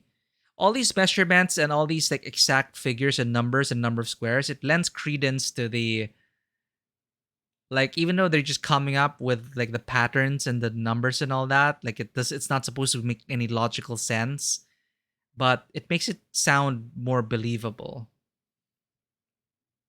Why am I reading Wordstead? Matthew, we just went through a story, a wholesome storybook story about a child and an anomalous object. It was surprisingly wholesome. And now we're doing paperwork, Matthew. It's part of the job. Part of the job. We're archivists. And, well, we have paperwork to do. Fascinating stuff, though. This cube, which can end the world. C25 point da da da for complete current object alignment. D numbers is currently the only alignment of 3 adjacent segments on the surface, 90. B numbers, C numbers are the 4 segment alignments. There's also a 6 segment alignment. See document 90B for research notes involving alignment effects. It's still the game, yes, Matthew. We're like filings, like not every anomalous object is playable. So in between, we've been filing these reports. So this one was about the cube, which can not only predict, well, they thought it was predicting like a tsunami and local incidents and all that, but apparently it can cause incidents to happen. So that is terrifying. So I'm gonna fill this up. Boop. What did I fill up? See, I wanna. Oh, there. Oh, see, addendum. AXA security level personnel should see document. This is like, I think I was like, I said this earlier, Matthew, but one of my favorite parts of Control was reading the reports on the anomalous objects. This is essentially that. Except we're the ones filing these reports, leaving it for like, I don't know, a protagonist like Jesse to pick up to learn more about the world. AXA, that's why we gotta do this job, because you never know when shit happens and an outsider comes in. These things need to be scattered around the area so that they'll be filled in with the backstory. Attentive. Security level personnel should see document 90B. Redacted experiment notes. Observation is going well. We have managed to develop a system to record and analyze the shifts in the cube almost as quickly as they occur. No correlation between shifts and any world events found yet. Okay, this is the... Wait, we already saw this. First side noted 2 hours, break room, tsunami, death. 1/20th alignment and 100 and following 1/20th alignment, the 120th accident report. So that's where they determined that it was being caused by the cube, or it is connected somehow.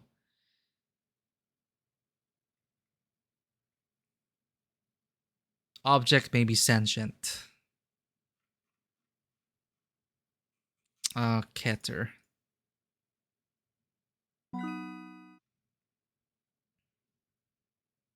$7,000 objects. Well, we had 15 years to build it up, right, Vanoa? It's insane. What did I add? Oh, Keter status. So I think that's bad, right? If this cube can end the world, a Keter object class, that's pretty bad, I'm guessing.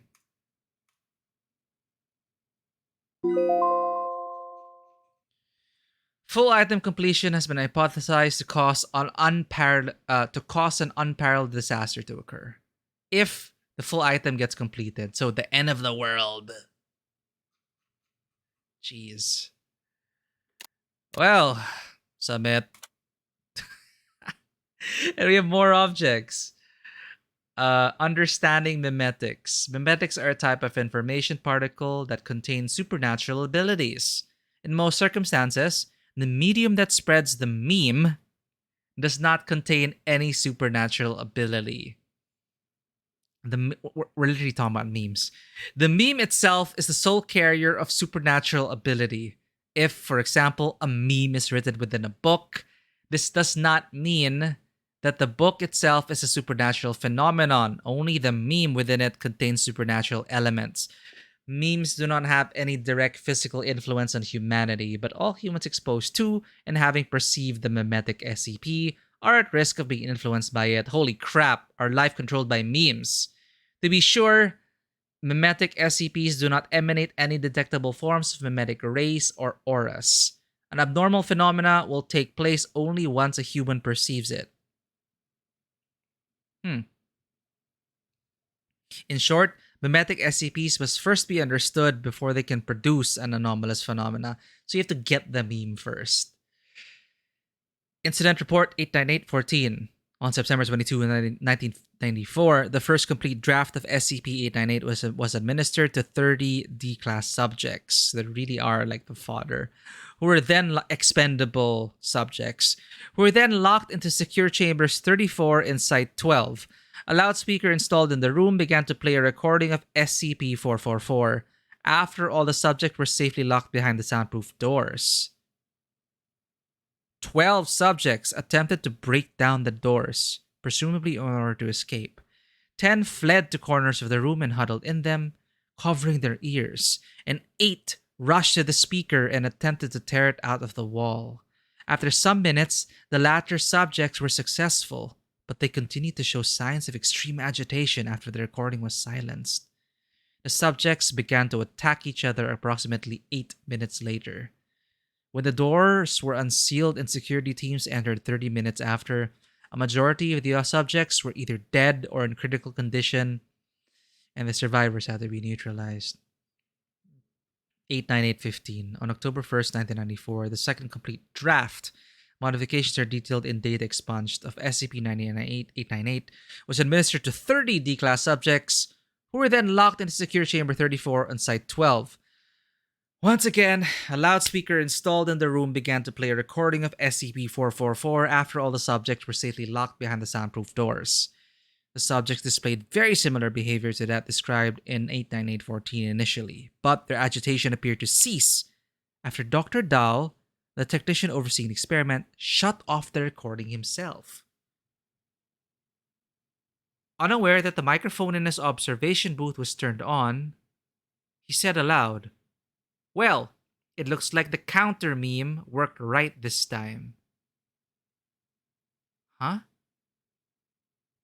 Some of the D-class subjects who were near the loudspeaker apparently heard this, as they began to show signs of agitation and proceeded to fight amongst themselves or run from each other, starting a riot that eventually encompassed all of the subjects. Security teams had to neutralize several of the subjects, but the remaining ones surrendered. What is going on? These are straight from the wiki. Interview with Dr. Grienko, 12/13/1995. I wonder if they made new objects for this game, Vanoa. Like, are these... I wonder if this is all new. Or did they just copy-paste this from the wikis? I mean, they have 7,000. But I saw a comment talking about how this might be, like... They really had... Did they, like, approach each author and really asked for permission for their stories and stuff like that?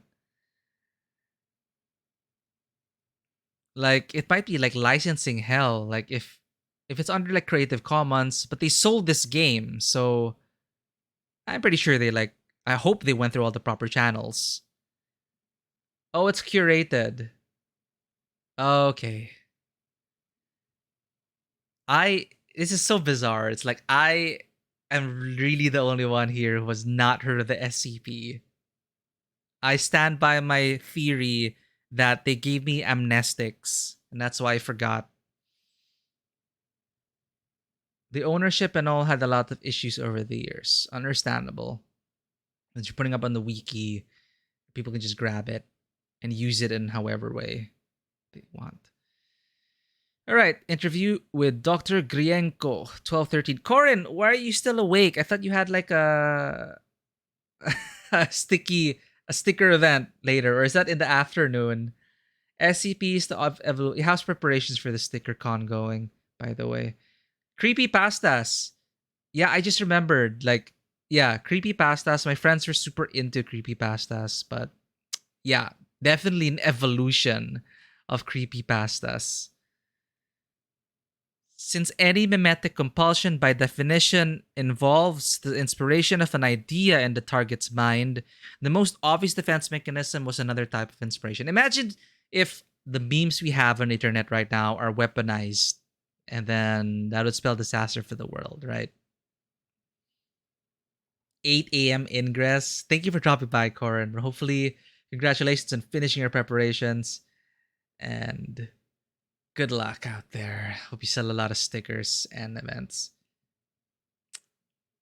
Yeah, okay, fine. We live in a meme. We live in a meme world. We are ourselves living memes. Holy crap. Since any mimetic compulsion definition was the idea, the most obvious defense mechanism was another type of inspiration, preferably one that would create a more powerful compulsion and override the first meme. It's meme wars. As near as we could tell, the problem was that the counter meme. It's just so. Yeah, it's just how memes are now. Counter meme was treating itself as an invading meme. If a person infected with SCP-898 became consciously aware that they were infected with 898, 898 would activate. We call this auto-activation. The first complete 898 treatment also had an unfortunate side effect of looping. It would automatically detect itself once it had been activated once and would keep activating over and over again. Although we were able to work out the looping problem in most cases, we could not prevent a loop in the case of auto-activation. And we never found a solution to auto-activation. The best we could... It sounds like ADHD. Maybe it is. The best we could do was use a workaround with amnestics and try to make sure the knowledge of 898 wasn't generally known to Foundation personnel. Holy crap. Test log. Infected... Subject D, infected with SCP strain 3, not infected. The first subject would be locked into a soundproof room and provided with a written sample of 444. My country is literally engaged in a mimetic warfare in the highest level, where Ministry of Defense and a lot of officials memeing the shit out of current situations to gather support. The power of memes. It is insane. That I'm not surprised memes eventually embodying so much power that they become anomalous objects in themselves. If we're following the logic of Control's version of how anomalous objects become, like it's basically like just combined human will and belief that bestow powers upon things, which literally, as you said, memes. Holy crap. The first subject would be locked into a soundproof room. Okay, blank piece of paper. A written sample. Asked to copy it on the blank piece of paper. When that task was completed, a second subject would enter the room, and the first subject would verbally describe what he had written to the second subject. D44589 initially appeared to be unable to copy the text. Until he resorted to tracing over it. He was unable to describe what he had written, and finally resorted to showing what had copied. To showing D44590 what had copied. 490 was isolated along with 589. 590 began to show symptoms of 444 infection. 589 did not, and eventually they became unable to communicate with each other. What is with these memes? So successfully copied the text and read it aloud. Oh, 591 was able to copy the text and read it aloud. 591 was isolated along with 592. While 592 began to show symptoms, 591 did not. But they were still able to have some limited communication. Our early attempts at making a counter meme toyed with the idea of compelling the infected subject to be blind or apathetic towards incoming memes. But those had been even more... It's called the culture war of memes. But those had even more serious drawbacks than the Berserker serum. In the worst cases, our subjects would become effectively blind and deaf, unable to see or hear or read any language or sense anything else with powerful mental associations. In the best cases, the subjects would still be effective carriers of any meme they absorbed, even if they were not personally affected by it. In short, we have failed. Looking back on the last 3 years, it seems to me is that all we've really figured out how to introduce a lot of different mental disorders. Jeez. How to induce mental disorders via memes. 5 redacted. I see. And you think this is the reason enough to abandon the project? Grienko. Yes, maybe not forever, but it's clear to me now that we just don't have any knowledge base to develop very effective memes of our own. Maybe in a few decades, when our knowledge of memetics and neurology is a bit more developed, we can pick this up again. But for now, I don't think there's anything else constructive that we can do. In addition, given the current project safety assessment, we will reclassify it from Euclid to safe class. Holy crap. Alright. Memes, discrete units of knowledge, gossip, jokes, and so on, are to culture what genes are to life. Just as biological evolution is driven by the survival of the fittest genes in the gene pool, cultural evolution may be driven by the most successful memes. Yeah, and that's no joke. That is true. That is happening. That is currently what is happening. Our very, the very fabric of society being shaped by memes. It is awesome, but also terrifying.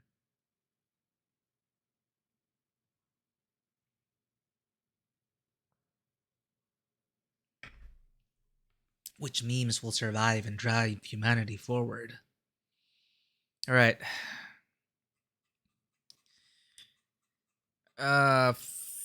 Oh, fudge. Okay, information pertaining to the creation and application of SCP-98 is restricted to Foundation personnel with level 3 clearance or higher.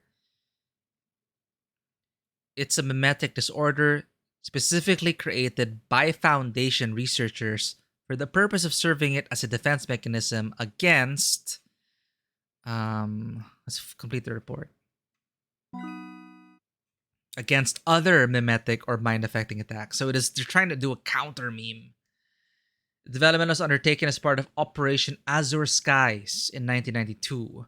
So this is before, like, now memes have evolved. So yeah, as they said, until like the language of memes develops further and our understanding of it, perhaps it's time to make a comeback. The objective of Azure Skies was to design and employ a variety of devices to protect Foundation personnel in the field from supernatural threats that conventional technologies were not sufficient to guard against. 898 specifically was created over the course of 3 years of study and experimentation, taking information from analysis of related known mimetic SCPs to drive a gestalt research and development program. 898 project was overseen by Dr. Grienko during its run until its official cancellation in 1995.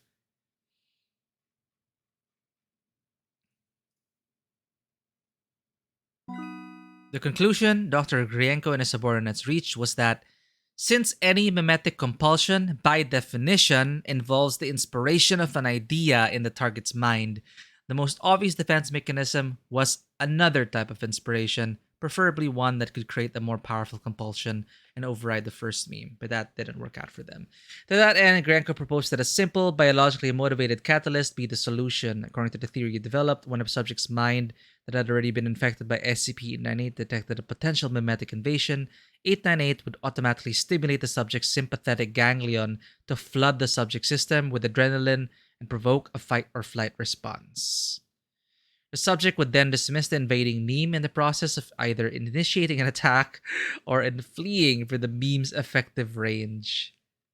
The method for detecting invading memes revolved around tracking sudden changes in the subject's limbic system. A common trend Grienko and his team had observed among mimetic viruses known to the Foundation was that nearly all of them stimulated an unusually high amount of activity in the orbitofrontal cortex, and so SCP-898 was designed to activate in response to the stimulation, or if the subject became consciously aware of a mimetic attack, which would frequently start off orbitofrontal cortex activity as well. In order to ensure that 898 would provide adequate protection against all types of memes, Grienko opted to form the core of his counter meme around all 5 senses.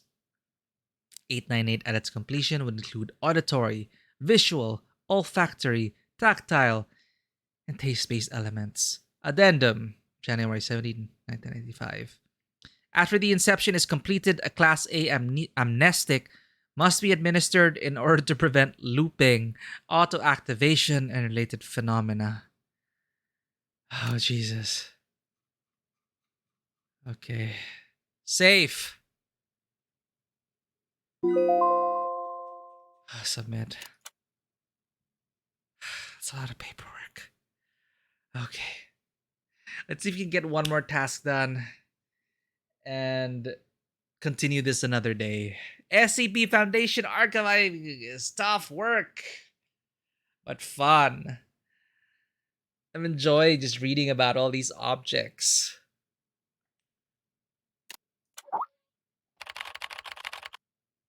Wait, I'm near the finale.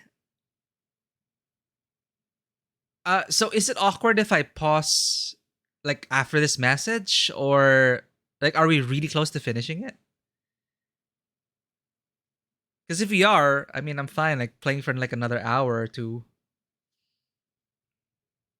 I'm just worried because I like the files are like so long.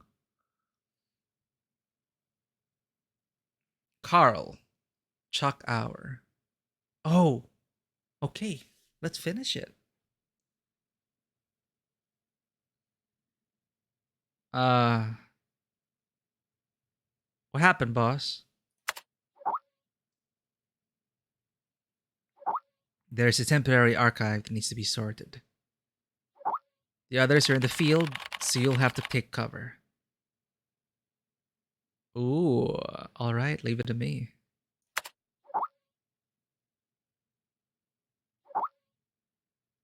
This mission is an emergency, Carl. It is beyond your current level. But your recent performance has proven that you have the ability to accomplish it. I understand, Director Hour. Remember, stay sane and always in awe. Alright, get to it then.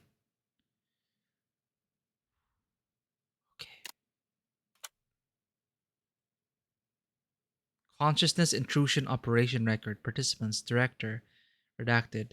Mike Donald. 239. Synapse.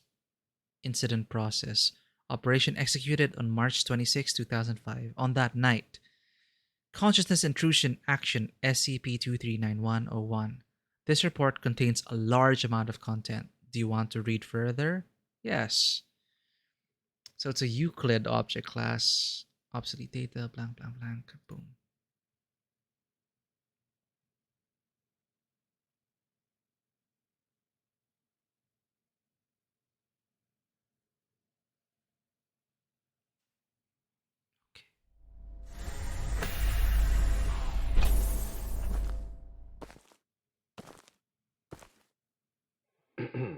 D6744, please provide your identification code according to the mission letter. 4 and 20 blackbirds. Tell me, Doc, when was the last time this rag on my head was washed? D6744. I'm an expendable. According to the 7th edition of the Security Regulation Amendment, you must first provide your identification code. Otherwise, you will be executed. Alright. 4 and 20 blackbirds baked in a pie. Oh, there's another story after this. Everything's got to be right by the book with you. Okay, we'll use it as a teaser then.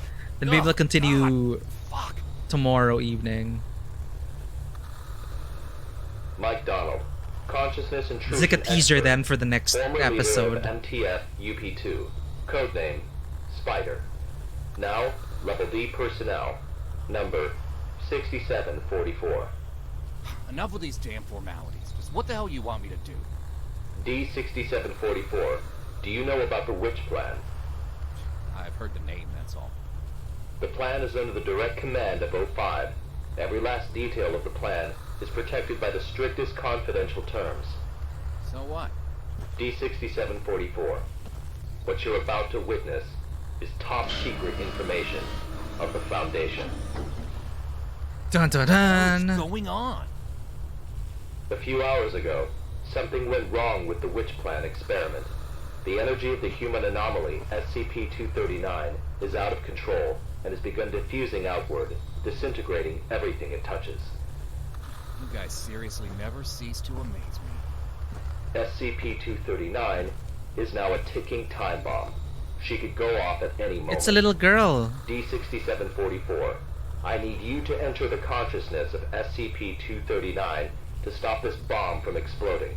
The neural key is very charged and ready to enter the target consciousness space. Begin the program. Consciousness begins to link. Start the countdown. D6744. 5, We don't have much time left. 3, 2, Well, we are diving into the consciousness.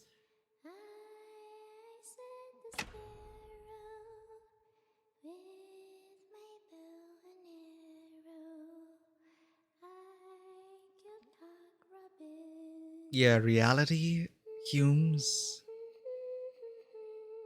So I'm just guessing she can bend reality. Camus. Malcolm.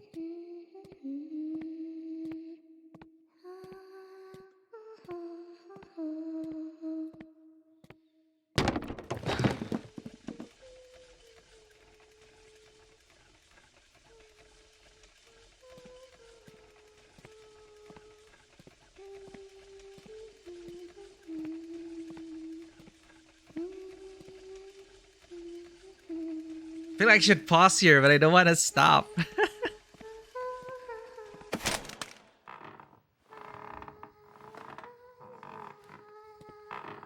just want to talk, little girl.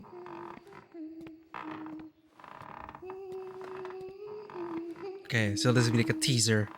I'll continue this later. Let's finish it over the weekend.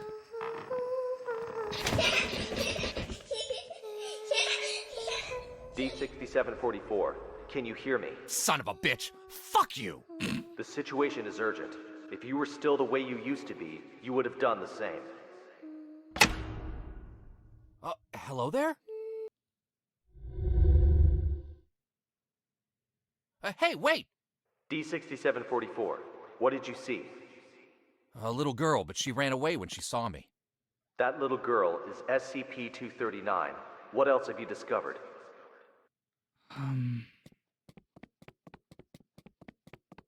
I see a music box.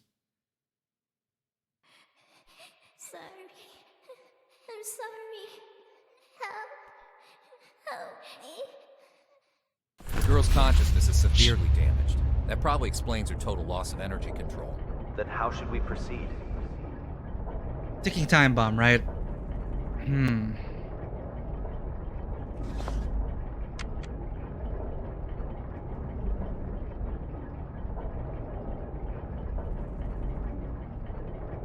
You mean here, like, I can pause here? Because each door will lead to a different memory.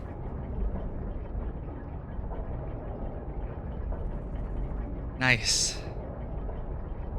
Alright, what are behind the doors? We're gonna continue later.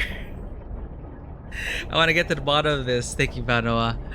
This has been such an interesting... Because again, this is my first immersion into the SCP experience. Now I can see why all of you were so into it. It's fun to really imagine that all of this is real.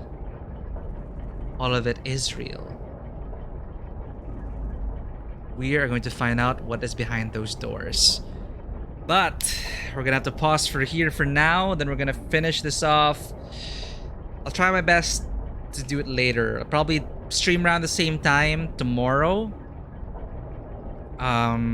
Because I will be busy over the weekend. So thank you, Vanoa. I would not have known about this game at all if you didn't tell me about it. So I'm glad I finally got it, and I'm excited to see what comes next.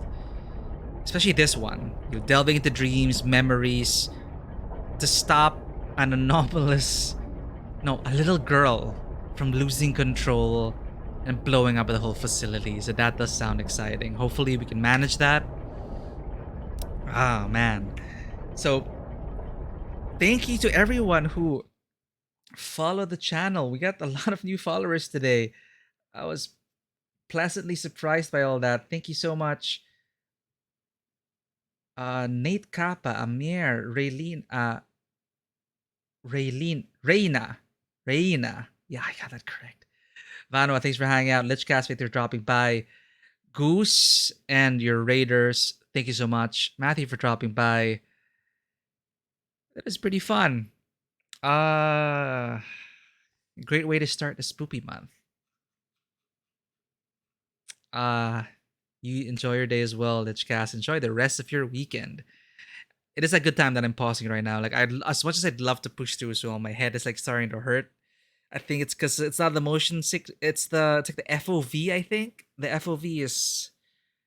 I'm gonna try to find a way to like adjust the FOV of the game. Like, I didn't expect it to all be first person or most of it to be first person, but I'll manage or I'll feel better later. So just about right time to pause. So thank you, everyone. Thank you for the raid. For anyone who may be lurking, if you enjoy this content and want to see more from the channel, keep up to date with what's happening, please consider hitting that follow button and checking us out on Twitter, Instagram, and YouTube. YouTube, where we put in every single VOD, a recording of each stream, unfiltered, unedited, since the dawn of this channel. And our Discord is, of course, open 24/7. I hope to, in the future, run games for people over there. I'm trying to get back into the swing of things. After watching Cyberpunk Edge Runners and a bunch of other shows, I'm slowly being inspired and motivated once more. And also Rings of Power, I'm also inspired to get back into running things eventually after several years. Because I do want to bring that part that we promised on that channel. Tabletop RPGs and more from a filmmaker's angle as well. So stay tuned for more of that, everyone. But this weekend, we are going to get to the bottom of this mystery and contain this SCP. So once again, thank you, Vanoa, for introducing me to this game, into the world, the wonderful world of SCP. Strangely enough, I'd never heard of it before. Fascinating stuff. Thanks, everyone. Wow. What is going on with this kid? And as always, welcome to the table. Have a great one. I'll see you tomorrow or later, wherever that is. But I'm going to get some sleep, wake up, do a lot of things, and get back and finish this game. Our finale for SCP Secret Files will be tomorrow/later. I'll see you all. I'll be sure to announce when I go live, but expecting around this time. After dinner, same time, same channel. I'll see you all. That's all I got for you. Bye-bye. Bye. Take care. What? I have such a hard time saying goodbye to people. It's like a Filipino goodbye. There's this thing called the Filipino goodbye, where everyone's just like goodbye, goodbye, and then they move on to like the threshold of the house, and people say another round of goodbyes because you're distracted and they start talking. And then I don't know if it's a thing that happens in a lot of other cultures. We just call it like a Filipino goodbye, where goodbyes take forever. But it just goes to show that I'm really grateful for all your support, chat. And it always feels a bit sad whenever I have to log off and say goodbye to everyone. But I'll see you all again for more spooky stuff. Take care, everyone. Have a good evening, morning, afternoon. Goodbye. I'm going to bed, Lichcasts. Bye-bye.